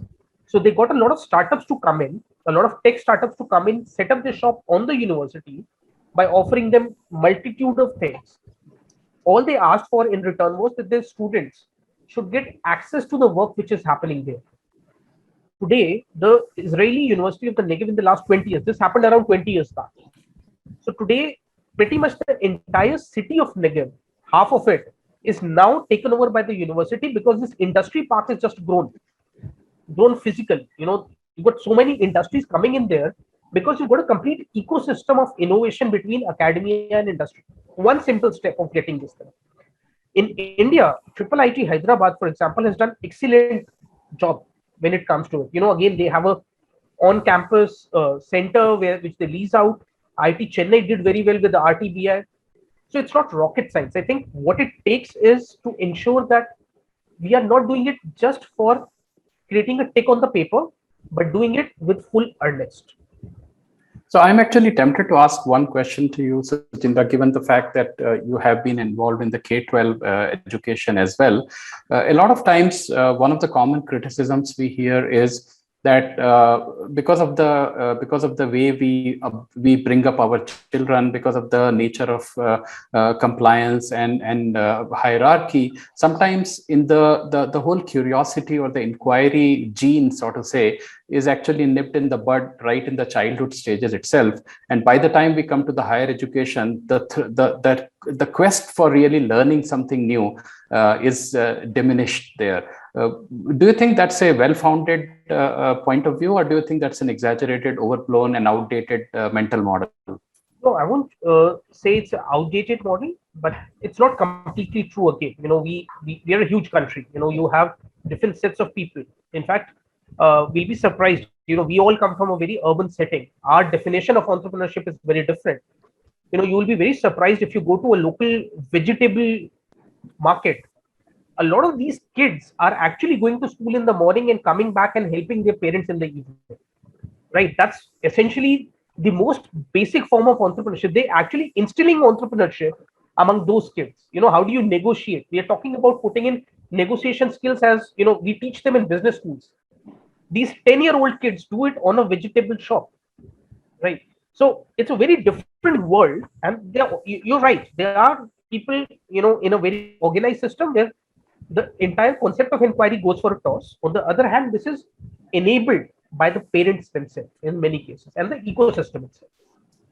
Oh, that's a very interesting perspective that, and I find it very interesting and relevant that they are actually learning entrepreneurship of the school of hard knocks. That is the real world, and not only the glorified version of what we tend to believe is really the Silicon Valley or the high-tech version of that. With that, I want to come to our next panelist, Darshan, and really ask him, because he's coming from the education. He has himself obviously been an entrepreneur, and he has also interacted a lot with entrepreneurs. But in the context of the academia's contribution to offering a program like what he is doing, what is your point of view, Darshan, especially the fact when Raghu talked about the whole aspect of experiential learning, or when Suchindra talked about the fact that there are a lot of realities school, which actually teaches a lot of things. What is your take on this, Darshan? Sure. So I'm going to take a few minutes and build on what Raghu and Suchendra have said as well. I'm going to try to bring in a couple of viewpoints. When I came back to Pune after Reliance Jio Gen Next, the promoter of Flame University, I asked a simple question. When you want to build a center for entrepreneurship, entrepreneurial ecosystem at Flame University, what is the one outcome that you need, right? And he said, the job of an entrepreneur is to execute, right? And so that is the focus of entrepreneurship. Entrepreneurship is synonymous to building execution skills, right? Now you have entrepreneurial mindset and skill set. I think the corporates today are very, very inclined towards getting people who have an entrepreneurial mindset. What is entrepreneurial mindset? The ability to, again, think and do and take the initiative. So be like a starter, right? I like Basecamp as a company a lot because, that is the concept where it's written, which says, we are starters, not entrepreneurs, but rather starters. It may scale, it may not scale. It may be a lifestyle business, or it might be $1 billion valuation business, right? What is common in this is you have to start, you have to fail, you have to iterate. Hopefully you don't fail too often and you are able to succeed and build on it, right? So it is about a habit, right? You have to get in the habit of putting yourself out there, being authentic, right? Right now we are seeing a lot of creator economy. creator economy is nothing but allowing people to do what they want to do, and kind of stepping outside their what would be a 9 to 5 or a 9 to 6 job, which kind of fixated them with a certain role. This is your job description, right? We are kind of taking it out and we are saying, okay, what else can you do, right? Because there is a potential, there are those many opportunities today because of technology and the problems that we have. So that's point number one.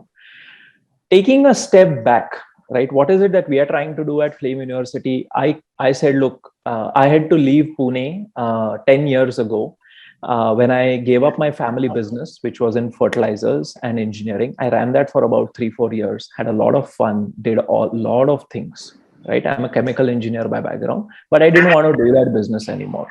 So I had to leave Pune, go to Boston at Babson College. Now, Babson College is #1 in entrepreneurship. Boston as a location has over 1,000 schools in the greater Boston area. And it changed my life. Okay. Within the 3rd month, I was pitching to Mark Cuban and David John at Shark Tank. Opportunity, right? I was very hungry and here there was a buffet. So I was eating like there was no tomorrow, right? And then I kind of, after a few years, I realized, well, why did I have to leave Pune? Why couldn't Pune offer this to me? Why couldn't India offer this to me? And I know you want to talk about, the Indian universities, higher education, and US or European universities. So I want to also use this as a way where I can just start that conversation now. But what I'm trying to do at Flame University, and all credit to the university for allowing me and giving me the autonomy to do this, is to create a 1-year postgraduate program in entrepreneurship. It's not a diploma, it's not a degree, it's a certificate program, which helps you give 3 answers to 3 questions only. Am I still interested to run this business after 1 year where they either have an idea or they are growing their existing business, right? So do I still want to do this? Because, maybe the dating period is done after a year. And so am I still interested in this or not? Second, am I the right person to build this business? Is there a founder business fit, right? Founder market fit. And lastly, what will it take to grow this business over the next 24 months? Can I have some clarity on the roadmap? So that is what this 1-year program does. So we are like a scaffolding, when a building is going up, the scaffolding is kind of the one which kind of holds things together, but also gives some sort of direction. So what we are saying is we are providing the scaffolding through the Center for Entrepreneurship, through our incubator program, our accelerator program, our PGPEI program. Focuses you with your goals as an entrepreneur to grow your business. You may succeed, you may fail. We are in your corner. We are someone who you can count on, right? Now, entrepreneurship is the ultimate game, right? You have so many variables and all these variables are dynamic in motion. And so, it's almost an art.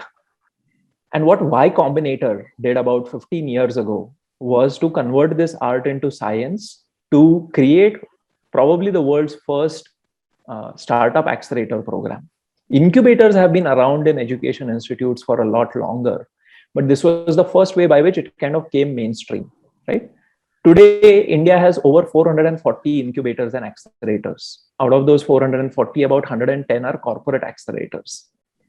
India is maturing. We have 90,000 startups, out of which 20,000 odd tech startups, and just $11 billion of venture capital was put in only in this last 7 months. So money is not the issue.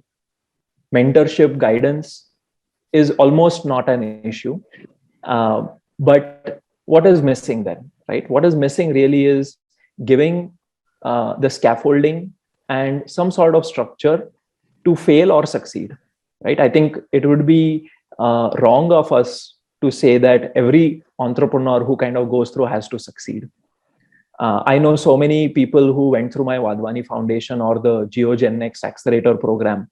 And by 6 months after the program, they kind of dropped a mail saying, thanks a lot, because of your help, we are actually shutting down this startup. You've helped us save 2 years of our life. Now, is that success, or is only making money and raising valuation success? Important thing to think about, right? And just rewire our brains a little bit. Since we are talking about industry and corporate part, so at Flame University, what we are saying is, there's an African proverb which I heard, which is, it takes a village to raise a child. And so I kind of think, in my experience, you need an entrepreneurial village to raise successful startups. That's actually our tagline that we came up with. And so what do you need, right? You need domain experts. You need founders who are 2 years ahead of you, right? So if you're an idea stage or product ready stage, you want to talk to those who have raised seed funding. Those who are at seed funding want to talk to Series A or pre-Series A guys.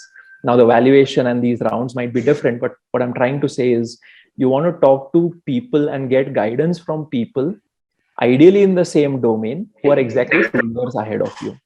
So can we build a group of, people, so that we as an incubator, accelerator, entrepreneurship academy, industry, corporate accelerator can make these introductions?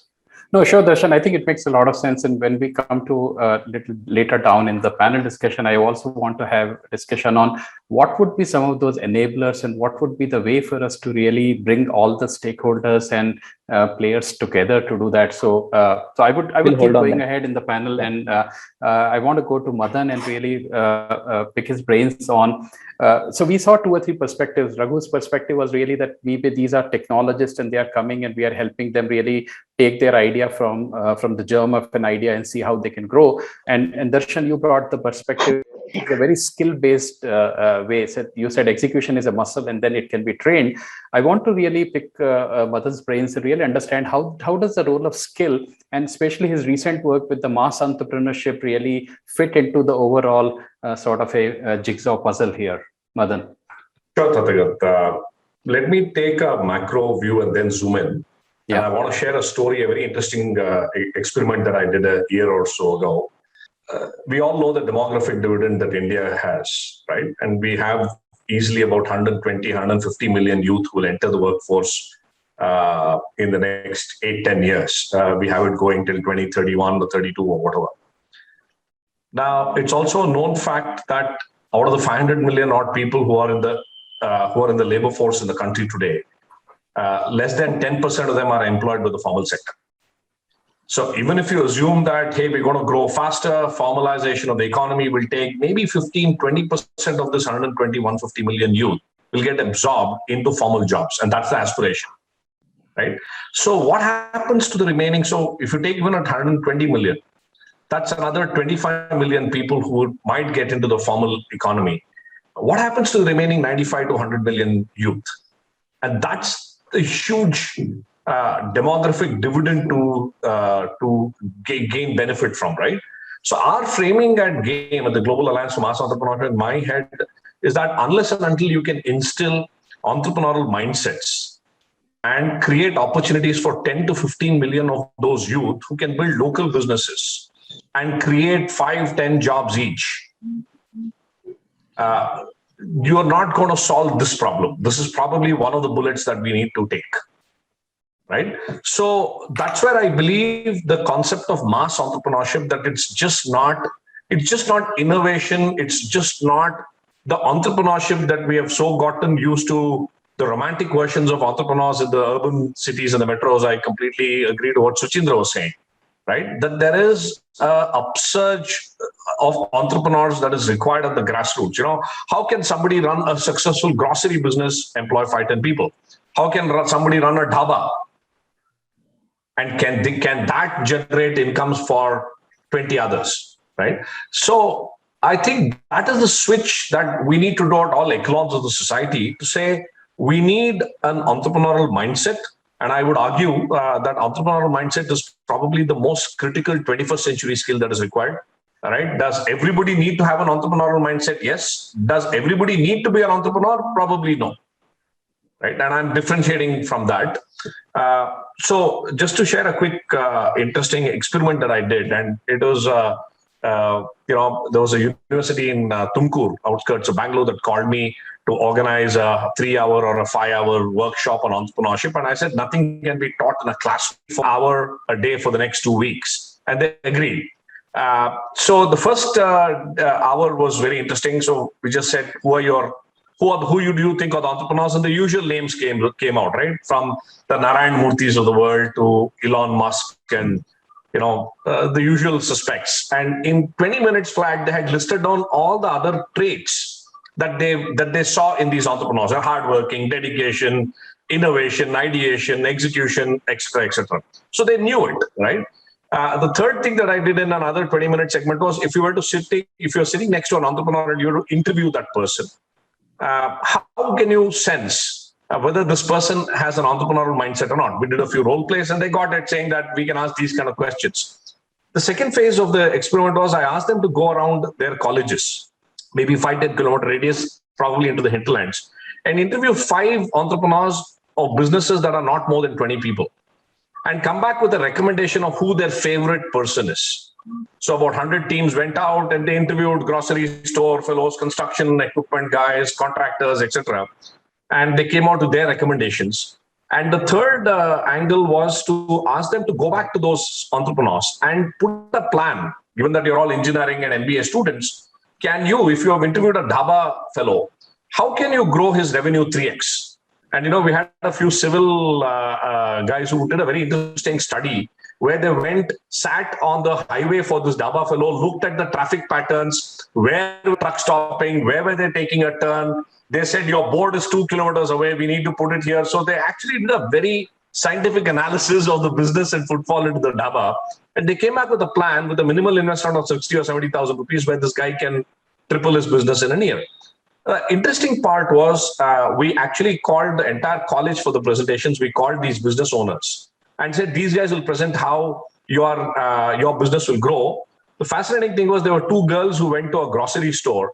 First of all, they were shocked that this grocery store fellow was making 40,000 rupees a month. And these girls said, I'm struggling to earn 8,000 rupees job. Why can't I go set up a grocery store in my hometown?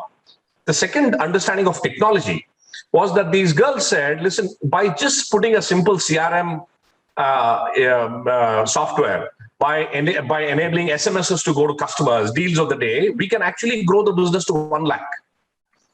Right? So the students' perspective of entrepreneurship changed. Now they will look at the grocery store fellow as an entrepreneur, the dhaba guy as an entrepreneur. They're not just looking at them as some other businesses. And in their minds, being an entrepreneur is not now so difficult. Right? So from this, my takeaways are the following, to come back to your question, Tatagat. One is that there is a world of entrepreneurship right outside the boundary walls of our colleges. Right? And we can call that as the industry or whatever. How do we open up the walls of our colleges to bring all of them in? How do we create immersive experiences for our young people to go out and interact and learn from the real world that's happening out there? And as colleges, how can you push the boundaries for these students to say, how can you reimagine these businesses for the future? And what can you bring that can add value to everybody?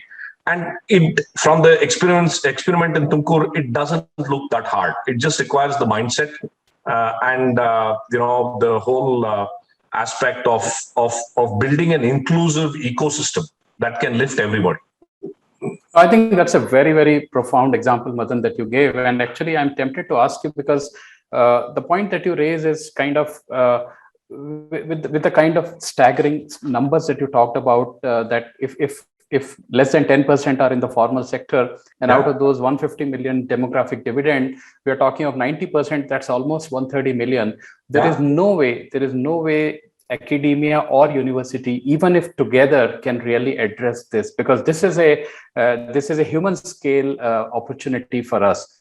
What role do you see for edutech entrepreneurs, or do you think there is some other player who has a role to play? Because this cannot be done in the physical classrooms. This cannot happen in one center of excellence alone. Exactly. What is your learning from the Tumkur experience to really scale it up across India? So there is, as we speak, a fascinating experiment happening in the schools of Delhi, Tatagat. You asked a question, what can schools do and how do we inculcate entrepreneurial mindsets? The government of Delhi has instituted something called as the entrepreneurial mindsets curriculum, which is the first period of every day for classes between 6th to 12th. It's a fascinating combination of private sector entrepreneurs and the government working together to create an entrepreneurial mindsets class, which happens outside the class. Interestingly, there's a 1,000 rupee loan that is given to every student. They have to build a business, they have to earn profits and give the money back to the government. As I tracked the last phase of the project, 92% of the students were successful in returning the money, and they had earned a profit. And they could go out and make juices, they could sell pakodas, they could do art and sell it on the streets or whatever. It's been a fascinating experience. And entrepreneurs now are taking and sharing their perspectives, right? So I believe that every student or every youth has to go through 4 phases to become a successful entrepreneur. One is the inspires phase, right? Who do you draw your inspiration from? And I come from Bangalore. And as a part of TIE Bangalore, I was fortunate to be exposed to and interacting with several entrepreneurs that I drew inspiration from. Hey, if this joker can do it, why can't I do it? Right? So it is demystifying this whole process. The second is aspiration. Right? What do I aspire to be? And that's where your passion, interest, skills, everything comes into play. And the academia plays a role in exposing that student to a variety of things, which will then help discover what their passion is. The third is you need to aspire to what Darshan was saying. You need to get started. You can't generally sit and say, I have 100 business plans, but nothing has hit the road, right? So how do you start breathing as an entrepreneur? And the last part of it is a perspire, that as you begin the journey, you will find hardships. How can the ecosystem support you during that perspiring space so that you don't give up? So if you can think of these phases and then structure that as an ecosystem, as a community, what is the role that each of us can play in these 4 phases? Then we can create an upsurge of entrepreneurship.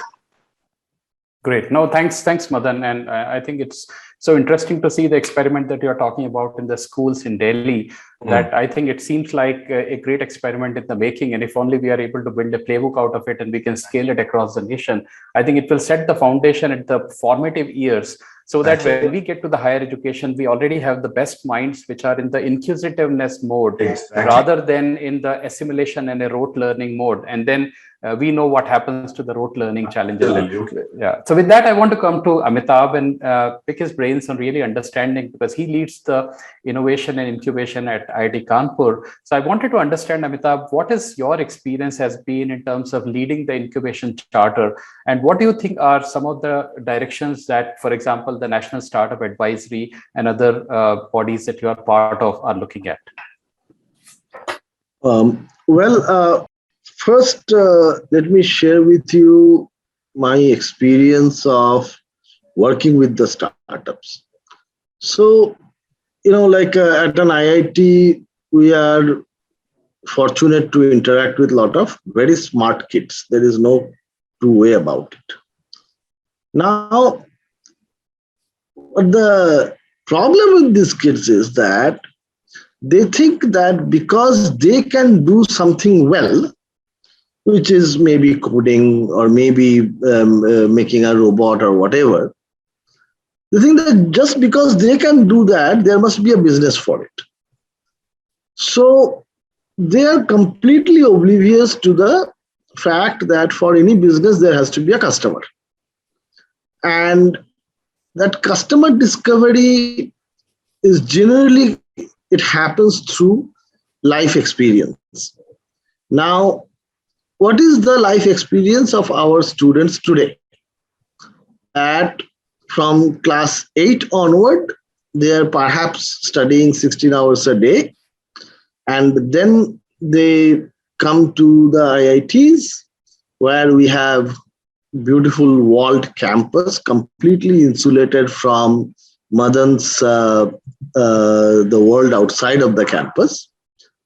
And nowadays, the fashion also is not to read newspapers or anything like that. Therefore, they have absolutely no clue about what the real world needs. Therefore, their products do not address the real world problems. And it is, I should not blame it on them only. It is us as well. I noted that Raghu is also occupying a chair position, which is most likely funded by Bosch. I occupy a chair position, which is funded by Kent. And if you ask me what is the business challenge that Kent is having, or the industry challenge that Kent is having, I will have the foggiest clue about it. Now, because we have also had the same kind of career path. So like a blind showing the way to blind. And I will give you an example. See, every one of us in this room, we are familiar about temples. We go there, offer prayers, flowers, and then we come back. And we know, many of us know that those flowers are thrown away the next day. It is only someone with an entrepreneurial mindset thought that this flower can be used and recycled and products can be made out of it. All of us knew this as a fact, but we did not have the faculty to analyze it, that this can be a business opportunity. So that is something that I have noticed, but things are changing. Government is also paying attention to this. This is actually more of an India problem, that this concept of academic institutions being ivory towers is something that a lot of people take pride in. Perhaps, there was a time when it was important, but I really feel that we need to break down those walls. It has to be more two-way diffusion. That is very, very important. But the government is now thinking that now a new faculty can be hired in a manner that, say, there is a candidate A. That candidate A can independently interview at a company X and at an IIT Y. The proposition is that if A is selected both at X and at Y, he can have a joint appointment at the company and at the IIT, and he will be spending his vacation time in the company as a regular employee. So this has multiple, ramifications, which I will come back to a little later. But at least government is recognizing that there is a disconnect. Now government is very, very insistent that all of the academic institutions, they start their entrepreneurship program, and understood the obvious bureaucratic hassles that were there. They are on record saying that, remove those bureaucratic hassles, and I'm very proud. And, just to rub it on Raghu, we are the first IIT to come up with our own student entrepreneurship policy that has been ratified by the Senate. And, many other things we are doing. The students have themselves proposed that let us do a summer entrepreneurship program, meaning just like a summer internship program, which Suchinda very rightly said that it is a glorified photocopying job. They have said that they will do experiments exactly like Madan suggested, that you give us very small amount of money, let us go out and make some money out of it and come back. So that is something that is being now done. So when you have that, when you have a student entrepreneurship program, when you have a functioning incubator, I would like to believe that in next 5 years, you will see what is our undergraduates? That is the most sought after academic programs in the country today. Maybe at max 2 to 3 undergraduates will typically take up entrepreneurship in a year out of 950. I want to believe that in 5 years you will see that number growing to 40 to 50 per year, and I would be personally very, very happy if that happens. Okay, I will come to the National Startup Advisory Council later, because I don't want to rob everybody else's time.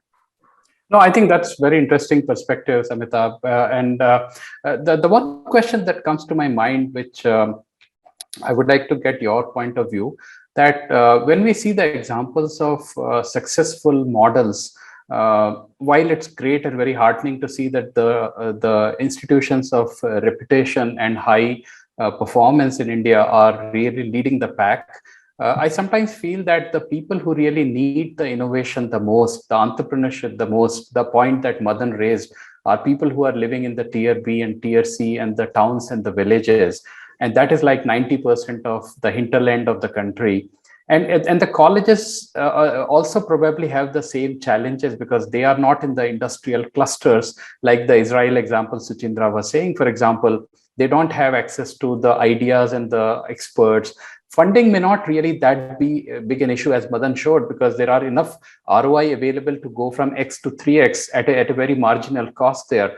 How do you think the universities and even the small businesses in the smaller towns should really be addressing this problem? Because it is not a Delhi, Bangalore, Calcutta problem. It is a problem that has to be seen from the eyes of cities that have 5 lakh and 10 lakh and 20 lakh population.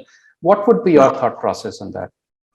Well, the solution is actually fairly straightforward, but impossible to achieve.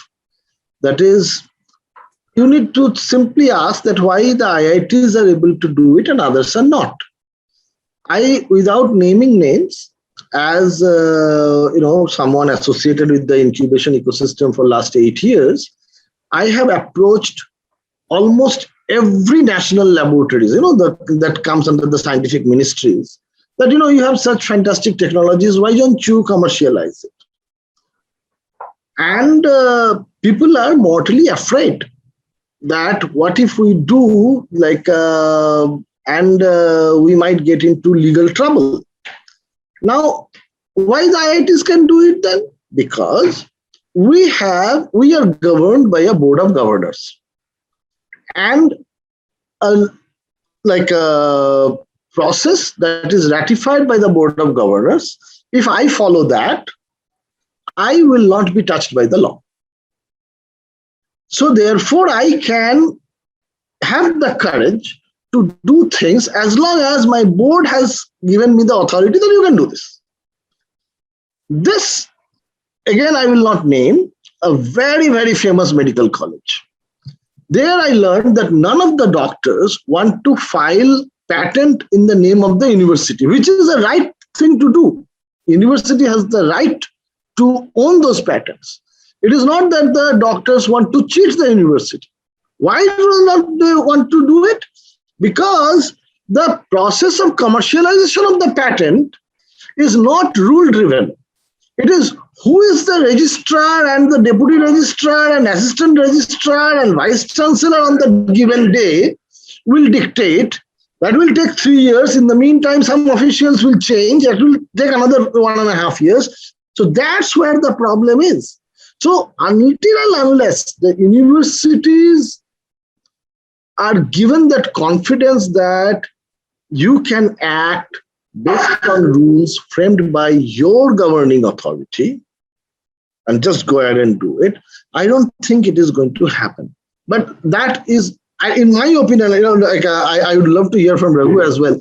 In my opinion, that is the fundamental difference between an IIT and other institutions. Because of the 104 companies that IIT has today, only 35 are from IIT ecosystem. The remaining 70 are from the same tier 2-3 towns that you were talking about. They came out of those colleges whose names you do not know, and they're doing fantastic business, tech-driven business. Yeah, no, I think that's in fact, I'm tempted to actually jump over to Suchindra, because I remember he had a point of view on really saying how can individual universities think of their own vision and charter. Would you like to share any thoughts on this, Suchindra? Yes, and I think, I fully subscribe to what Dr. Amitabh said. Ensuring that you are enabling your faculty. In fact, if you look at this entire system, you have students who are eager to do a lot of things, who are willing to try out things. The industry who is having a lot of problems, who are having a lot of challenges and looking for solutions. The most important connect between these two is the faculty. How do you enable your faculty? And it has to be done in multiple ways. Professor Amitabh spoke about the fact that you need to have very clearly defined processes. right? We worked with a couple of universities, and you'll be interested. A lot of people, filing an IP is a time-drawn, long process, right? The best thing is a lot of universities actually have a law department within themselves. The two departments don't talk to each other, right? What is stopping a university, for example, to just take help from their law department and use them to file and process this entire IP? What we did as consultants was nothing extraordinary, trust me. There were some very basic, sensible things that you need to do. Things around, if you give enough workload to faculty and he has no time to go and speak to the industry, what will he do? IITs have done very well. My alma mater, I am Bangalore. In the policy very clearly states out that a faculty could do up to 52 days of consulting work, right? It gives them ample leeway to do work when they want to. They can plan their academic year around it, right? If you don't give teachers the time to do it, it will not work.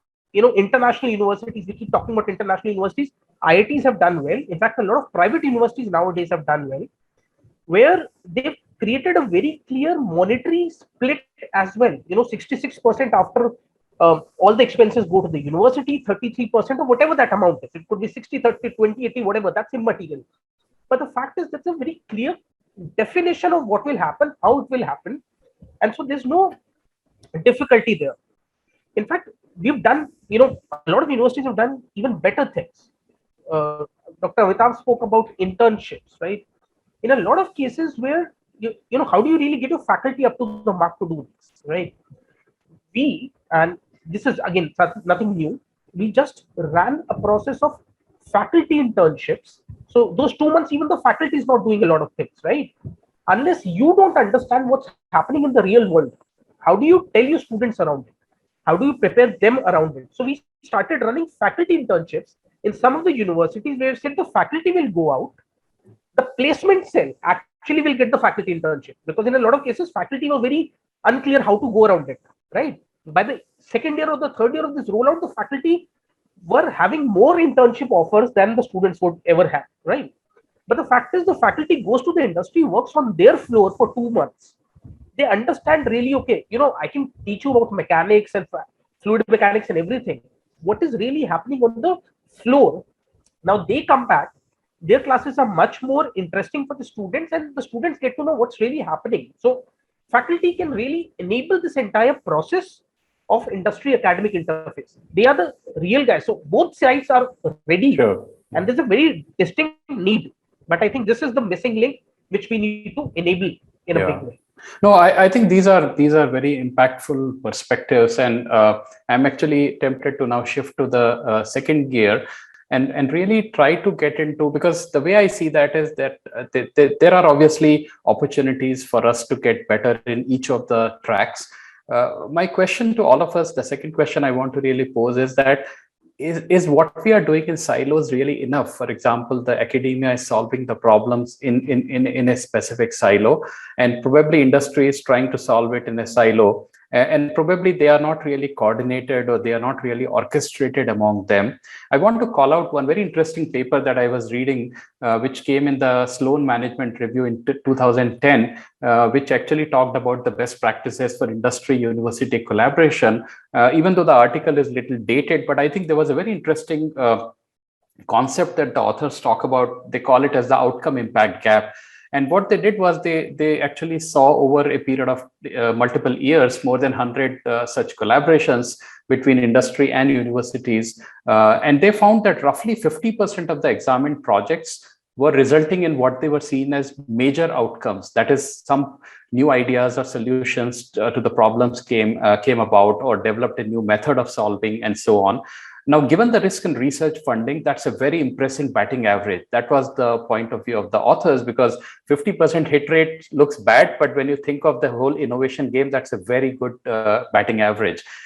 So that was really nice, but that was the good news. But there was a bad news hidden in the good news. And the bad news was that only 40% of the projects with major research outcomes were actually exploited in the ways that led to a major impact defined as an observable and generally agreed upon positive impact on a company's competitiveness or productivity. The other 60% of the project simply languished. They underachieved, at least from a business standpoint. So the outcomes did not really make their way into the products or processes or influence company decisions. So the point I want to really drive for us in the next half an hour or so is, well, while these are some of the very important things, how can we really create a synergy between them? How can we really make sure that we are working together and not once again solving the problems in silo? Because I fear that solving the problems in silo can once again lead to a new normal where both of us will have a new set of problems which are not again talking to each other. So I want to again come back to you, Raghu, and really get your point of view. And also if you can weigh in a little more on the industry expectations, because we talked a lot about the academia perspective, but I would like to also make sure that we are seeing the other side of the coin, which is really what industry should be doing and how do we achieve the synergy. So if you would like to share some thoughts on that, Raghu. Sure, TV. First, I want to tell you, for everything I heard, I have a couple of rejoinders I want to make, but unfortunately, you have given me a different question. So no, please go ahead and share on that as well. I think it will add to the conversation. Maybe I'll answer this question and maybe quickly give some thoughts on the other thing. See, I am very optimistic. Let me say the first thing, right?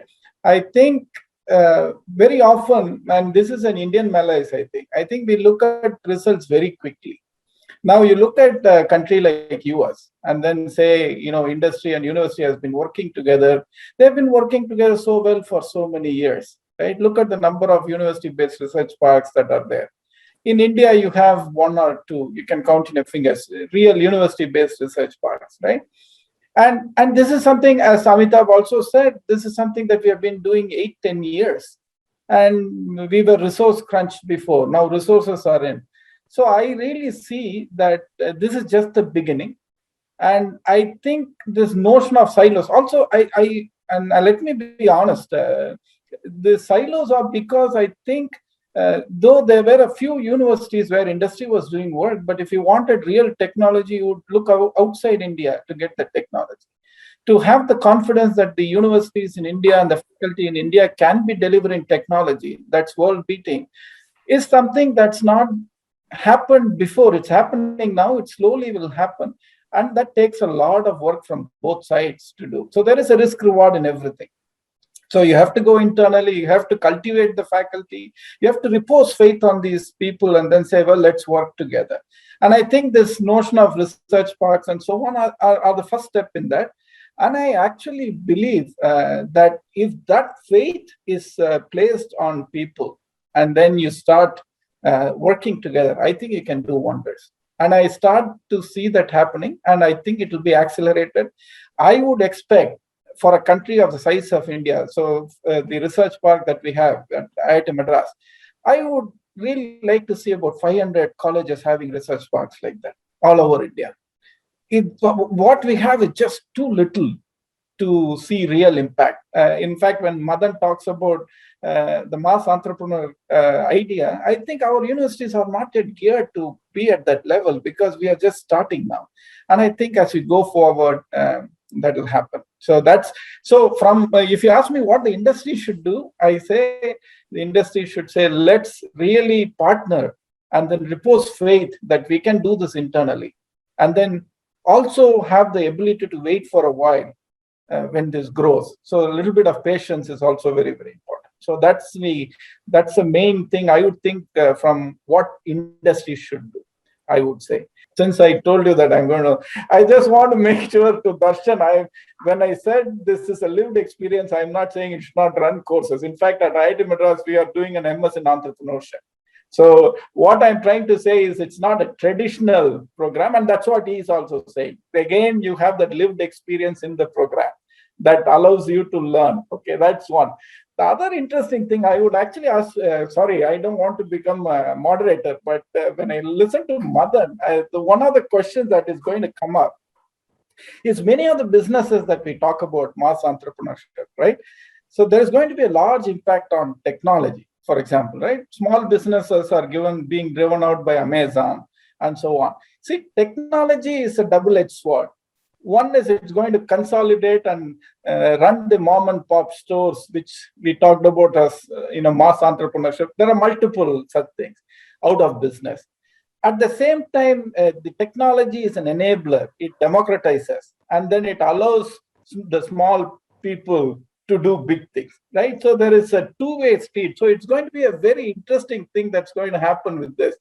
So how is this going to pan out is something that I'm not able to visualize. And it's a very, very complicated, dynamical system. And I would really love to see what will happen 20 years down the line. Would we have many of these driven out and these conglomerates somehow operating, or what's going to happen? So that's an interesting thing to think about also. And I assume country like India and this problem being complex, there is not one view. If you actually think about it, one last point before I stop.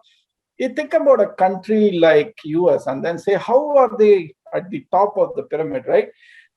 Many of the things that we think about are, local businesses and so on, more consumer businesses.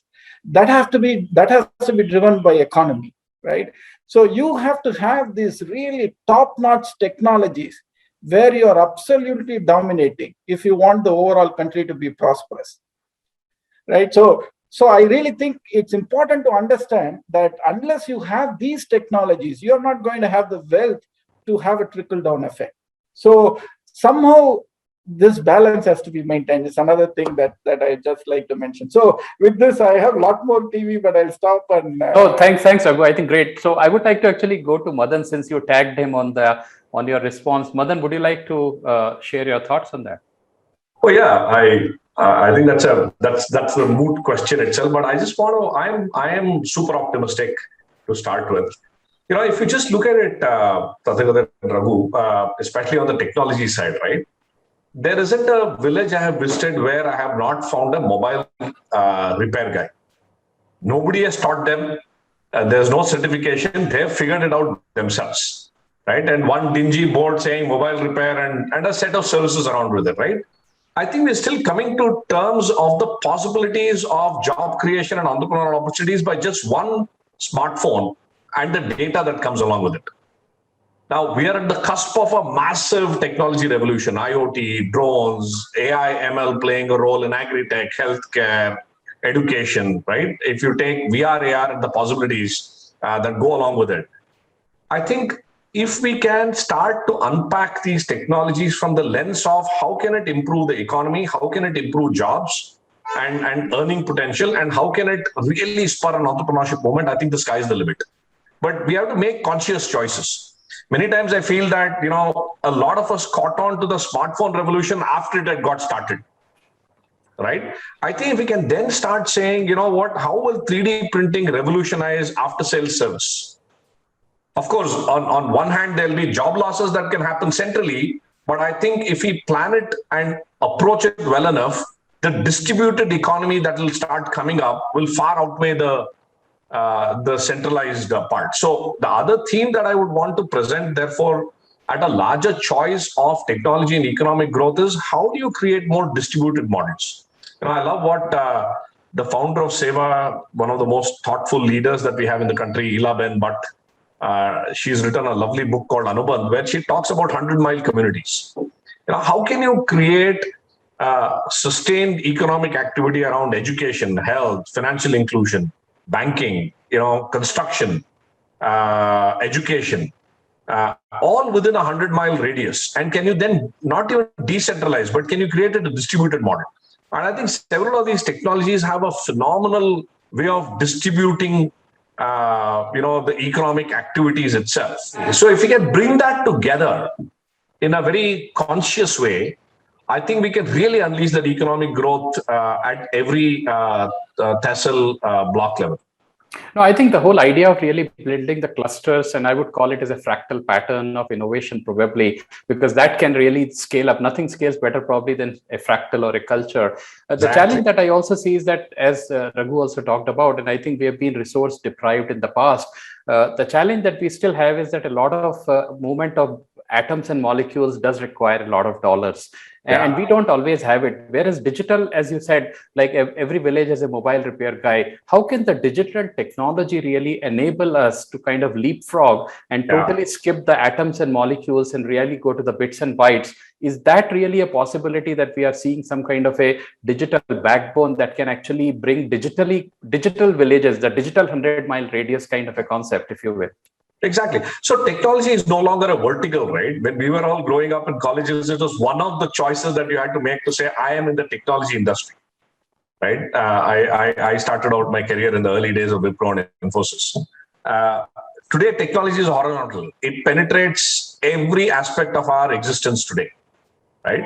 So I think, especially from an entrepreneurial mindset as well, if we can start exposing youngsters to the possibilities that exist in the world out there, right? As this famous ice hockey player said, and this is a far abused quote, but I'll say it nevertheless, saying that, don't skate to where the puck was, skate to where the puck will be. I think if we together as an ecosystem can figure out where will this be, and to your point, see, India will rise if Bharat rises, right? Otherwise, we'll be staying in these cocoons and islands of excellence, right? So we need to make sure that every district, every taluk becomes like fireflies rising together. And that, of course, technology plays a role, but I'll go back to your the question that you asked. See, we are at this whole concept of entrepreneurship, youth engagement is a complex adaptive system. No one player can impact the outcomes on their own, right? And unfortunately, given the state of the system that we are in, I see too many fragmented efforts. Somebody has done something fantastic in Kerala, but somebody else is replicating and trying to learn the same lesson in Bengal. There's something terrific happening in Kanpur, but somebody else is trying to do the same thing in Lucknow, right? So what is required is really the ecosystem to collaborate, come together, learn, collaborate, and act together. Otherwise, we're wasting a lot of resources. I mean, I get very disillusioned or disheartened when I see somebody else saying, "Oh, we spent 3 years trying to learn this," and I said, "Dudes, those things was learned 5 years ago by this guy. All you could have done is reach out to him and asked him what are your learnings and build on that." So I think conversations like this will really help bring the ecosystem together, so that we are acting in unison and in some kind of a synchronized fashion, so that we can orchestrate this. Otherwise, somebody beautifully said that India is a land of failed or success, is a graveyard of successful pilots. And unfortunately, we'll remain that way. There'll be islands of excellence, but there'll be islands. And we will not have a way to bring it together. Great. No, I think that's a very good point of view. And I actually want to have a segue to Darshan and really ask about one of the points. So in fact, I was reading an article in the World Economic Forum in 2018, and the article was all about calling out the universities to nurture their own, like how can they basically improve the collaboration? And they gave a prescription on 3 points. One of them was nurturing their own talent pipelines. The second was industry should tap into social sciences, and the university tech transfer offices must prioritize flexibility. Now, when we look at a lot of the discussions that we had, we've been talking about the meta framework of problem solving, the skilling part of it. The one thing I want to really, and you've been in, we have talked to a lot of entrepreneurs. The one thing I want to really understand and pick your brains is really on the whole ignored or under leveraged part of social sciences in India. I mean, I went to computer science school, and for 2 years, I did not study anything on anthropology or sociology, or because human sciences are somewhat considered in a different way in our educational system there. And yet, when after all these years, I think this is the most important thing for me to design computer systems than even understanding how does a compiler or an operating system work really. What is your thinking on this, Darshan, in terms of when you look at the future entrepreneurs, or when you have spoken to the entrepreneurs, how is their own social compass really, and what is the role of social sciences in that process? Fantastic question. I think, so I'm going to try to answer this with a few examples as well. First part is entrepreneurship is not a discipline, right? It actually is multidisciplinary in itself, because you have different domains that you need to do. So functional, marketing, finance, accounts, sales.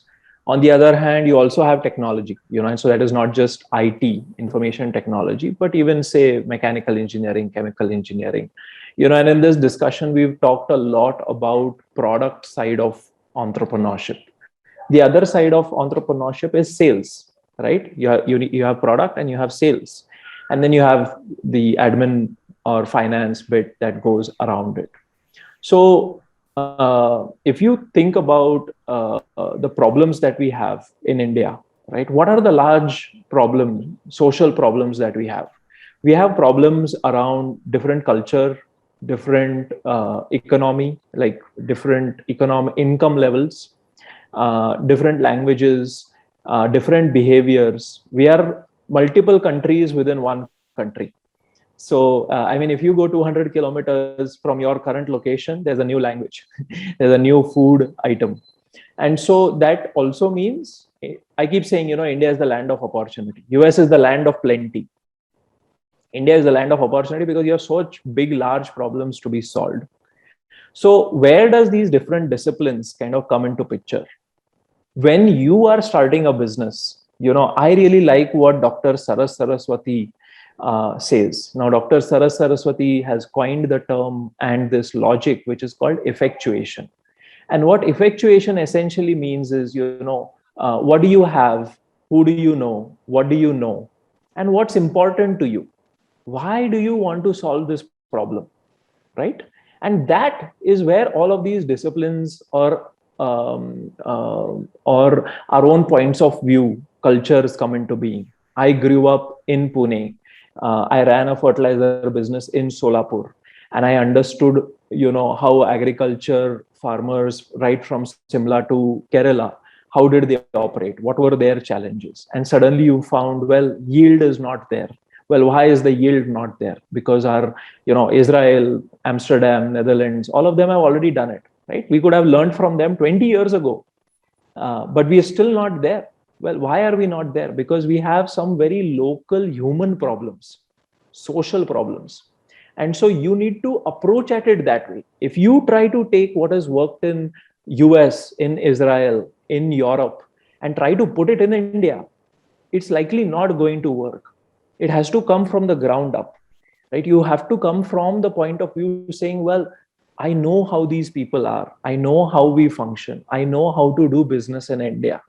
And therefore, with this new advent of, technology, Geo, Paytm with 350 million users, I can, and, the fintech startups like Capital Float, Early Salary, how can I now bring these different things together to create a solution to the problem, rather than I have a solution and this is worked in Israel, so now let me put it in India, right? And in Israel, the average acreage is 150 acres. In India, we have 1.5 acres.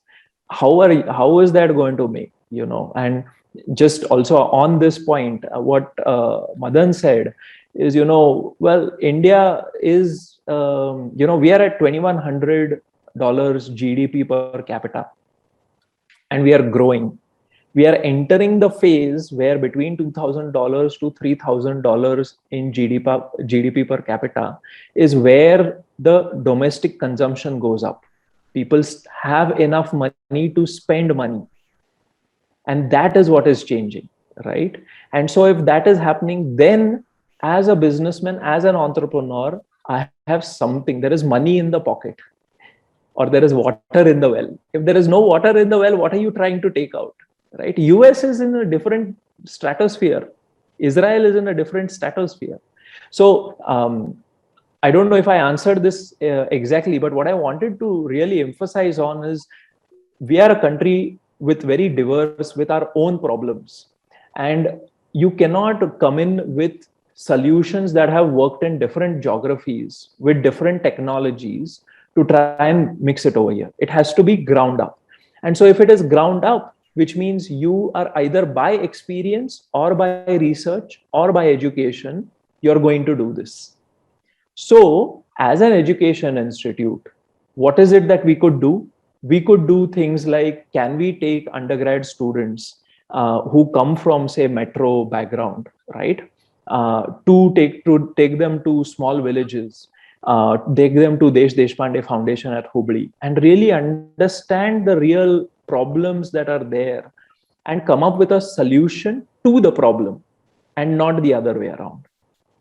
So I'm going to stop over there, but no, I think that the last point you mentioned was very similar to and a great extension into what Amitabh had said earlier in terms of that probably we are sitting inside an ivory tower. And sometimes sitting in Bangalore, I get the same feeling when I am talking to the entrepreneurs. And many of us techies are guilty of a very inside out perspective that, hey, this is technology. I know I can code in blockchain and cloud and I'll build something. And I call it as the solution in search of a problem syndrome, that I've built something, but I don't know what problem it's going to solve. So I think some great perspectives there. On the same question, Amitabh, I wanted to get your thought process.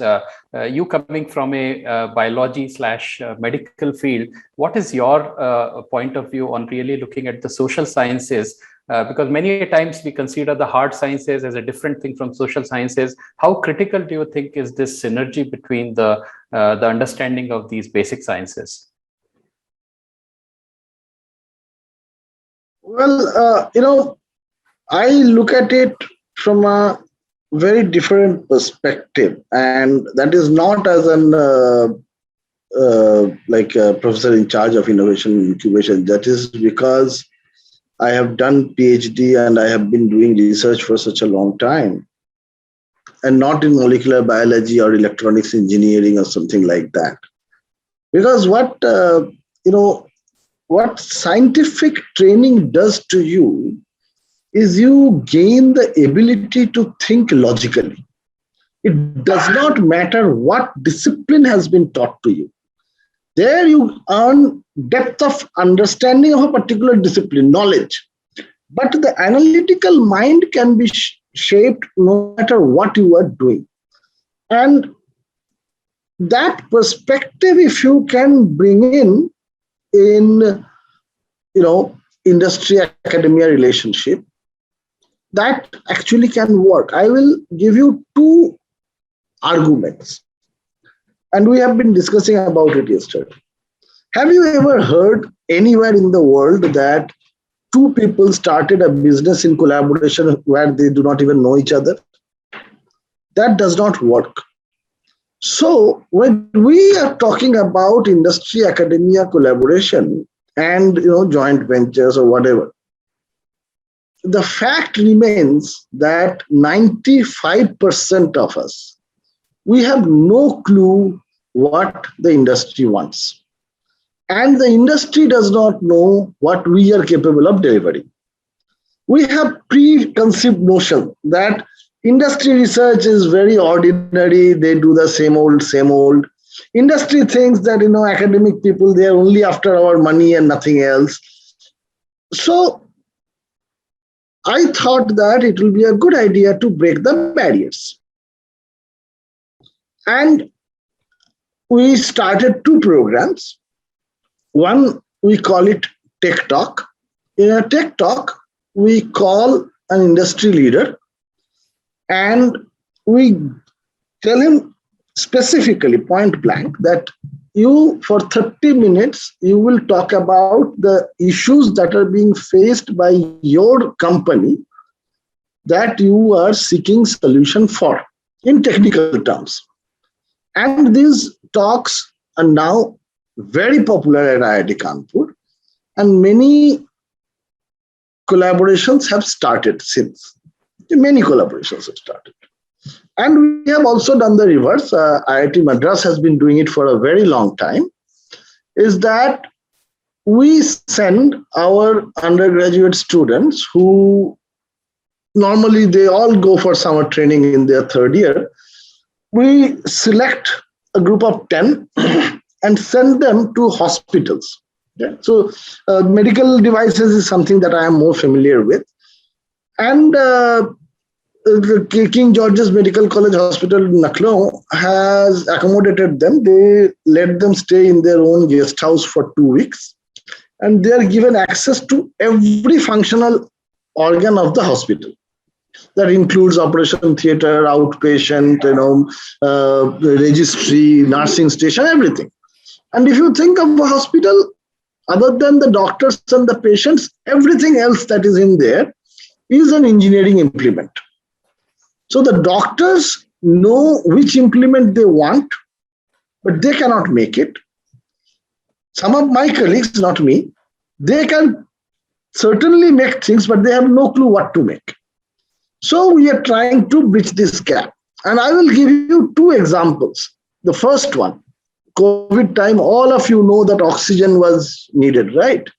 Now, dry oxygen cannot be delivered to the patient. The oxygen has to be delivered through a cup, where the oxygen comes in. In the cup, there is water, and then the oxygen goes out. It gathers moisture from that water in the cup.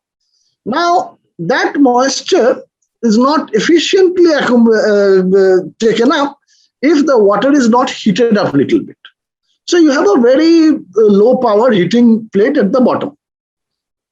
This device, believe me, even in a government college like Jhansi Medical Center, is purchased from an imported source for 70,000 rupees a cup,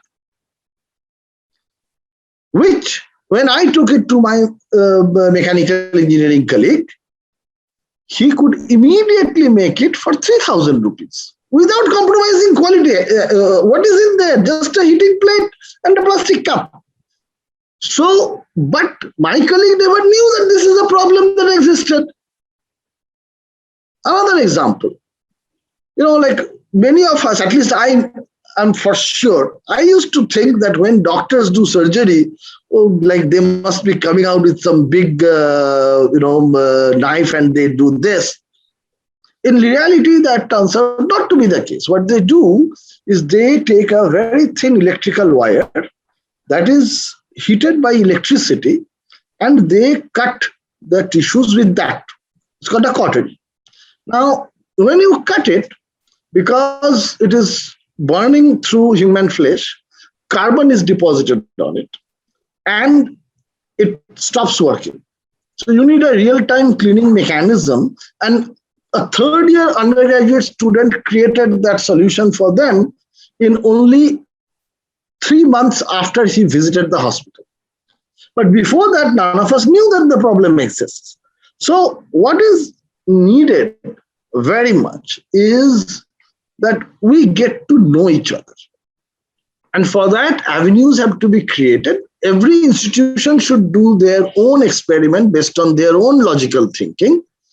And as Madan was talking about, instead of, I think Shuchindra was talking about, instead of everybody rediscovering the wheel, there should be a mechanism for exchanging the good practices, and we should collectively practice all the good things and as Raghu appropriately said, that it is such a huge country that if any one of us think that if I share my SOP with someone else, then my market share will go down. It's just not going to happen. So rather, the mechanism has to be created where we exchange, and it is a fact that despite all the IITs being sister institutions, very little diffusion mechanism exists today. Those things also need to be created. We need to also create, there are fantastic scholars in the university ecosystem. We are completely detached from them. So that also needs to be created. And there is only so many hours in a day for me. Therefore, that internal distribution of load also has to be done in a very appropriate manner so that we can think of creating an ecosystem which is, as Suchindra said, inquisitive, solution-oriented. And I am not saying that we should not be doing basic science research. I am myself a basic science researcher. That has its own place. Like, if only 10% of us think about collaborating with industry, making industry-relevant products, we will be in a completely different plane in 10 years' time. Oh, great. Thanks, Amitabh. I think those are some very, very relevant point of views. I think as a country, as we are marching forward and as we are getting more and more prosperous, I think those opportunities should be looked into, because we cannot create it as like an ivory tower and just keep it to one section of the society. You rightly talked about the whole idea of diffusion of innovation, even within ourselves, and make sure that we don't end up reinventing the wheel. It is not about reinventing the wheel that was invented somewhere else. Even within our country, we have a huge opportunity to collaborate. So we are almost at the hour now. So I just want to take a quick round with all of you panelists. And like, if you want to just call out 2 or 3 of the top things on your mind in 30 seconds or 40 seconds, just so that we can kind of wrap up and have your point of view, that would be excellent. So Suchindra, would you like to go first and kind of share what's your top on the mind when it comes to industry, academia, collaboration, and improving the entrepreneurship? For me, there's just 2 major areas that require a lot of improvement. One is enabling the ecosystem through some very basic logical steps, and the second is knowledge asymmetry that Professor Raghu and Professor Amitabh spoke about. I'll just take a moment to introduce WiseNose, the current edtech enterprise that I work with. I always told other universities about academic interfaces with industry, right? WiseNose is a prime example.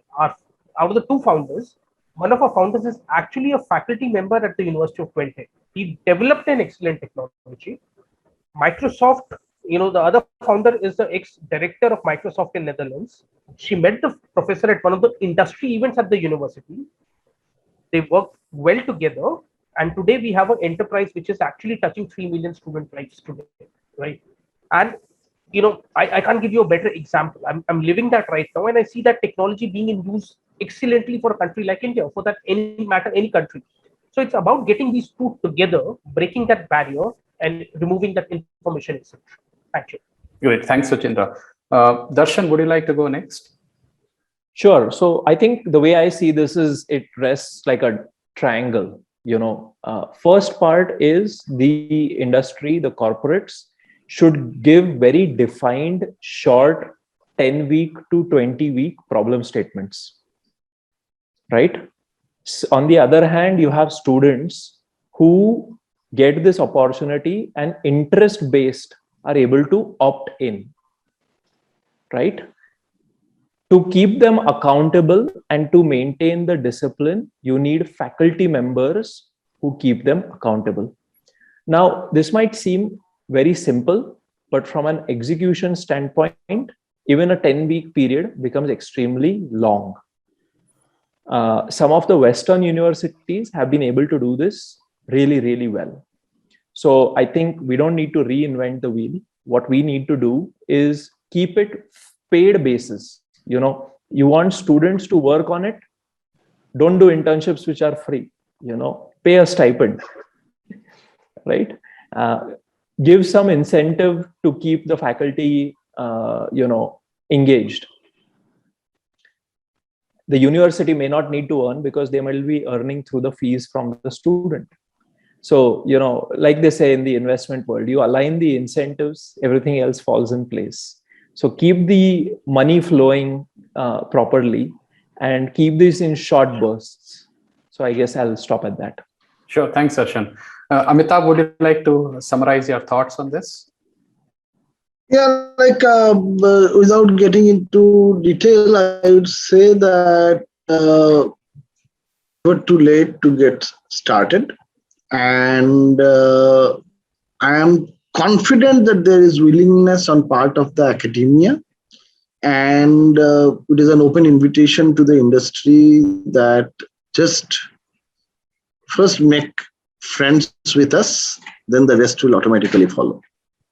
I think that's a wonderful gesture. Madan, what's your thought? I think there's unlimited potential that our young people have, and many times we from the various ecosystem actors underestimate their potential and don't give them space. So maybe the thought in my mind is, how can we put them at the center of our universe? And everything that we do as industry, as academia, as government, as supporters, whatever, what can we do to support their journey as entrepreneurs, as change makers, and as problem solvers? I think if we can take that perspective, then we will automatically work together. I think a lot of us, are comfortable in our own fiefdoms, but the focus is on the student, on the youth. And interestingly, we are also around the International Youth Day.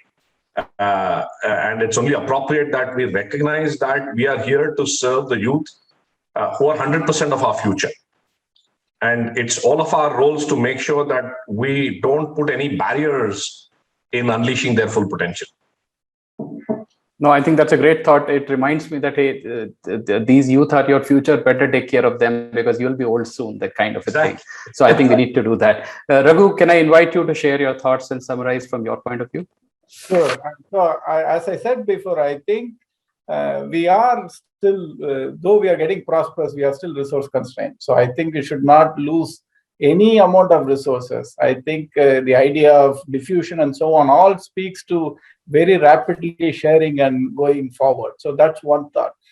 I'm going to also give you another completely orthogonal thought, which is we talk about universities doing work with industry, but you think about many of the things that we are taking advantage of. We are taking the tail end of the innovation. So mobile is not our innovation, right? Many of the things we are, once it's all done, we are actually catching the wrong end of the stick in some of these. Though it's wonderful now, I'm no doubt about all of this. So I really think as a country, we should aspire to get technology that's at the other end of the funnel, where you are the originator of that. That, I think, has to happen if India has to move forward. And universities are a wonderful place. And I think what Amitabh said is wonderful. I think 10% of us at least should aspire for that. It's not that everyone should work with industry. 10% of us should say, look, I don't worry about anything. This next greatest and the best thing, which looks totally impossible now, I want to work on it. I think we should have the confidence to work on that. That's another thought I think we should really think about. Sure. Amitabh, you wanted to add something? Yeah, just wanted to add to what Raghu said. I absolutely agree that we are mostly using texts that have been discovered elsewhere. But we have a very niche role to play somewhere else, and the whole world will follow us there. That is, we develop things for the resource-constrained setting, which are outstanding quality without compromising on the quality. It is not just the rest of Southeast Asia and Sub-Saharan Africa that will take it. Even the so-called developed countries will have to take it because sustainability is at stake. Great. We should aspire to that. No, absolutely. I think that's a very, very great parting thought from all of us in terms of really that we have to develop our own market. We have to really catch the tiger, not by the proverbial tail, but probably put the hand in the mouth and really say, okay, let's go and innovate the world. So this is, I think, a great idea with which to wrap up. The key points that struck with me, and I just want to talk about a few of them, is we heard about the whole idea of inculcating the mindset of inquiry, and I think it's important to really make sure, and some of the experiments that we heard, for example, in Delhi, where the school children are being exposed to think about it and even given real money for them to come back and do something. I think it's a very phenomenal experiment there. The whole idea of go out in the real world and discover the problems is, I think, a great part of it. While serendipity does play a role in terms of discovering what might be interesting problems or the friction, we should not lose sight of the fact that we are living in a resource constrained environment, especially in our country. And as I like to see it, right from the moment you are out of your home, you have enough opportunities. The good thing is that we all can make so much of difference in our daily lives. We don't have to really solve the most problems that look very romantic. But as we heard from the Tumkur experiment, for example, that there is enough and more that we all can do by just making the impact even at a local entrepreneurship level. It does not have to sound like a rocket science, but it is something which could be a day-to-day activity that could be done. We talked about the importance of lived experiences versus a classroom experiences, and I think there is a place for both of them. While there is an importance of lived experiences in terms of really discovering the problems and how can we solve them better, there is also an equal importance in terms of really understanding the mechanics of what does it take as entrepreneurship as a systematic subject, and make sure, as Darshan talked about in the context of that being a discipline by itself and an execution muscle, and not simply something that can be either a personality trait or it can be left to the charisma of an individual, but something that can be taught because of the mechanics of that. And we heard about the whole idea of processes as an important part of it to enable the collaboration, because we cannot always leave it to chance in terms of really saying there. So I think these are some of the things that I talked about. And the most important thing that I want to take away from this is that we are a country of unlimited potential. We have the demographic dividend on our side.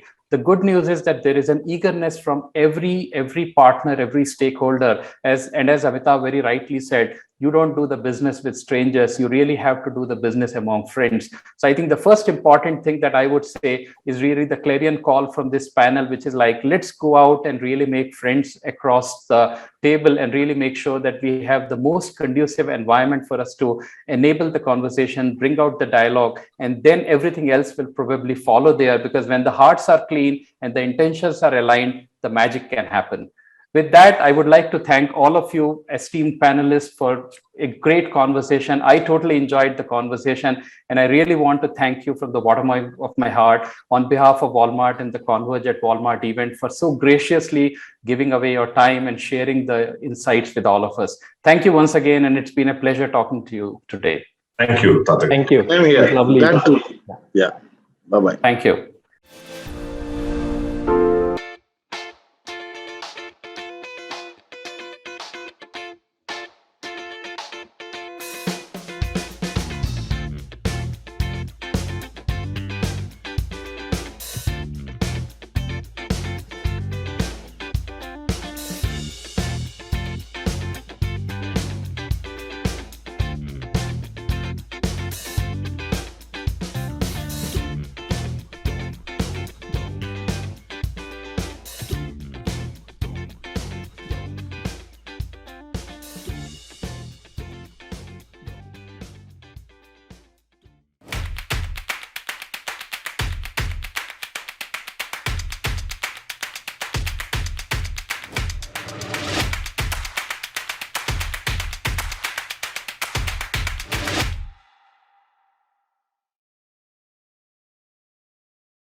I'm Kurt Quitzer, and today I'll be talking about efficient deep learning. And I just want to say that this work that I'll be presenting today is the result of the efforts of many people. So you notice I said deep learning and not more broadly artificial intelligence and machine learning, and I will describe those in more detail later. The definition of artificial intelligence is always evolving, and machine learning, I think we can say generally, is a set of data-driven algorithms rooted in statistics. And deep learning is actually, as I show here, a relatively small subset of machine learning approaches. So when we have an ordinary algorithm, we define its behavior entirely deterministically, and then express that in an imperative programming language such as C, C++, or Java. When we have a machine learning algorithm, in particular supervised machine learning, we really just define a template of behavior. And then we actually, the precise behavior of the algorithm becomes defined based on data sets which are used for training. Now, we worked for a number of years, my research group, on applying machine learning.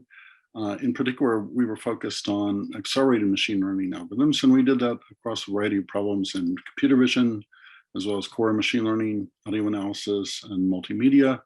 And we were, frankly, fairly successful publishing across a broad of the top venues for those areas. To get a sense of how that worked, let's look at the problem of image classification. So we're in the development of the machine learning algorithm, we might use a whole battery of different handcrafted features, which we will apply to the input image. And then most often used a trained classifier such as a support vector machine to actually classify the image. We actually, this was not just an example, this is work that we actually did, and we published that in a article, Fast Support Vector Machine Training Classification on Graphics Processors, and it was fairly successful for the problem that it was addressing. And more broadly, we worked across a number of problems in computer vision. We orchestrated quite a number of individual machine learning algorithms here. So I list those here, such as convolution, k-means, mean shift, and so forth. And we also worked on speech recognition, audio analysis, again, using problems or approaches like k-means, Gaussian mixture modules, and other machine learning methods. But in 2012, something very significant happened. What I'm showing on the y-axis here is the top 5 error rate on a standard image classification benchmark known as ImageNet. And what we see here is a very dramatic reduction in the error rate in a single year, and that was due to the use of a deep neural net called AlexNet. Now, I want to contrast then this use of a deep neural net with supervised machine learning. And really, in the general structure, they're very similar, but at the core of deep neural nets or deep learning is the use of a deep neural net rather than one or more machine learning algorithms. And I described that more in this slide, where at the top we see, again, kind of what we call a classical machine learning approach to image classification, where given an image as input, we extract a bunch of handcrafted features, which are predefined, features such as histogram and gradients and so forth. And then we've pre-trained a classifier, such as support vector machine, to do the classification. Below, what we have is about a 9-layer hidden layer net, in which we, in the first part, we actually learn the features. We don't have any predefined handcrafted features. And at the end, we use a trained classifier that's, again, trained on the data. But there's a kind of a homogeneous approach used throughout this in the deep neural net. And so what we found when we began to apply that, and researchers around the world found, is that this huge battery of different machine learning algorithms that we had applied to these problems soon became replaced by deep neural nets. And so I illustrate this here across these problems of computer vision, audio analysis, multimedia, and natural language processing. Every one of those problems was not just solved in some vague sense by deep learning, but these broad sets of problems were solved by oftentimes just a single branch of a variety of neural networks. So today I'll be talking exclusively about deep learning and deep neural nets, and now I'll transition into how one actually applies these in practice. So if you want to use deep neural nets in practice, there's probably nothing simpler than just downloading the deep neural net. What I show here is kind of a hierarchy of methods of using deep learning and deep neural nets, from the most straightforward at the bottom to the most sophisticated at the top. So there are a variety of deep neural net families that are available for download. Google's been very gracious in making their MobileNet family available. I have a colleague, Song Han at MIT, who's made his family of nets available. We at Berkeley have developed a Squeeze family of deep neural nets, and over the years, we increasingly collaborate with Facebook, of which the most recent result of that collaboration has been the FBNet v3 family. There are two major repositories that come to mind of deep neural nets. That's again the model, and that's been pre-trained. So there's Model Zoo as well as Papers with Code. And then there's also a number of powerful frameworks for using these deep neural nets. I think among the most popular are PyTorch and TensorFlow, but there are a variety of others. So with those, you can go ahead and say, if you're looking for an object detector that you want to use in say, a Walmart's, you can go ahead and download, say, a YOLO object detector. If you look carefully, that pre-trained model, however, may have been trained on German auto data, both trained and tested. And so, as one might expect, it works very well on identifying cars in auto traffic in Germany. And we might expect that it also works pretty well on US driving conditions. but we may not be sure that it will meet our needs if we try to apply it to identifying objects in a supermarket. So the next step of progress that people employ when applying deep neural nets is to augment the data set and incrementally train. So we started with a pre-trained model, but we're now going to augment with additional data and incrementally train.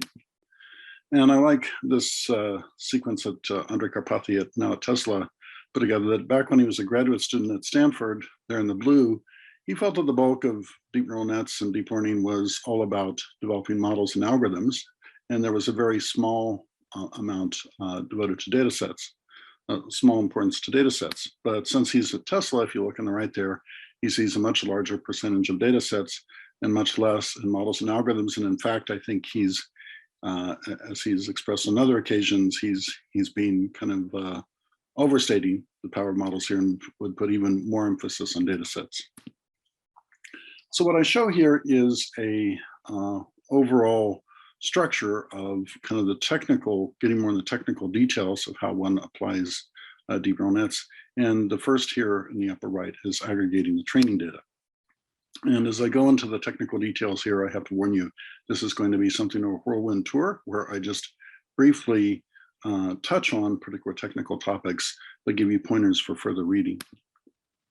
So as I discovered at DeepScale, a startup that I co-founded with my grad student Forsti Ndola, focused on ADAS and autonomous vehicles, the quality of deep neural nets entirely depends on the data that they're trained on, and gathering data is relatively easy. So what you see here is beside one of our cars that we use for gathering data.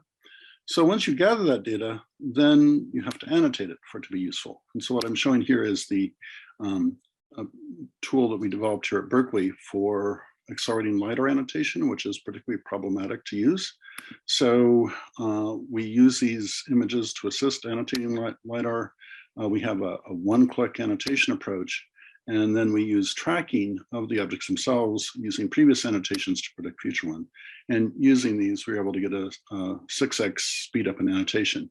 Now, I use this just by way of illustration. Obviously, your needs, say in a Walmart, might be very different. But if you're doing a lot of data annotation, then certainly tools to improve that or speed up that annotation are really useful. Now, once you annotated your data, you want to get the most mileage out of it you can, that is the most utility.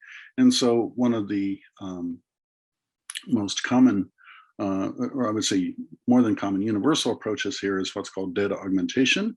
And this is simply to take for each image, say, for example, one flips, rotates, takes various croppings of it, may jitter the color, enhance the edges, or do other permutative approaches.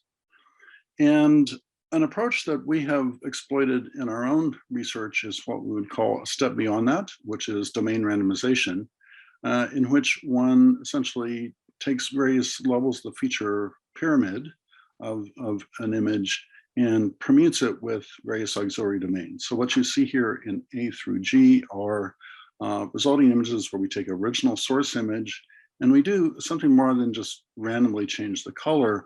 We actually permute it with entirely different domains, getting scenes that in some sense seem very unrealistic, but our experience is that actually improves the classification quality.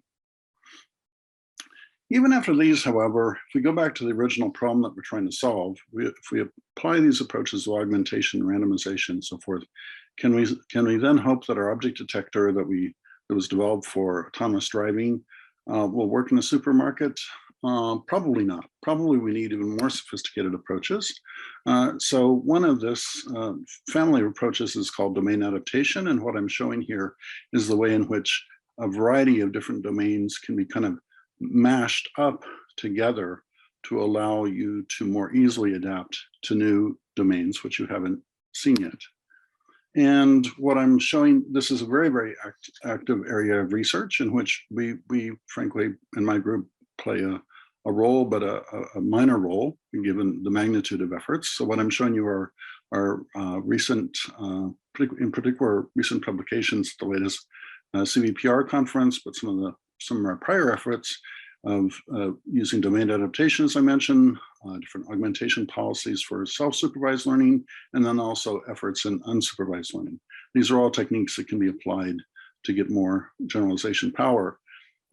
These approaches, I would say in general, have the characteristic that you, particularly the semi-supervised and unsupervised approaches, they require more data and more training, but less time-consuming labels. Now, I do have to say that as I look over these approaches, it's a significant portion of the computer vision research area is currently working on the problem of how to generalize to new domains. There's a lot of mathematical formulas and so forth. There's a lot of different approaches being tried.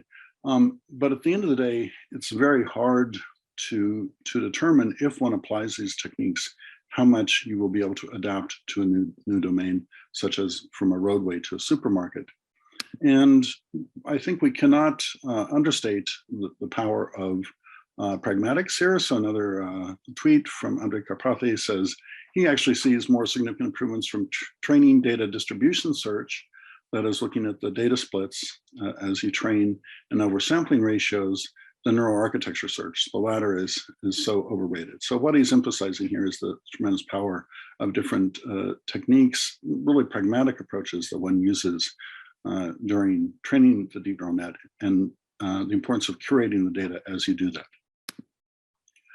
So with that, we have talked about ways to augment the data set, and now let's discuss the actual training process, because we need to incrementally train with that data.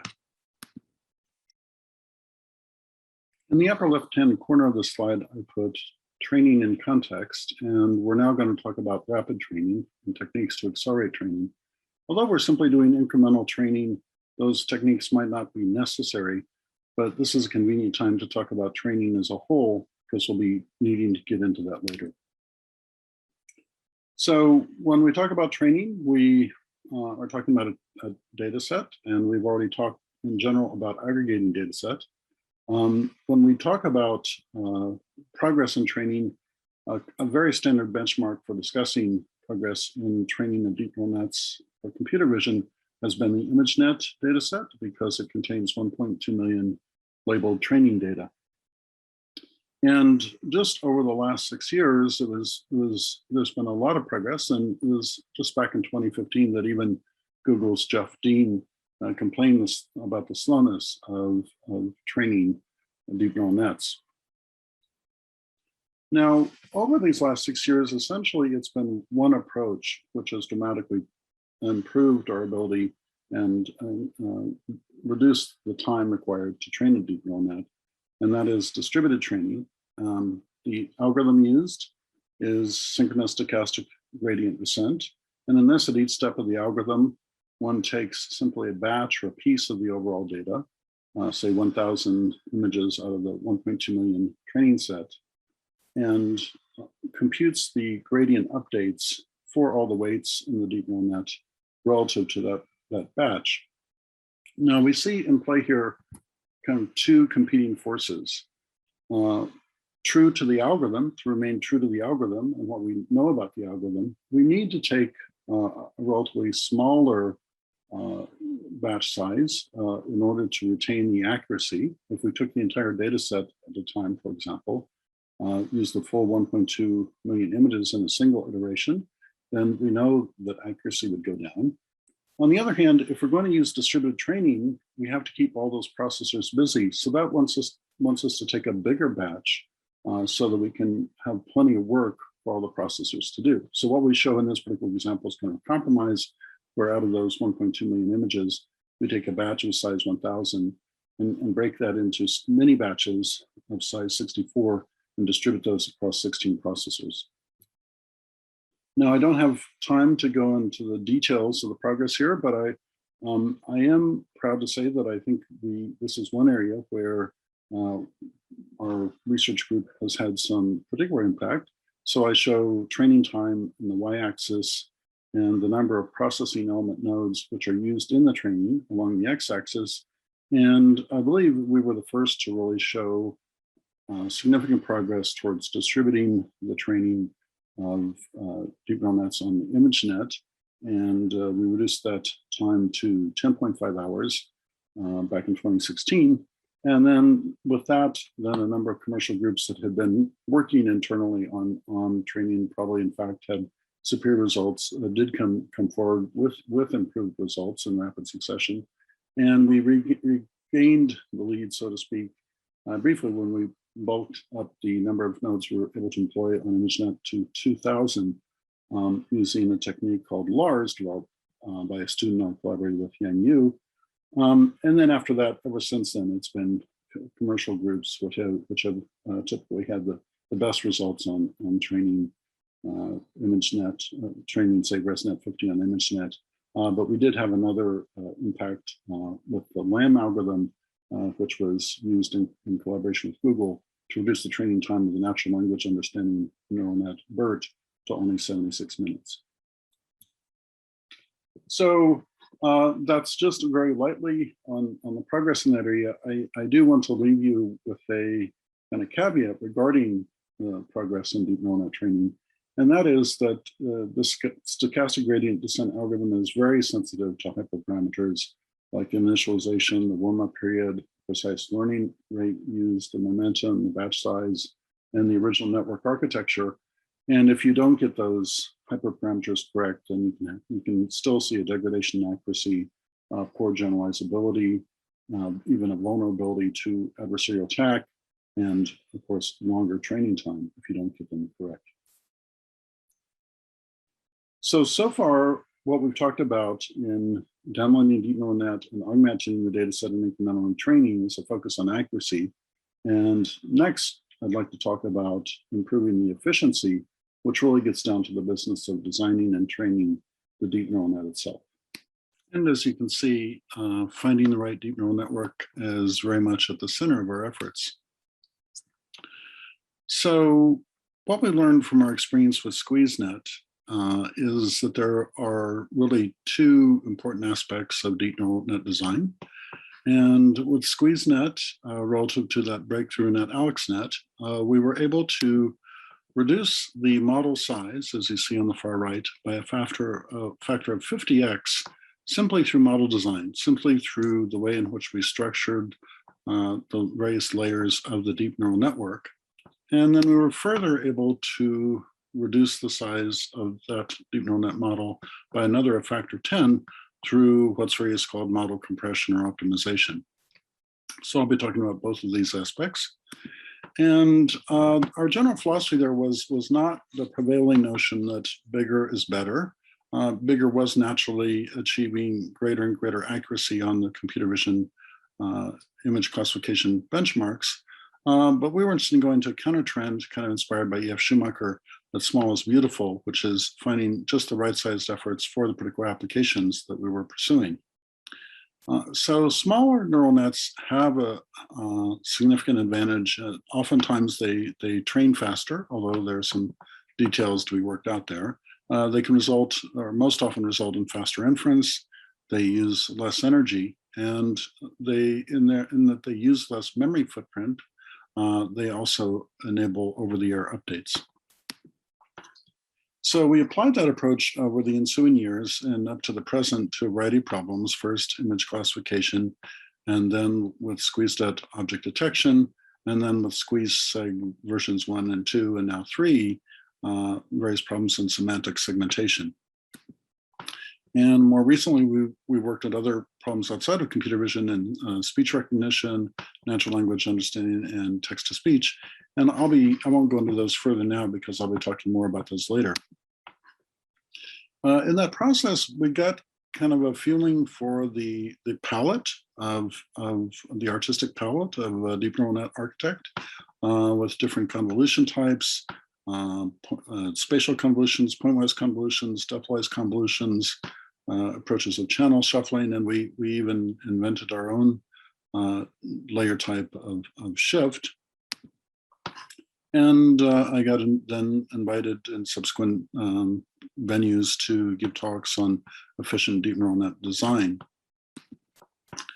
But we should observe that this manual design is both consuming of human time as well as computation time, significant computational resources. Now, Granted, we were just getting started when we developed SqueezeNet, but I think Forcindola estimates that he looked at over 1,000 different neural net architectures, and that all together there was something like 384,000 GPU hours were expended.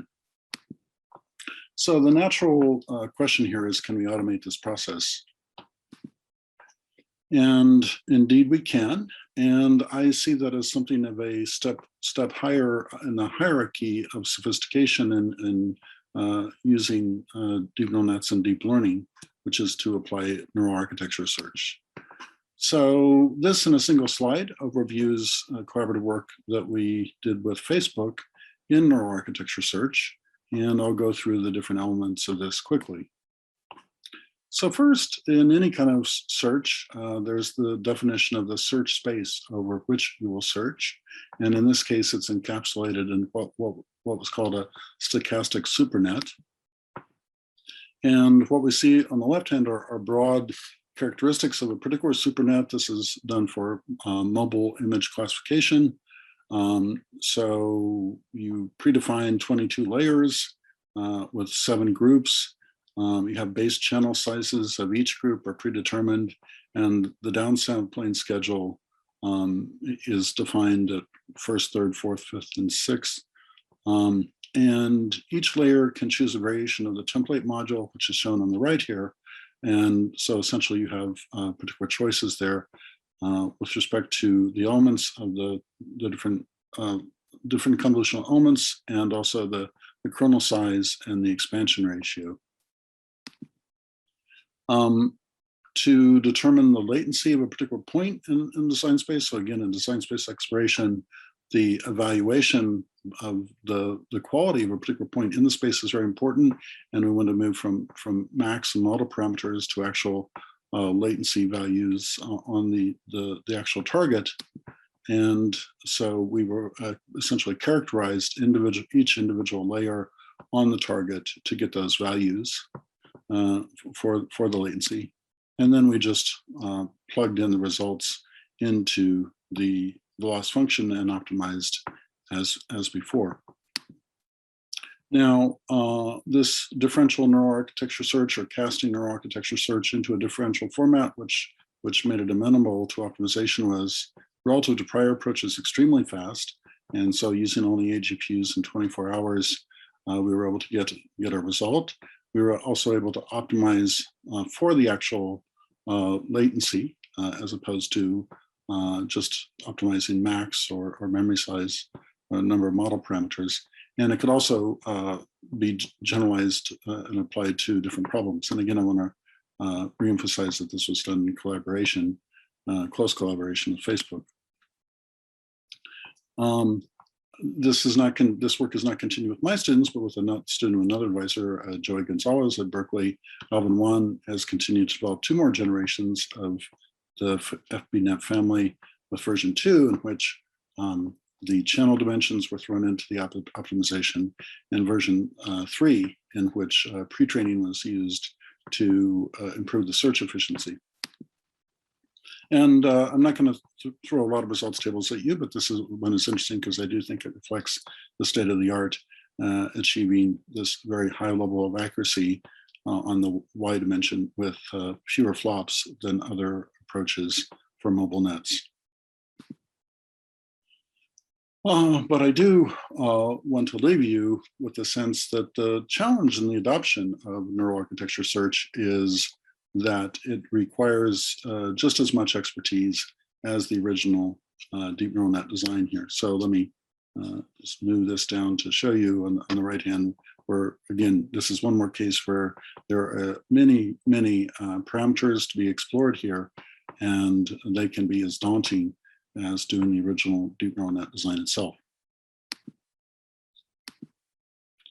So with that, that's as much as I'll say today about the actual process of designing the deep neural net, but I did want to get back to this issue of optimizing the deep neural net.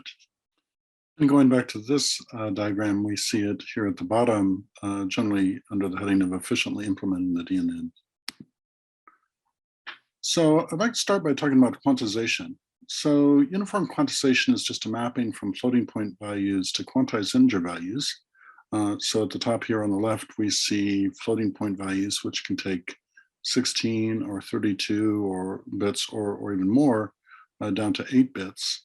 And then on the right-hand side, we see, say, floating point 32 values with their corresponding int 8 values. And the advantage here is obvious. You're reducing the number of bits required to store the same, say, weight or activation. Now, there are many things that come from this. What I show on the right here is a off-quoted graph which describes the relative energy cost of various arithmetic operations, beginning with an 8-bit add, all the way up to a 32-bit DRAM read. And you can see that's a factor of 640, relatively speaking. So lower precision also means higher throughput. And so these are a little bit idealized values. I should also mention that although I've often talked about embedded applications, here results that I'm showing are relative to NVIDIA Turing GPUs with their N4 tensor cores. And so with the obvious memory reduction on the far right, we actually see also a higher throughput for mathematical operations going up to, say, a factor of 32 within 4. Lower precision means lower latency. And so the speedups are shown here for batch 1 and batch 8, comparing floating point 32 again to int 8. And you can see factors of 4 to 7 there in terms of the actual speedup. Lower precision multiply accumulates reduce the energy. And so what I have here are data from Marian Verhulst, in which she gives on the left here the various bits in an integer MAC and the corresponding tops per watt improvements here is as much as, say, a factor of 10 to 20. And this is presuming that you can appropriately size the MAC units for the new bit precision value. And this is essentially another way of looking at the same data, but this is from a later paper, 28 nanometer process with the tops per watt improving from 5 to 10 here. So just how do you do that? How do you implement this mixed precision quantization? So what I show here is, and the approach that we've taken is a layer by layer approach, and that's going to be very important. And what we can see here is given the number of layers in a network and given the number of bit precision choices, we have very much an exponential search space to consider for each layer, weights and activations, what bit precision should we use? So I'm just going to touch briefly on the general approach that we take. And the key insight here is to what if we better understood the loss landscape associated with the function that we're using to optimize the deep neural net. And the way that figures in here is as we go layer by layer, we make a simple observation, which is that if the loss landscape is relatively flat, then that means it'll be less sensitive to reductions in bit precision, and therefore we can quantize more aggressively. So that would be an example on the far right there.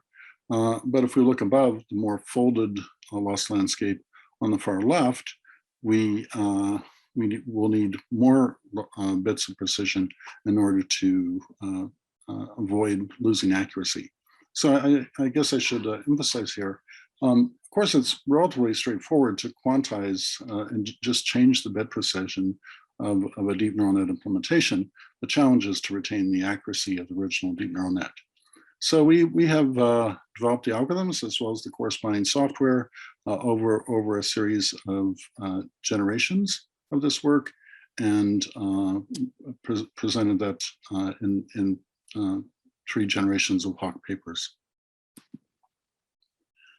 We've also mainly been focusing here on the problems associated with computer vision implicitly, but we've applied these same techniques to the large BERT model, where we were able to, among the first, well, we were indeed the first to go below 8-bit quantization for quantizing the BERT model And the principles were precisely the same, which is why we were able to quantize it so quickly.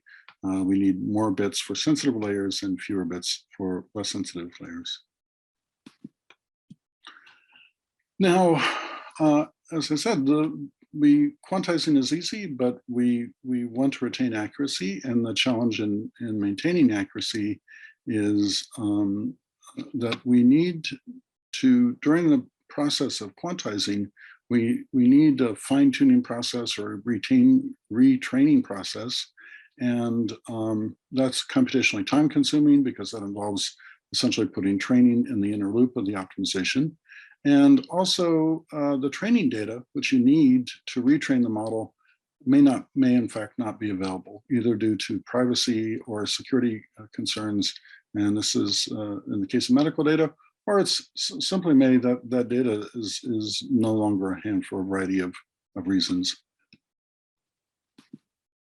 So to address this problem, what we did was we used the same basic intuition that we wanted to look at the sensitivity of particular layers to bit precision, but rather than computing the full loss landscape based on data, we simply used here in this work refined Gaussian as the input and used that as a measure of sensitivity. And there we were able to get a 4 to 8x reduction in model size. Now, that addressed one of the limitations of quantization. Another limitation is that even though you may result in fewer bit precision or lower bit precision for weights and activations, there may still be expensive floating point operations in the quantization process as well as in the actual inference itself. And there are a number of, particularly at the edge, a number of integer-only hardware units. That is, they don't actually support floating point at all. So for these approaches, for these processors, those approaches would be completely inappropriate. So examples of those are the GreenWaves technologies, the Cortex-M family in ARM, and even the Google Edge TPU. So to address that, we have developed a purely integer approach to quantization in which all aspects of the quantization as well as all aspects of the inference are done only in integer. And this was relatively easier to do for computer vision models. So we actually took a more challenging model, the BERT model, and we were able to do that entirely in int8, integer-only quantization, getting a speed up of 3 to 4x. And then we also, as it happened, improved the accuracy in the process.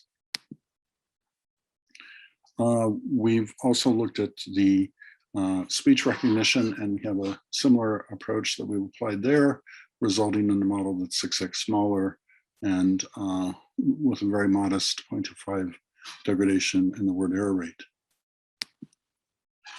And we feel that we've been at this long enough that it's been satisfying to take a step back and not just try to survey our own work, which we've been working on for a number of years, but very broadly survey the work in quantization. And that will be showing up in as an invited book chapter in low power computer vision, and it's currently available in archive.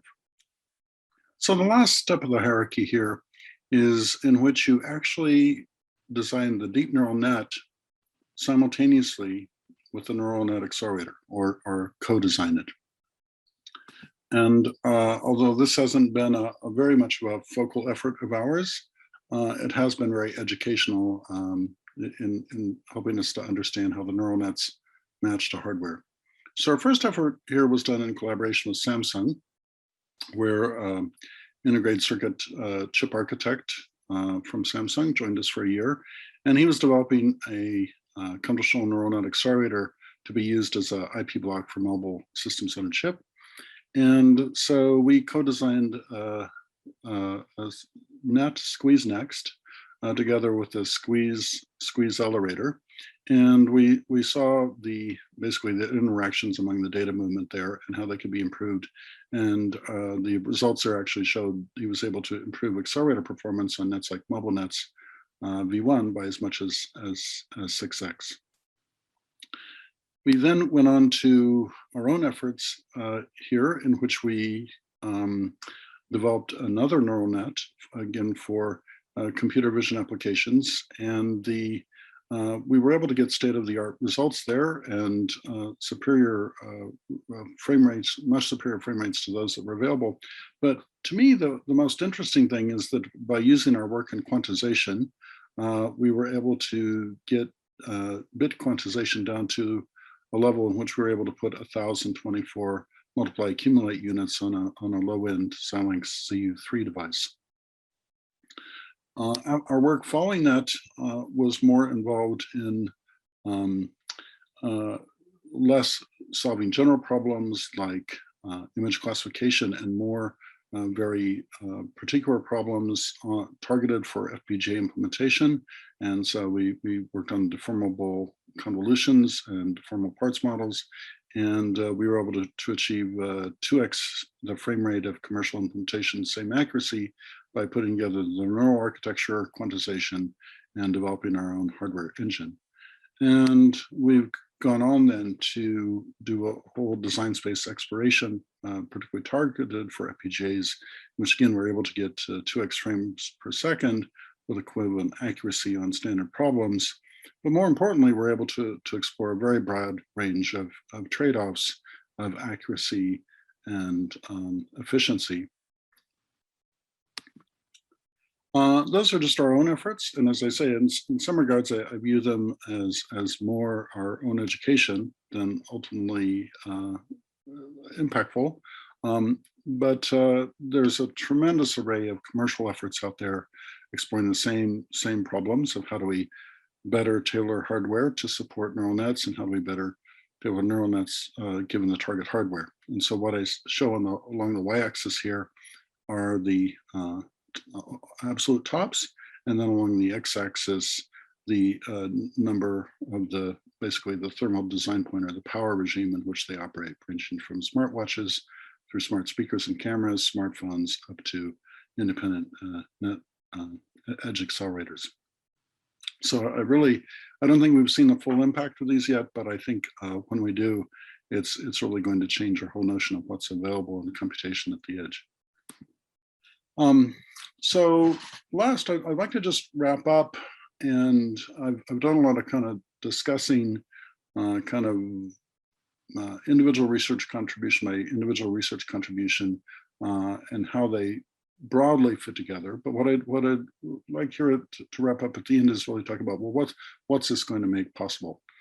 And the particular class of problems that I'm looking at most here are the notion of conversational interfaces, because I feel like whether you're wearing something like an Oculus Rift virtual reality, or you've got some futuristic augmented reality device with a heads-up display that you're actually wearing like glasses, or whether you're just talking to your mobile phone, or perhaps you're just trying to make an order at a quick service restaurant. In all of these cases, I think what you want is, you certainly don't want a keyboard or some emulation of it. What you want to do is just be able to converse freely with the device and have it respond accordingly. So I mentioned this briefly earlier, but this has been the focus of a lot of our research over the last 2 years. And in the last 2 years, we put together a flow in which one is able to take voice input, and using deep neural nets, then perform speech recognition. So you might get an audio in and output the word sequence, "Where are the bananas?" And then that goes into a natural language understanding, particularly cued for an application in which it identifies that the intent here is to find the location of some entity, and the entity is bananas. And then in this question answering, it answers aisle 1. And then given that aisle 1, we then have the problem of actually producing then voice output. We don't want to, again, belabor people with having to look at some screen or something. We actually want to voice output and synthesize aisle 1. So with that, I think we can imagine taking the Walmart service kiosk a step further. So rather than just having kind of a touch or text interface to pick something up, one can imagine a kiosk in which one is able to just kind of stroll up and ask questions like, where are the bananas? And then given the question, where are the bananas, this little kiosk is using entirely local processing without accessing the edge, without accessing the cloud, is able to respond bananas are on aisle 1. So that's all possible. But I do have to kind of mention certain caveats. As I've alluded along the way here, there continue to be problems on gathering, annotating data, as well as trying to use not just supervised, but unsupervised and semi-supervised learning and generalized to new examples. Training has come a long way with massive speed ups, but still typical training will require some expertise in adjusting the hyperparameters to be successful. And similarly for neural architecture search, we've come a long way from just somewhat randomly pursuing the design space in some manual fashion through neural architecture search, but that neural architecture search itself has its own hyperparameters to be adjusted. Nevertheless, I am here to tell you that you can climb the hierarchy from downloading deep neural nets, through then learning to augment the data set and incrementally train, through designing your own deep neural net and training it, to using neural architecture search to design that deep neural net, to then optimizing the deep neural net for more efficient implementation, and even getting down into the details of the hardware and matching the neural net accelerator to the co-design of the deep neural net. And we've published broadly over these areas in just the last few years. And I do, before I finish here, want to thank the team, everything I've reported here. Welcome to this session of Converge. Happy to chair this panel. We have 4 eminent panelists with us. Would be my pleasure to introduce them. We have with us Kurt Putzer, professor of ECS at University of California, Berkeley, where he's a member of the BAIR lab, and he's a co-director of the Berkeley Deep Drive Research Consortium. His research covers all aspects of deep learning, including the computational complexities and many of them. Kurt is also an entrepreneur, and he has been an investor and advisor to over 30 startups. We also have with us Professor Chiranjeev Bhattacharya, who is chair in Department of Computer Science and Automation, Indian Institute of Science, Bangalore. His research interests are in foundations of machine learning optimization and how they apply to industrial problems.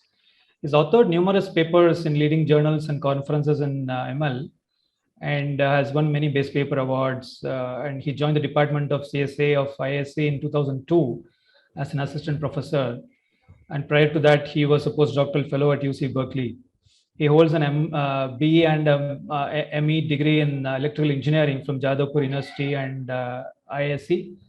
And he's finished his PhD from the Department of CSA at ISC. He's also a fellow of the Indian Academy of Engineering. We also have with us Professor Ravindran, who heads the Robert Bosch Center for Data Science and Artificial Intelligence at IITM, the leading interdisciplinary AI research center in India. He is the Mindtree Faculty Fellow and Professor in the Computer Science and Engineering Department at IITM. Currently, his research interests are centered on learning from and through interactions and span the areas of geometric deep learning as well as reinforcement learning.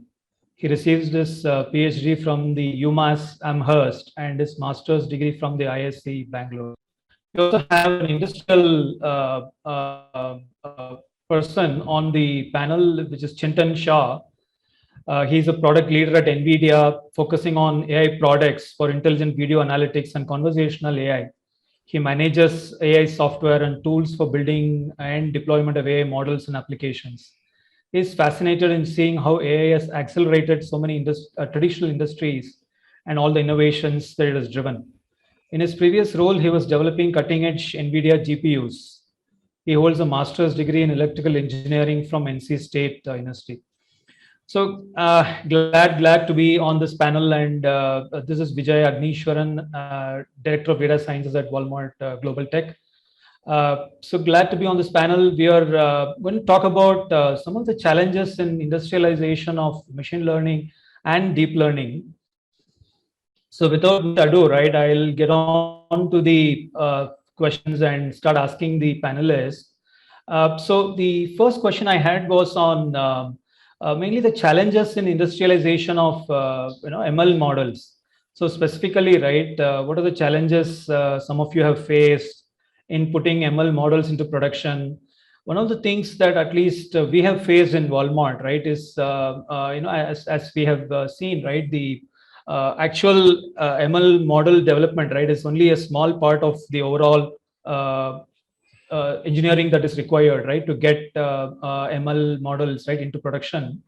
It's only about 20% is actually the model building, but remaining 80% is the engineering necessary to put models into production. Starting from ingestion of data from multiple sources to being able to transform the data in various forms into forms which machine learning can actually leverage, plus training models at scale, taking care of all of the infrastructure issues, as well as being able to productionize the models, right? That includes model serving and taking care of the entire ML life cycle itself, right?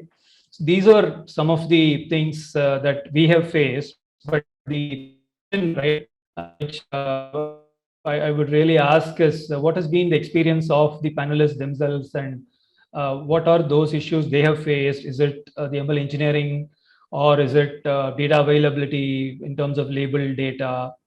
Some of that. So maybe we'll start with Kurt and then go over to the others. So Kurt, over to you. So first, let's do a little tune up on the terminology. So I notice that people often say AI, people often say ML and so forth, and yet they say that at the beginning of their talk and then immediately they show a deep neural net, right? So what I'm going to be talking about is basically deep neural net centric, or sometimes it's called deep learning. And you can all decide whether that's AI or ML, but I'm going to be specific about what I'm talking about. And Vijay, I think you contextualized the problem very well, but I'm going to briefly go kind of bottom up from the model itself. With the models themselves, the two challenges we faced are basically robustness or generalizability and efficiency, because if the model's not efficient enough, then you can't use it at all. So there's really no point. And even if you can use it, if it's efficient enough to use, you can afford the computation to use it, then the question is, does it adapt to the ever-changing data which you have? So those are kind of at the model level to the issues.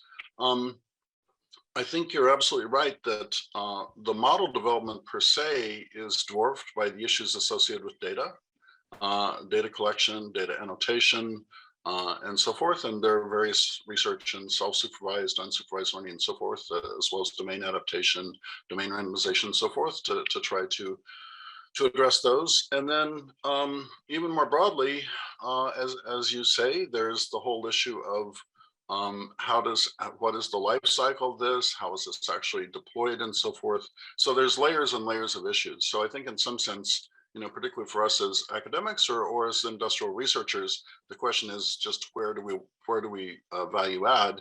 And I think that in some sense we're right to kind of focus in this hierarchy, first with the model, then with the data, then maybe some MLOps issues and so forth, and then leave a lot of the engineering issues of life cycle and so forth to those of you who have the particular context. Yeah, that's a great answer, Kurt. Yeah, I understand. I mean, would you want to elaborate a little more on both of these issues, the efficiency and the other one you talked about? Maybe you could talk about it a little bit deeper and sure. Maybe for a couple of minutes. I don't want to hog the panel, but I mean, efficiency. It's just we read about or blog posts every day about or at least every week or two about some new model that's getting amazingly level of superhuman efficiency, or superhuman results and so forth in terms of accuracy. But it could be years away from actually being able to use that model in a computationally efficient manner. Some of these models like GPT-3 require $1 million simply to train, right? That's not something you're going to be doing for an average application and so forth. So our first challenge is to make them efficient enough, both in the training and the inference, the actual deployment of the model, so that they can actually we can afford to use them. And that requires a large battery of computational techniques, which I think we'll be talking about later in terms of the education that's required. And then the other issue is certainly we learn this very well in autonomous driving, is that you work very hard on these models, you think you've gathered a lot of data and so forth, and then the weather changes, it's deployed, say in an area with more rain or foggier, and the models just don't hold up. So there's this issue of model robustness or model generalizability. And again, there's a huge battery. It's not like we're flat-footed about this. I think in both industrial and academic research, there's a large body of research, which I won't try to briefly review here, that's being applied to try to address those issues. Thanks, Kurt. That was pretty awesome. So Chintan, what's your take on this? Because I know you've been productionizing models for quite a while. So if you could give us your perspective, that would be great. Yeah, thank you, Vijay. And I agree with what Kurt said about efficiency of the model and accuracy. And in fact, they kind of set at the opposite spectrum. You want to make the model to productize, you need both. You want to be able to detect, have good accuracy, but at the same time, when you productize it, you need that performance, because at the end of the day, when you productize, you want to reduce the cost. This is the cost of training the model. This is the cost of deploying the model. So it's very essential to kind of look at both spectrum. So I'm not going to go too much into what Kurt mentioned. Some of the challenges that we have seen in terms of improving the accuracy is we want to generalize a model. We don't want a model to just work on one thing. So when you generalize, you have to make sure that you get the right data. Getting the data is very expensive. Annotating the data is very expensive, and it's just not expensive. It's also very time consuming. So you have to factor in the time it takes to collect and annotate the data. And then when you generalize the model, you have to make sure you look out for corner cases. If you're doing like a vision-based model, different lighting condition that this particular model gets deployed in, any weird camera angles that you have to account for. And last but not least is when you're creating these models for a lot of for things like people analytics or anything to do with humans, or even anywhere there is a biometric information, you have to look out for the privacy concern, that you cannot just collect data anywhere and use it to train a model. So that's another thing that we run across is we have to make sure that the model that we get is clean, we have the permission to build a model from that data set. So those are some of the challenges that we normally run across when we are productizing a model. Great, Chintan. Yeah. Thanks for that. That's pretty useful industrial perspective on this. Just had one more question before we move on, right? Pretty related to this, right? Because Kurt was talking about robustness, right? It kind of struck me that robustness and accuracy themselves may be slightly orthogonal concepts, right? Any thoughts on that from Chiru or Ravi before we move on? So, in fact, I had a thing that I wanted to add on to what Chintan said towards the end. Then I'll come back to your question. Oh, okay, go ahead. So this is something which academics, right? We never had to worry about. I mean, the provenance of the data. So in fact, so in our center, right? So we have some people on our advisory board who are very pushed us towards getting an ethical officer on board. And I don't think any AI center, at least in India, doesn't have an ethics officer right now associated with it. And so we have to look at things in a very, very different light. We are using a traffic video data set that we generated in Indian context for about a year, until this ethics officer took a look at it and said, hey, in some of the cars, the number plates are visible. And I know you're not tracking number plates in your application, but you shouldn't have published this data. Right. And that was like new to us, I mean, hey, look, we are identifying different cars and telling you whether it's a Maruti 800 or it's a truck or a moped, and that's what we were all worried about. We never thought about the number plate thing. So we have to now basically, pull the data and make sure that it's sufficiently anonymized. Other option is to go find the owners of the vehicle and get their permission. That's never going to happen, right? So these are so many different things, even before we go to productionizing, right? Whenever we start interacting with real data. There's so many issues that come up in AI that we as researchers, but happily working on UCI data, right? We never worried about before. So I think many issues are opening up. So coming back to your question, robustness and accuracy, sure, you could potentially think of them as being orthogonal, but it depends all on your definition of what you really mean by robust here, right? So, and if it is things that are robust to perturbations in the input, right, adversarial attacks and so on and so forth, I don't necessarily think that has is an enemy of accuracy. In fact, sometimes making your model robust to adversarial attacks actually can improve the performance of your model. This is not always the case, especially with deep learning models. It's not always the case that robustness and accuracy are at loggerheads, but in general, maybe. Yeah, great, Ravi. Thanks. So, Chiru, any thoughts on this before we move on to the next question? Because I know this robustness, accuracy, these are quite interesting topics. So, if you have any thoughts on it, we would love to hear. Yeah. So maybe what I said was 2 points. So one is that there's this debate about robustness versus accuracy. So in the past research in pre-deep learning world, where we could show explicit trade-off between the so-called margin, which determines generalization error, with robustness. If you want more robustness, you have to sacrifice margin and hence generalization, and hence that will show up as accuracy levels, right? The other point is important is when you talk about robustness, often also in today's world, you also want to mean that the models could be easily deployable from lab to the field outside. Now, often the parameter settings or accuracy measures, etc., may not be suitable. That's what we are now finding for direct deployment in the field. So while the story about what is the trade-off you get to build a more robust model, which is more field deployable, that story is, the jury is still out, but at top conferences, I think people are thinking about how to define new loss functions, etc., to address that. Yeah, so that's all I had to say, add to the point, Vijay. Yeah, great. Yeah, thanks for that, Chiru. Vijay, if I could just add one thing. When I said robustness, Yeah. basically, I meant precisely accuracy, but in diverse environments. So maybe more like generalizability. Of course, robustness can also mean robust in the face of, say, pixel level perturbation, or robust with regard to adversarial attack. That wasn't how I was using the term. Oh, okay, got it. Yeah, okay. All right. So the second question I had was, what are the specific research topics, within deep learning that some of you are pursuing, which would help, for example, facing those challenges that we have been talking about, right? Maybe it could be few shot learning, or addressing the computational complexity of deep learning. It could be semi-supervised learning, or even unsupervised.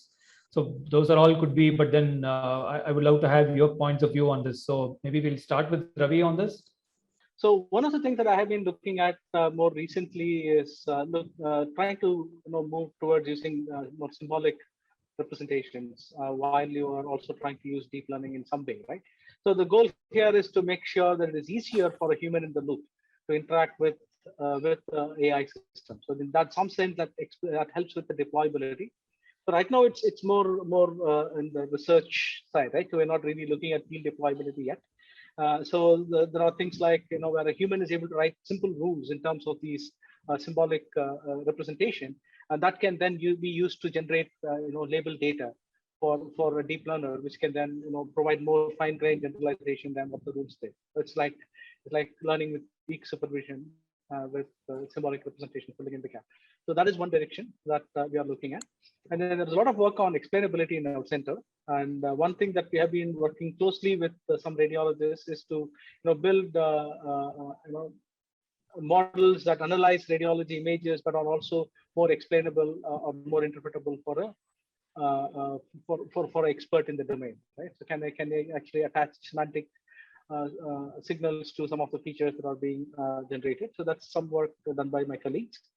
And we also in the space of trying to use first principle models, right? So especially because we do a lot of work in the manufacturing setting, and quite quite often in that domain, you find people are, very wedded to their first principle models. Right? They have like 15 different coupled partial differential equations which explain how their system evolves, and they are loath to throw it out and then adopt a black box model.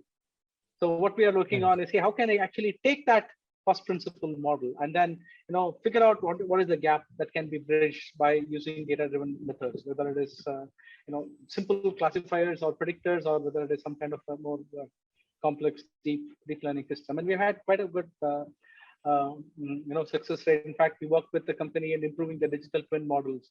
We took their simulators, but then added a layer on top of it, a deep layer on top of it that made it work much better. These are some of the topics that we're working at. I mean, if time permits, I can add more down the line. Sure, Ravi. Thanks for that. So Chiru, maybe your thoughts also would be welcome here. Our group personally is looking into 3 specific issues which we think have ramifications in the industrial world, both in the short term and the long term. So in the short term, we are pursuing things on what is known as model compression. And especially with a focus on edge computing. For example, we now have results to show that we can make a drone autonomously fly with a very low-end processor like our Android board. So this requires completely rethinking of how machine learning needs to be redesigned.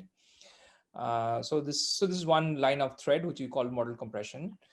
The second part, which in the medium term will have a lot of impact, is something which Ravi also is trying to pursue in his group, is about radiology and X-ray images. So I am not sure how many of you know this. If you can look up xraysetu.com, that's a project which I am I'm part of it and maybe leading it, if you can say that, with others at ISC. So there we are looking at X-ray images and try to give semantic annotation and predict COVID and things like that. This is more like emergency response, but I think that will go, that thread will continue. And thirdly, in the long run, we believe that the deep learning, the success we are seeing, is essentially depends on quality of labels. Now, we soon, the way the world is exploding with data, if you really want to get to the next level, we have to come up with algorithms which do not rely so much on the labels and are capable of learning from data without labeled on, is able to learn from unlabeled data as well.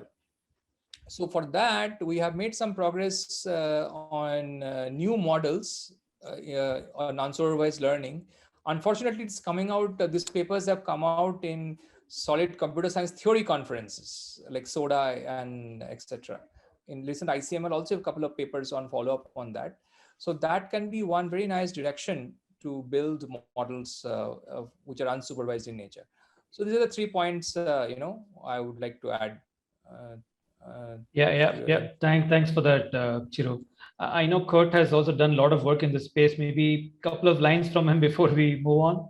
Well, I think as this panel's aired, you'll have just heard maybe 40 minutes of me talking about this, but basically, using this tremendous herd of very bright Berkeley students, we've been able to work entirely broadly across data aggregation, accelerating training, original model design, model compression has been mentioned, and also even hardware software co-design of neural net accelerators. So we're pretty much trying, I don't know how successfully, but we're trying to cover the whole gamut of problems.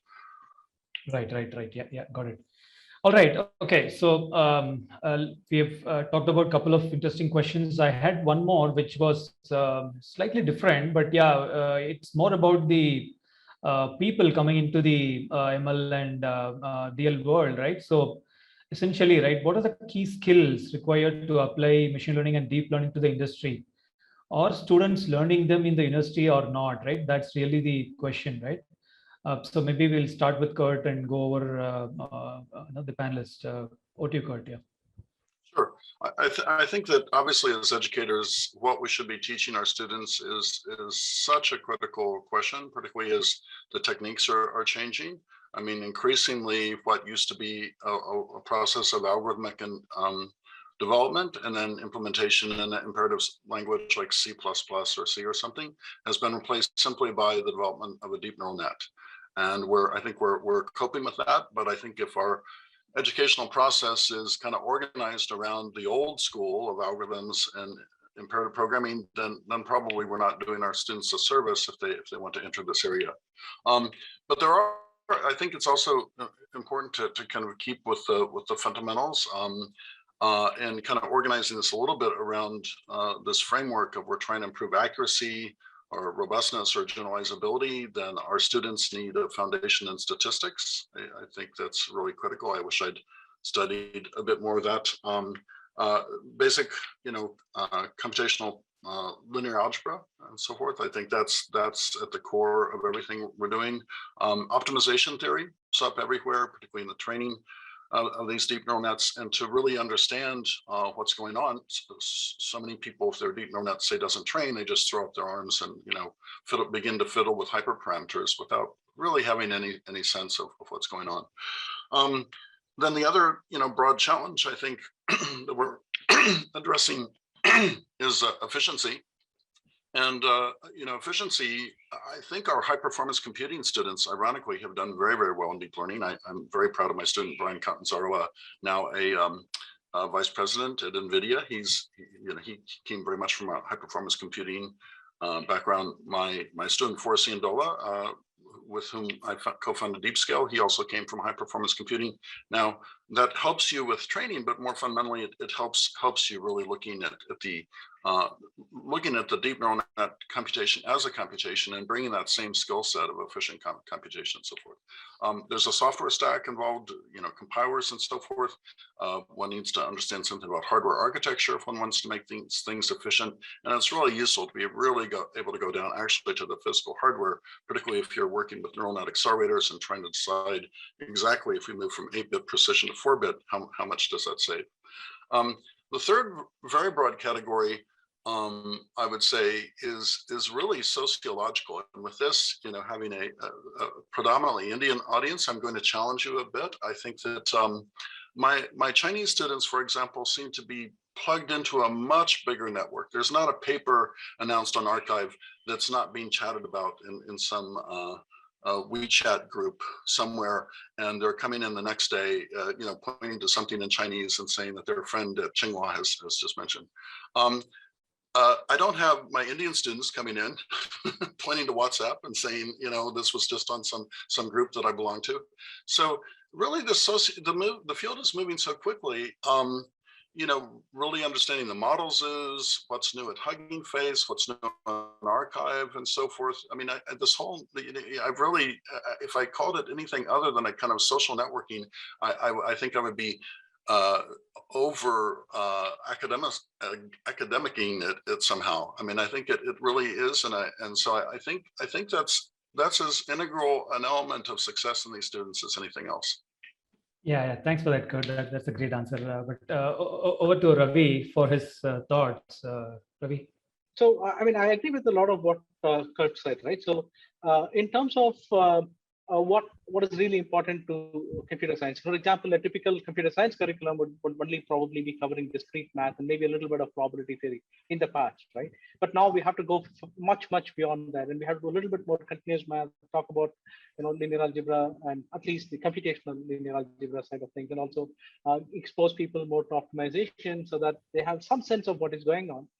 But the other thing which I'm also noticing that in the industry, right, there are a lot of different kinds of positions, right, or job descriptions that are opening up for people with some kind of AI skills, right? I mean, this range from people who know how to operate AI tools, right, to people who can actually want to work on it and build new algorithms and have a much deeper understanding of it, right?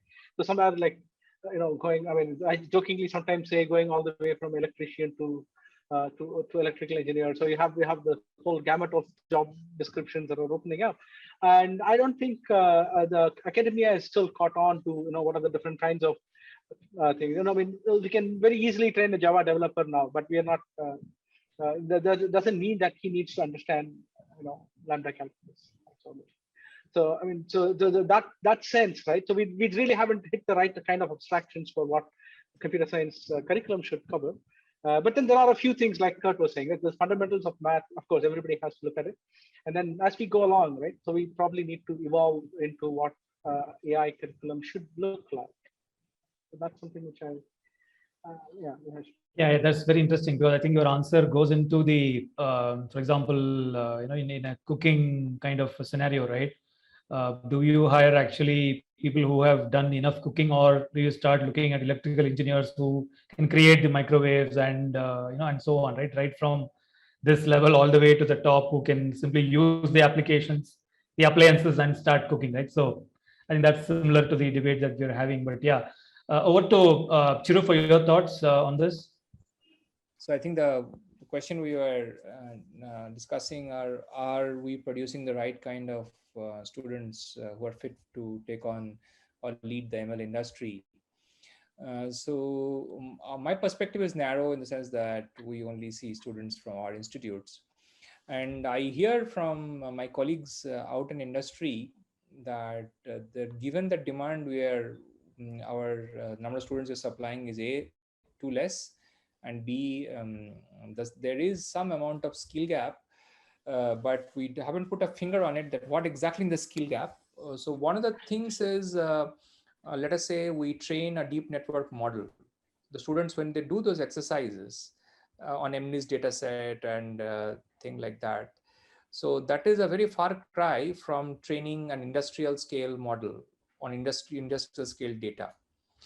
Now, that is a challenge I think we have to address to get them job ready or industry ready, if you will. And often even the theories, the codes, etc., needs to be completely rewritten. So possibly, so maybe what we should be doing, I mean, maybe this is beyond the brief of this this panel, but probably a more rigorous internship or more embedded learning environment where you live with the data, like industrial scale data, can be a way forward to address at least that small skill gap. And I agree with the previous speakers, both Kurt and Ravi, about the curriculum. I have nothing more to add except to support their points. Yeah, great. Chiru, thanks for that. Chintan, we would like your perspective on this too. Thank you, everyone. You know what? I agree with everyone. I think fundamental is something that's absolutely needed. But I'm going to talk about two things which I feel is important for students coming into the AI or ML deep learning. I think first, I think this is something that Chiru mentioned about model compression. So it's along the same line. I think model efficiency is very important. And I feel that is something that student needs to understand. How do you productize this model? How can I make it run fast so that when this model goes out in the industry, goes out in the field, I can minimize my cost, minimize the cost of the platform, of the hardware. And there are things that students can learn about, like quantization. How can I run it in lower precision, model compression, pruning, etc. Optimizing for the hardware platform is something that's good for practitioners of AI to kind of learn to kind of productize the model. The second one I feel is like actually not just creating the model, only the model, but the entire journey, the MLOps journey, starting from the data set. Like how do I collect the data set? Where do I collect the data set? Is this even a data set that I can use? And this comes up a lot when we are trying to commercialize a model. And most of the data set, most of the public data set, we just cannot use because it's only for research purposes. So making sure that you have the right data set. Once you have the data set, experimentation, and to kind of get create a model that gives you the accuracy, the robustness that you need, as well as the efficiency. And then once you create this model, it's manageability of the model once it goes out in the field. How is it performing over time? So just being aware of all of those is extremely important, and not just say, okay, you collect some data set, you create a model, and then you deploy it. So just and it's the entire journey, that it's not once you ship a model, you're done. You actually have to manage the model. You have to keep improving the model, get feedback from the field, and kind of use that to kind of improve your model. So those are some of the things that I feel that students should be equipped with when they enter the field. Yeah. Thanks, Chintan. That is pretty awesome. So probably, right, we can, in the interest of time, we'll move on, and we just have one last question, which no, Vijay, this is a panel discussion. I have to counter something somebody else said on the panel. Otherwise, it's just a bunch of people giving their opinion. So I'm going to go. I slightly disagree with what Chintan said. Right. So I think the ML ops process is becoming complex enough. Right. I don't think we should be looking to produce end-to-end expertise in students that are coming out.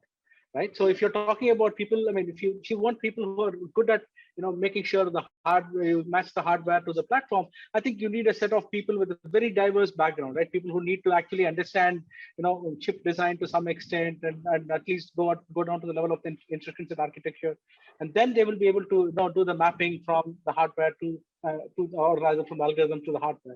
And at the other end, you have people who have to worry about data, and then those people have to worry about even policy issues, legal issues, ethical issues. That's a different kind of training that you would need, right? So this is exactly what I was saying. There's so many different niches that are getting opened up. You can't really talk about somebody. Yeah, I don't disagree with you. I don't think the student needs to be an expert in all the area, but they just need to be aware of and know that, okay, these are the things that you need to actually create a model, to productize a model. Let me pose in some sense the same issue as a question, which is when I used to teach software engineering and imperative programming, I would go to the people who were hiring my students and basically ask them, where should we stop? There's always the current debugger, there's always the current project management tool and so forth. Where do we stop? So I would pose you a similar question, which is, and I want you to ask seriously, if something like, should we be teaching our students TensorRT?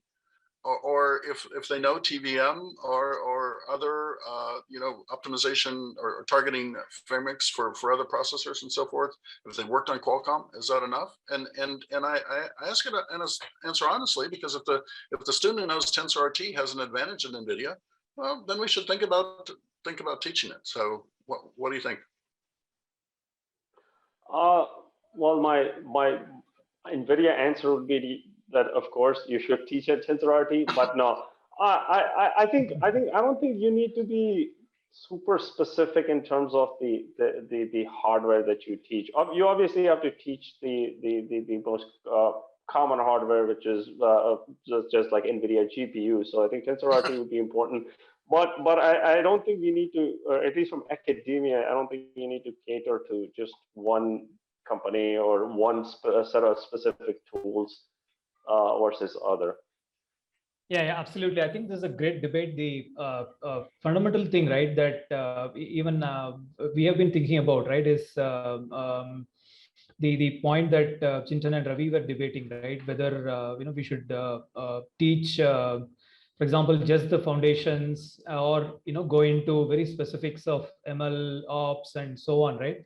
I think that question will always be there, and we feel there are potentially gap areas there which could be addressed, right? Maybe even from a curriculum perspective, right? Though we do agree that definitely the foundations are very important, and people with good fundas can actually pick up any specific tools that are there, and they should not have trouble in picking those up. And but only thing is, yeah, from especially like we discussed, right, the one thing that seems to be happening is model building is only about 20% of the effort, but since a lot of effort goes into the other aspects of the engineering aspects of ML, right? So that's where we are seeing there could be potentially gaps in the academia, right? Especially students coming in do not seem to have those aspects. That's exactly what Kurt's question was.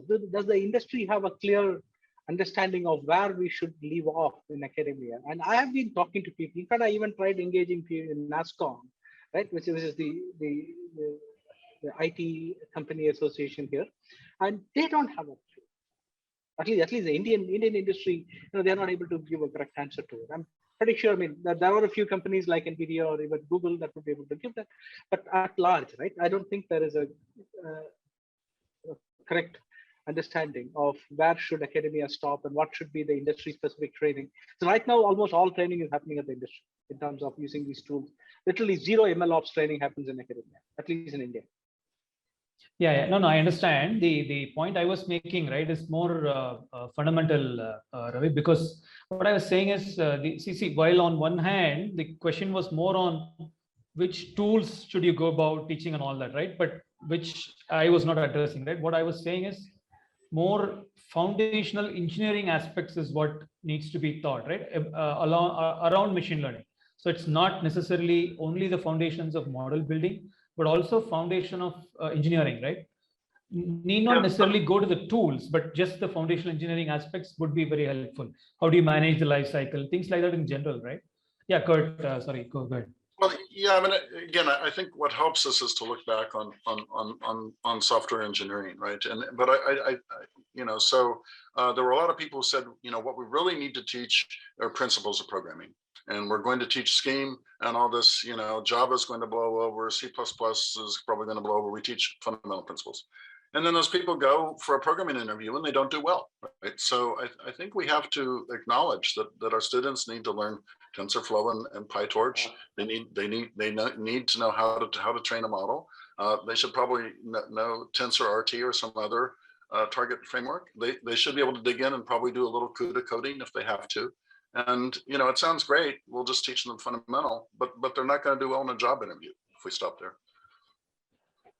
Absolutely, yeah. Great points made. I think this was a phenomenal debate, and happy to have been on this and enjoyed it as much as any of the others, I guess. So thanks for all the panelists. It's been a great session. Thanks, folks. We had a phenomenal session. Thanks very much. Thank you. And that brings us to the end of an inspiring 2 days of Converge at Walmart. It's been an amazing experience and a lot of takeaways. A huge thank you to our lovely audience, amazing speakers, panelists, and leaders. Absolutely, Ankur. It's been such an honor to be a part of India's biggest retail tech event. Thank you to our audience for tuning in. In case you want to rewatch some of the sessions we had on the parallel tracks and channels, or just want to relive Converge at Walmart moments, head over to our Walmart Global Tech India's website. So do remember to visit our page. This is Ruku signing off. And this is Ankur signing off from the first edition of Converge at Walmart, the biggest retail tech event. Until next year,